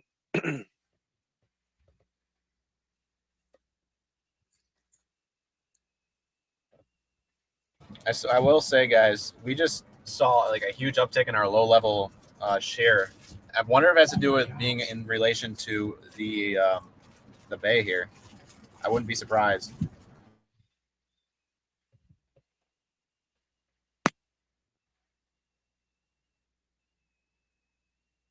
So I'm just checking some of the environment around this area. Pretty much from where it's heading right now. So the Pinconning area is going to move east across Saginaw Bay, then towards Huron County. There is a bit of a more favorable environment for a severe storm. So It's some Pinconning. areas in Huron County could be seeing another round of thunderstorms later. Pinconning. What did I say? Pinconning again? Yep, Pinconning is how it's pronounced. I'll Apparently. never remember it. So yeah, Pinconning. I told everyone I would never remember Pinconning.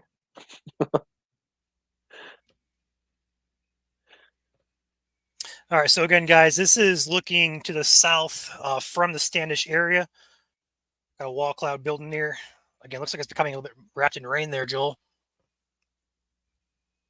Yeah, we're starting to lose its feature a little bit.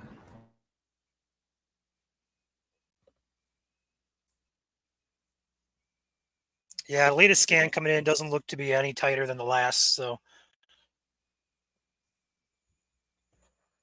this is going to pass pretty much over Pinconning, between Pinconning and Standish. At least the bulk of perhaps the heavier winds would pass between there. About to cross I-75. Do we have any MDOT cameras there, I wonder? You know what? Good question. I have it pulled up here. I'm going to roll it up here and check real quick. We have a couple in Standish. Doesn't look impressive, though.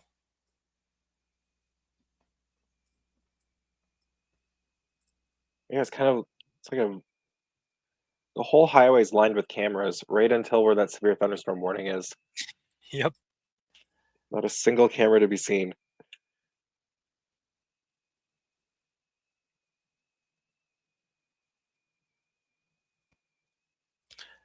I can tell what our phone that is. It's an iPhone because it tries to auto adjust too much.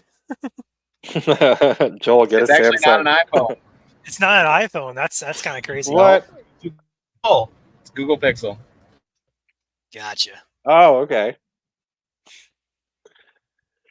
New report coming in from the Gaylord office.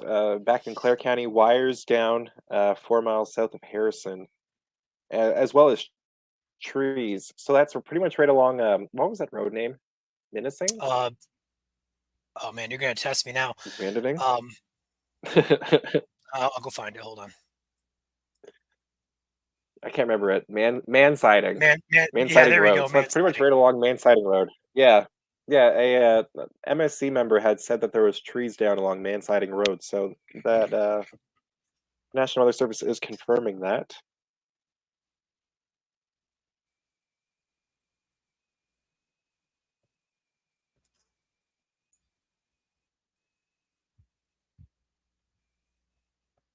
And I think you mentioned this. There was power lines down in the town of Gladwin, as well as a tree or multiple trees down in Gladwin. Yes, last report I got was about 2 miles Two south down. of the town of Gladwin. We had some wires down, I believe. So new scan. I'm seeing some higher velocity.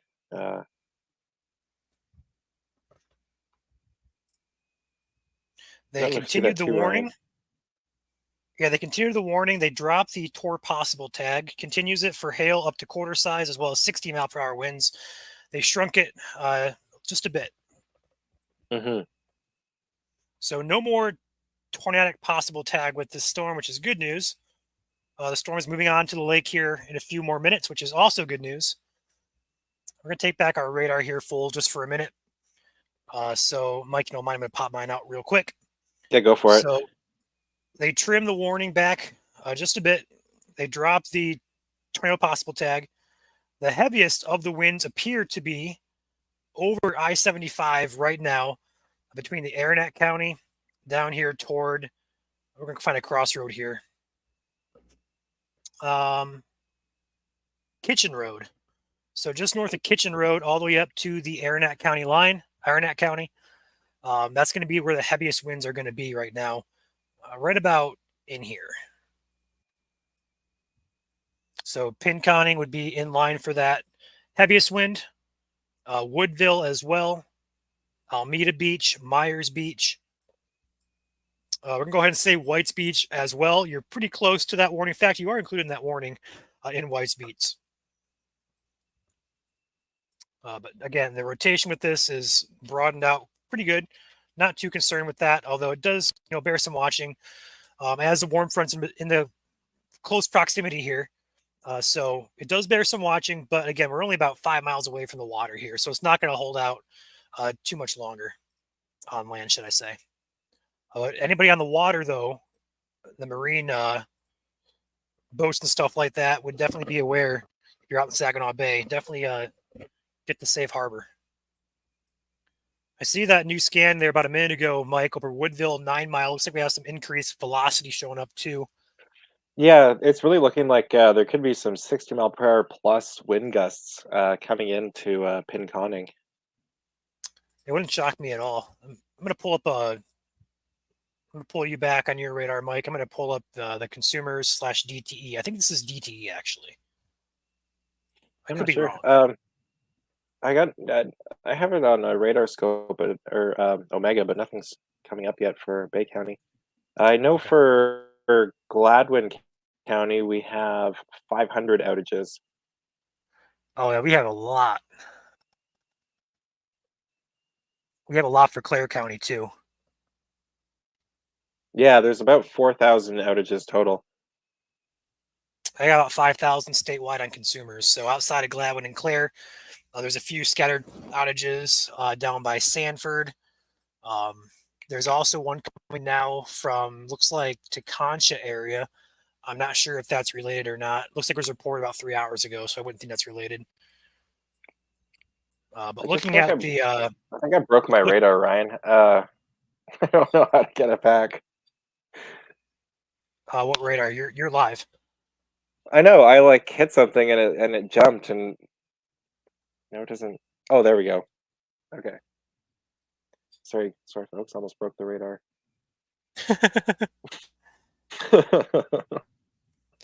So I got the consumers map pulled up here. Did they drop that warning? Right. So our potential fears. Yeah. Oh, there you go. Oh no, Okay, it's okay. it was just loading the special weather statement. Gotcha. All right, I got a consumers Anything map pulled on up here for Pinconning. There's nothing. There's nothing here for Pinconning at this point.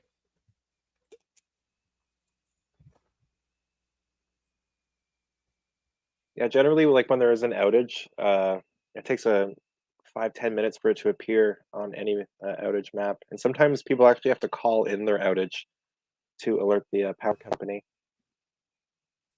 Yeah, I know we do here where I live. We've actually had calls before from the power outage asking if we, or from the power company asking if we've had an outage. Huh.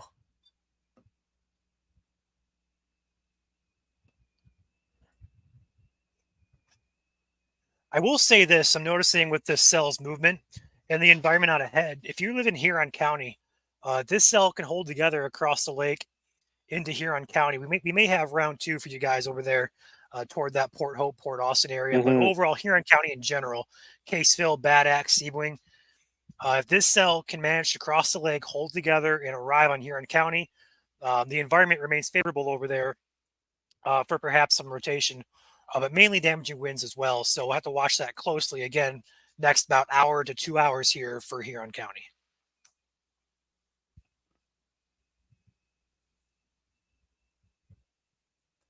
Thank you, Blaine. I think it's Bruh, actually. $5 super chat says, Grandpa and I were storm chasing on that storm near Port Hope. Saw my first tornado today, back home in Unionville watching new storms. Awesome, Blaine. Congrats for your first tornado. Appreciate you sending your $5 super chat as well.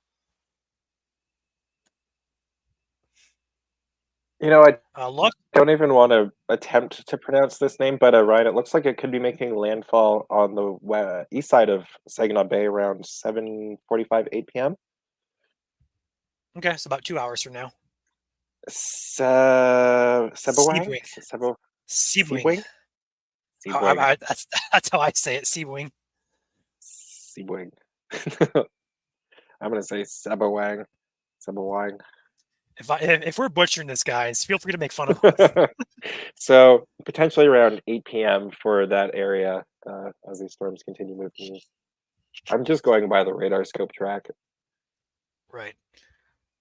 We can also go by Omega here too. Sebowang. Okay, some people are saying Sebowang, some are saying Sebowang. I've always said Sebowing. Sebowing.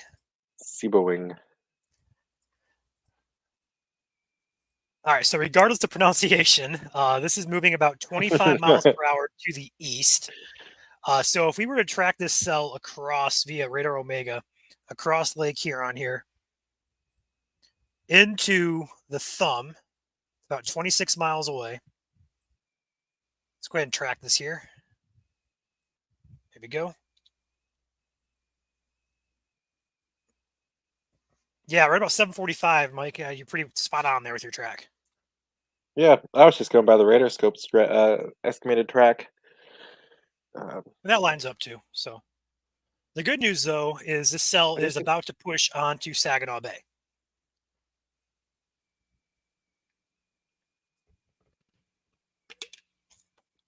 Go ahead, Mike. Some pretty beefy shelf cloud photos popping up on Twitter with this storm in Bay County. And by Twitter, I mean X.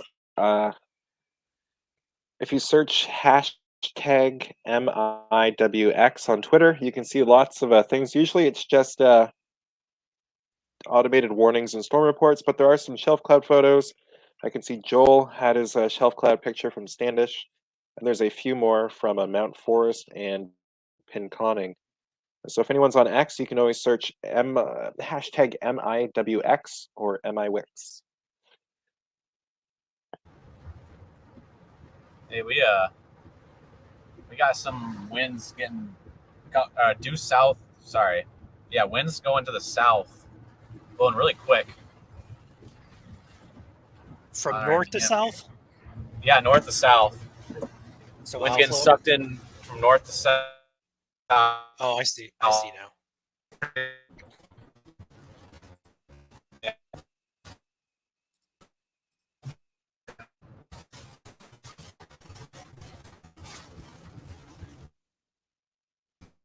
So Joel is moving south out of Standish.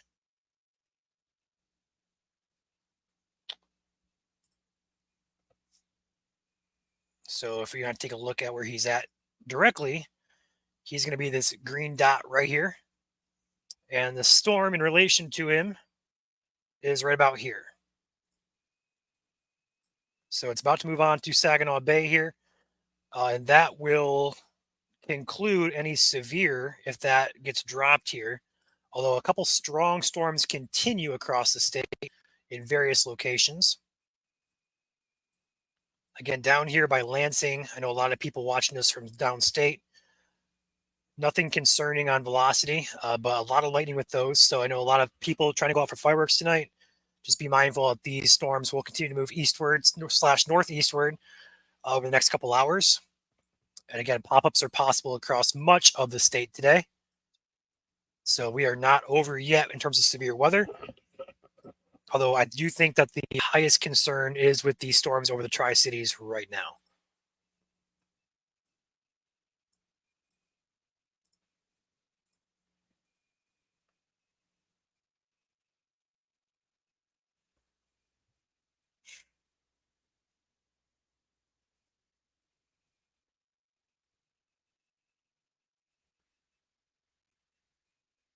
All right, running the stream for a few minutes. I'll just be right back. Okay.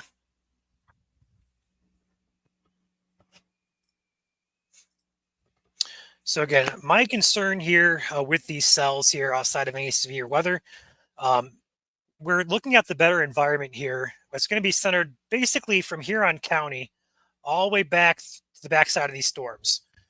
So this storm right now, it's currently warned in particular is in the best environment across the state. And that environment continues over here into Huron County. So highest concern for any severe weather between now and tonight would be probably Huron County and perhaps northern Tuscola, northern Sanilac as well. Watching it closely, but again, any one of these storms across the state, we zoom out here for a statewide look. Any of these storms currently in the state do have potential for damaging winds via microburst or downburst. We have a lot of what we call D-cape out there today. So that's going to be your downdraft cape. So that's your wet loaded microburst, comes down with such force, spreads outward, can cause some gusty winds. That's going to be your general risk across much of the state. But there is a warm front up here. We talk about warm fronts all the time as a mechanism of enhanced shear, perhaps some lift as well. That's why these storms up here have been severe all day long. In fact, we had a couple tornado warnings as well, but perhaps maybe a confirmed tornado up in Huron County and maybe one over in Gladwin County, or should I say Clare County, although both of those are unconfirmed. Could have been wind damage, very well could have been wind damage, but that warm front there is providing excess lift and wind shear for these storms to at least try to rotate.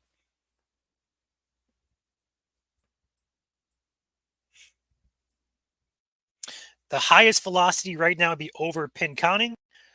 Looking at the power outage map, I do not see anything popping in yet.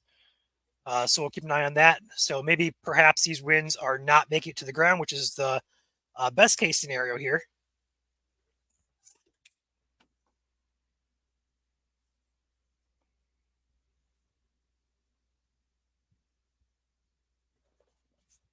So once this hops over into the Saginaw Bay, we're probably going to pop out of here and take another break as we did earlier. And if anything goes severe again, we're going to probably hop back on here ASAP as we always do. But for right now, that one warning remains in effect.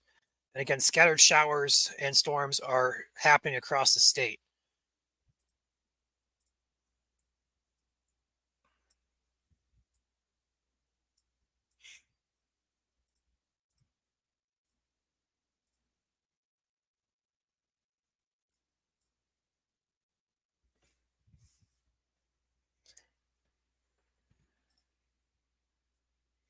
Still nothing popping up on the power outage map near Pinconning, which is really good news. I'm excited to see that.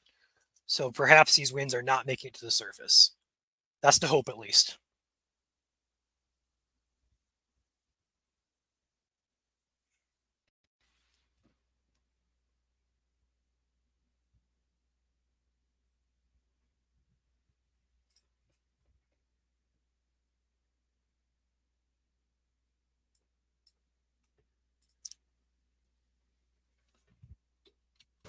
Looks like a meso low going onto the bay there.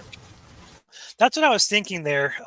You're getting northerlies, or should I say southerlies, north to south movement there. That could have been the northward extent of that. That's what I was thinking too. Didn't want to say it just because it's kind of confusing to explain, but I'm seeing that little comma head there.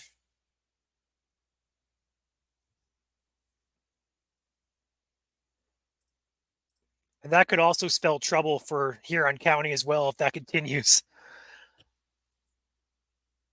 So what we're kind of talking about here is this little bow echo here. Kind of looks like a bow. But on the back side of this, air can kind of fill in back here. call it a little comma head, bookend vortex. You can call it whatever you want to. But that would be something to watch here if that can maintain intensity across Saginaw Bay.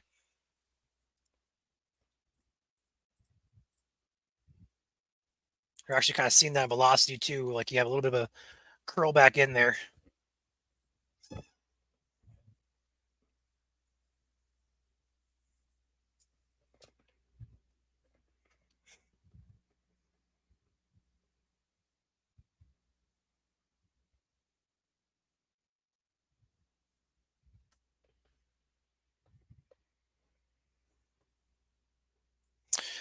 All right, so regardless though, severe warning continues for the Bay County area, especially near Pinconning. The heaviest of the winds appears to be over Pinconning, but we're not seeing any reports via spotters, anything in general that would indicate these are making it to the ground, which is really good news, but still heightened velocity here is concerning over Pinconning.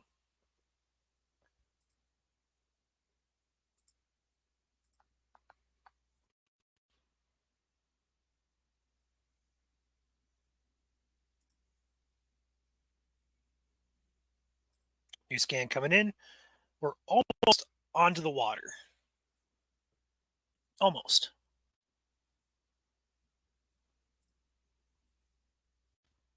Hey, we have a lot of road flooding going on here in Pinconning. Oh yeah.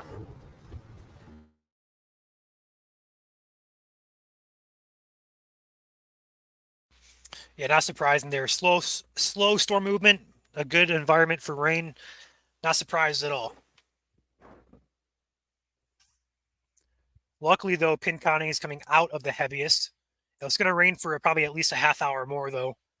But the heaviest rain looks to be passing off onto the lake as we speak.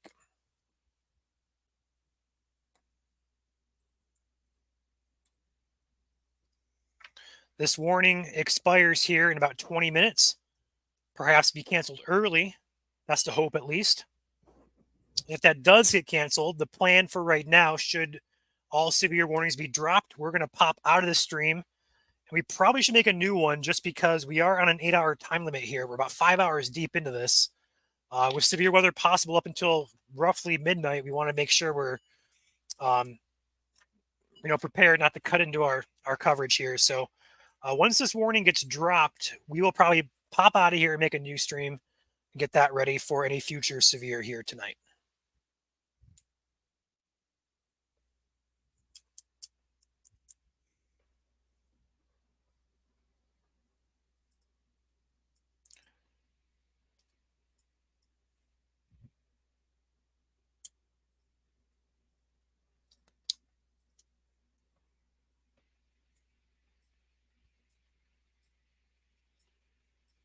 Further south here across, again, southern lower Michigan, Lansing just got some rain, thunderstorms as well.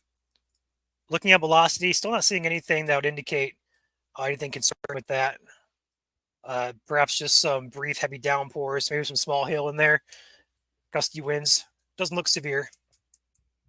All the way down here to Branch County as well. Looks like a good thunderstorm going on there in Branch. Doesn't look severe. Those will move eastward with a low chance of severe weather as it does so. Further north here, just some scattered showers and perhaps a rumble of thunder over here by Boyne City, Wolverine, Vanderbilt, Petoskey area. Also down here by Mayo into the Guston, Harrisville area, Alcona, Rose City, West Branch, moving in toward Whittemore, Prescott, and the Iosco County area. This warning should be dropped here, I'm going to guess, momentarily. So while this is wrapping up here, feel free to drop a like on the stream before we close this out. Once warning gets dropped, we'll go ahead and end this and make a new stream and prepare to go live should other warnings get issued. And thank you, everybody who has supported us via memberships, gifting memberships, super chats, Facebook subscriptions, Patreon members. Appreciate all of you guys.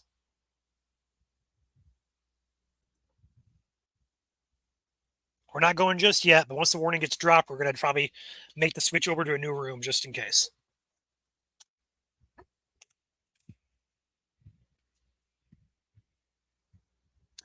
So I will say Huron County should be on alert for this cell as it crosses Saginaw Bay, Caseville, Sebring, Bayport, Valley Island, Rose Island. You guys all should be on alert as the storm pushes across the bay. It does have potential. I'm going to say this. It does have potential for some more rotation with it as the environment is favorable out ahead of this into Huron County. So just be on alert there in Huron. We may have round 2 coming for you guys.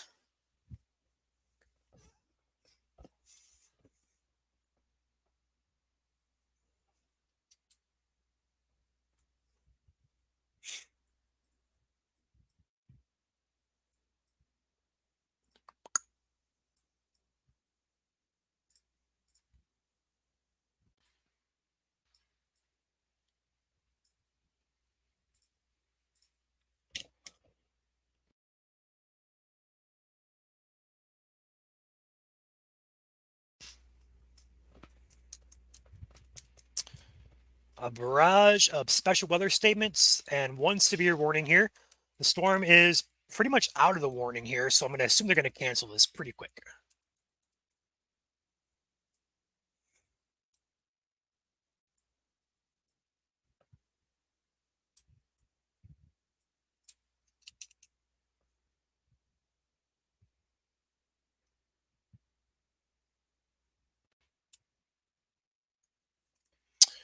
And there it is. It has been canceled.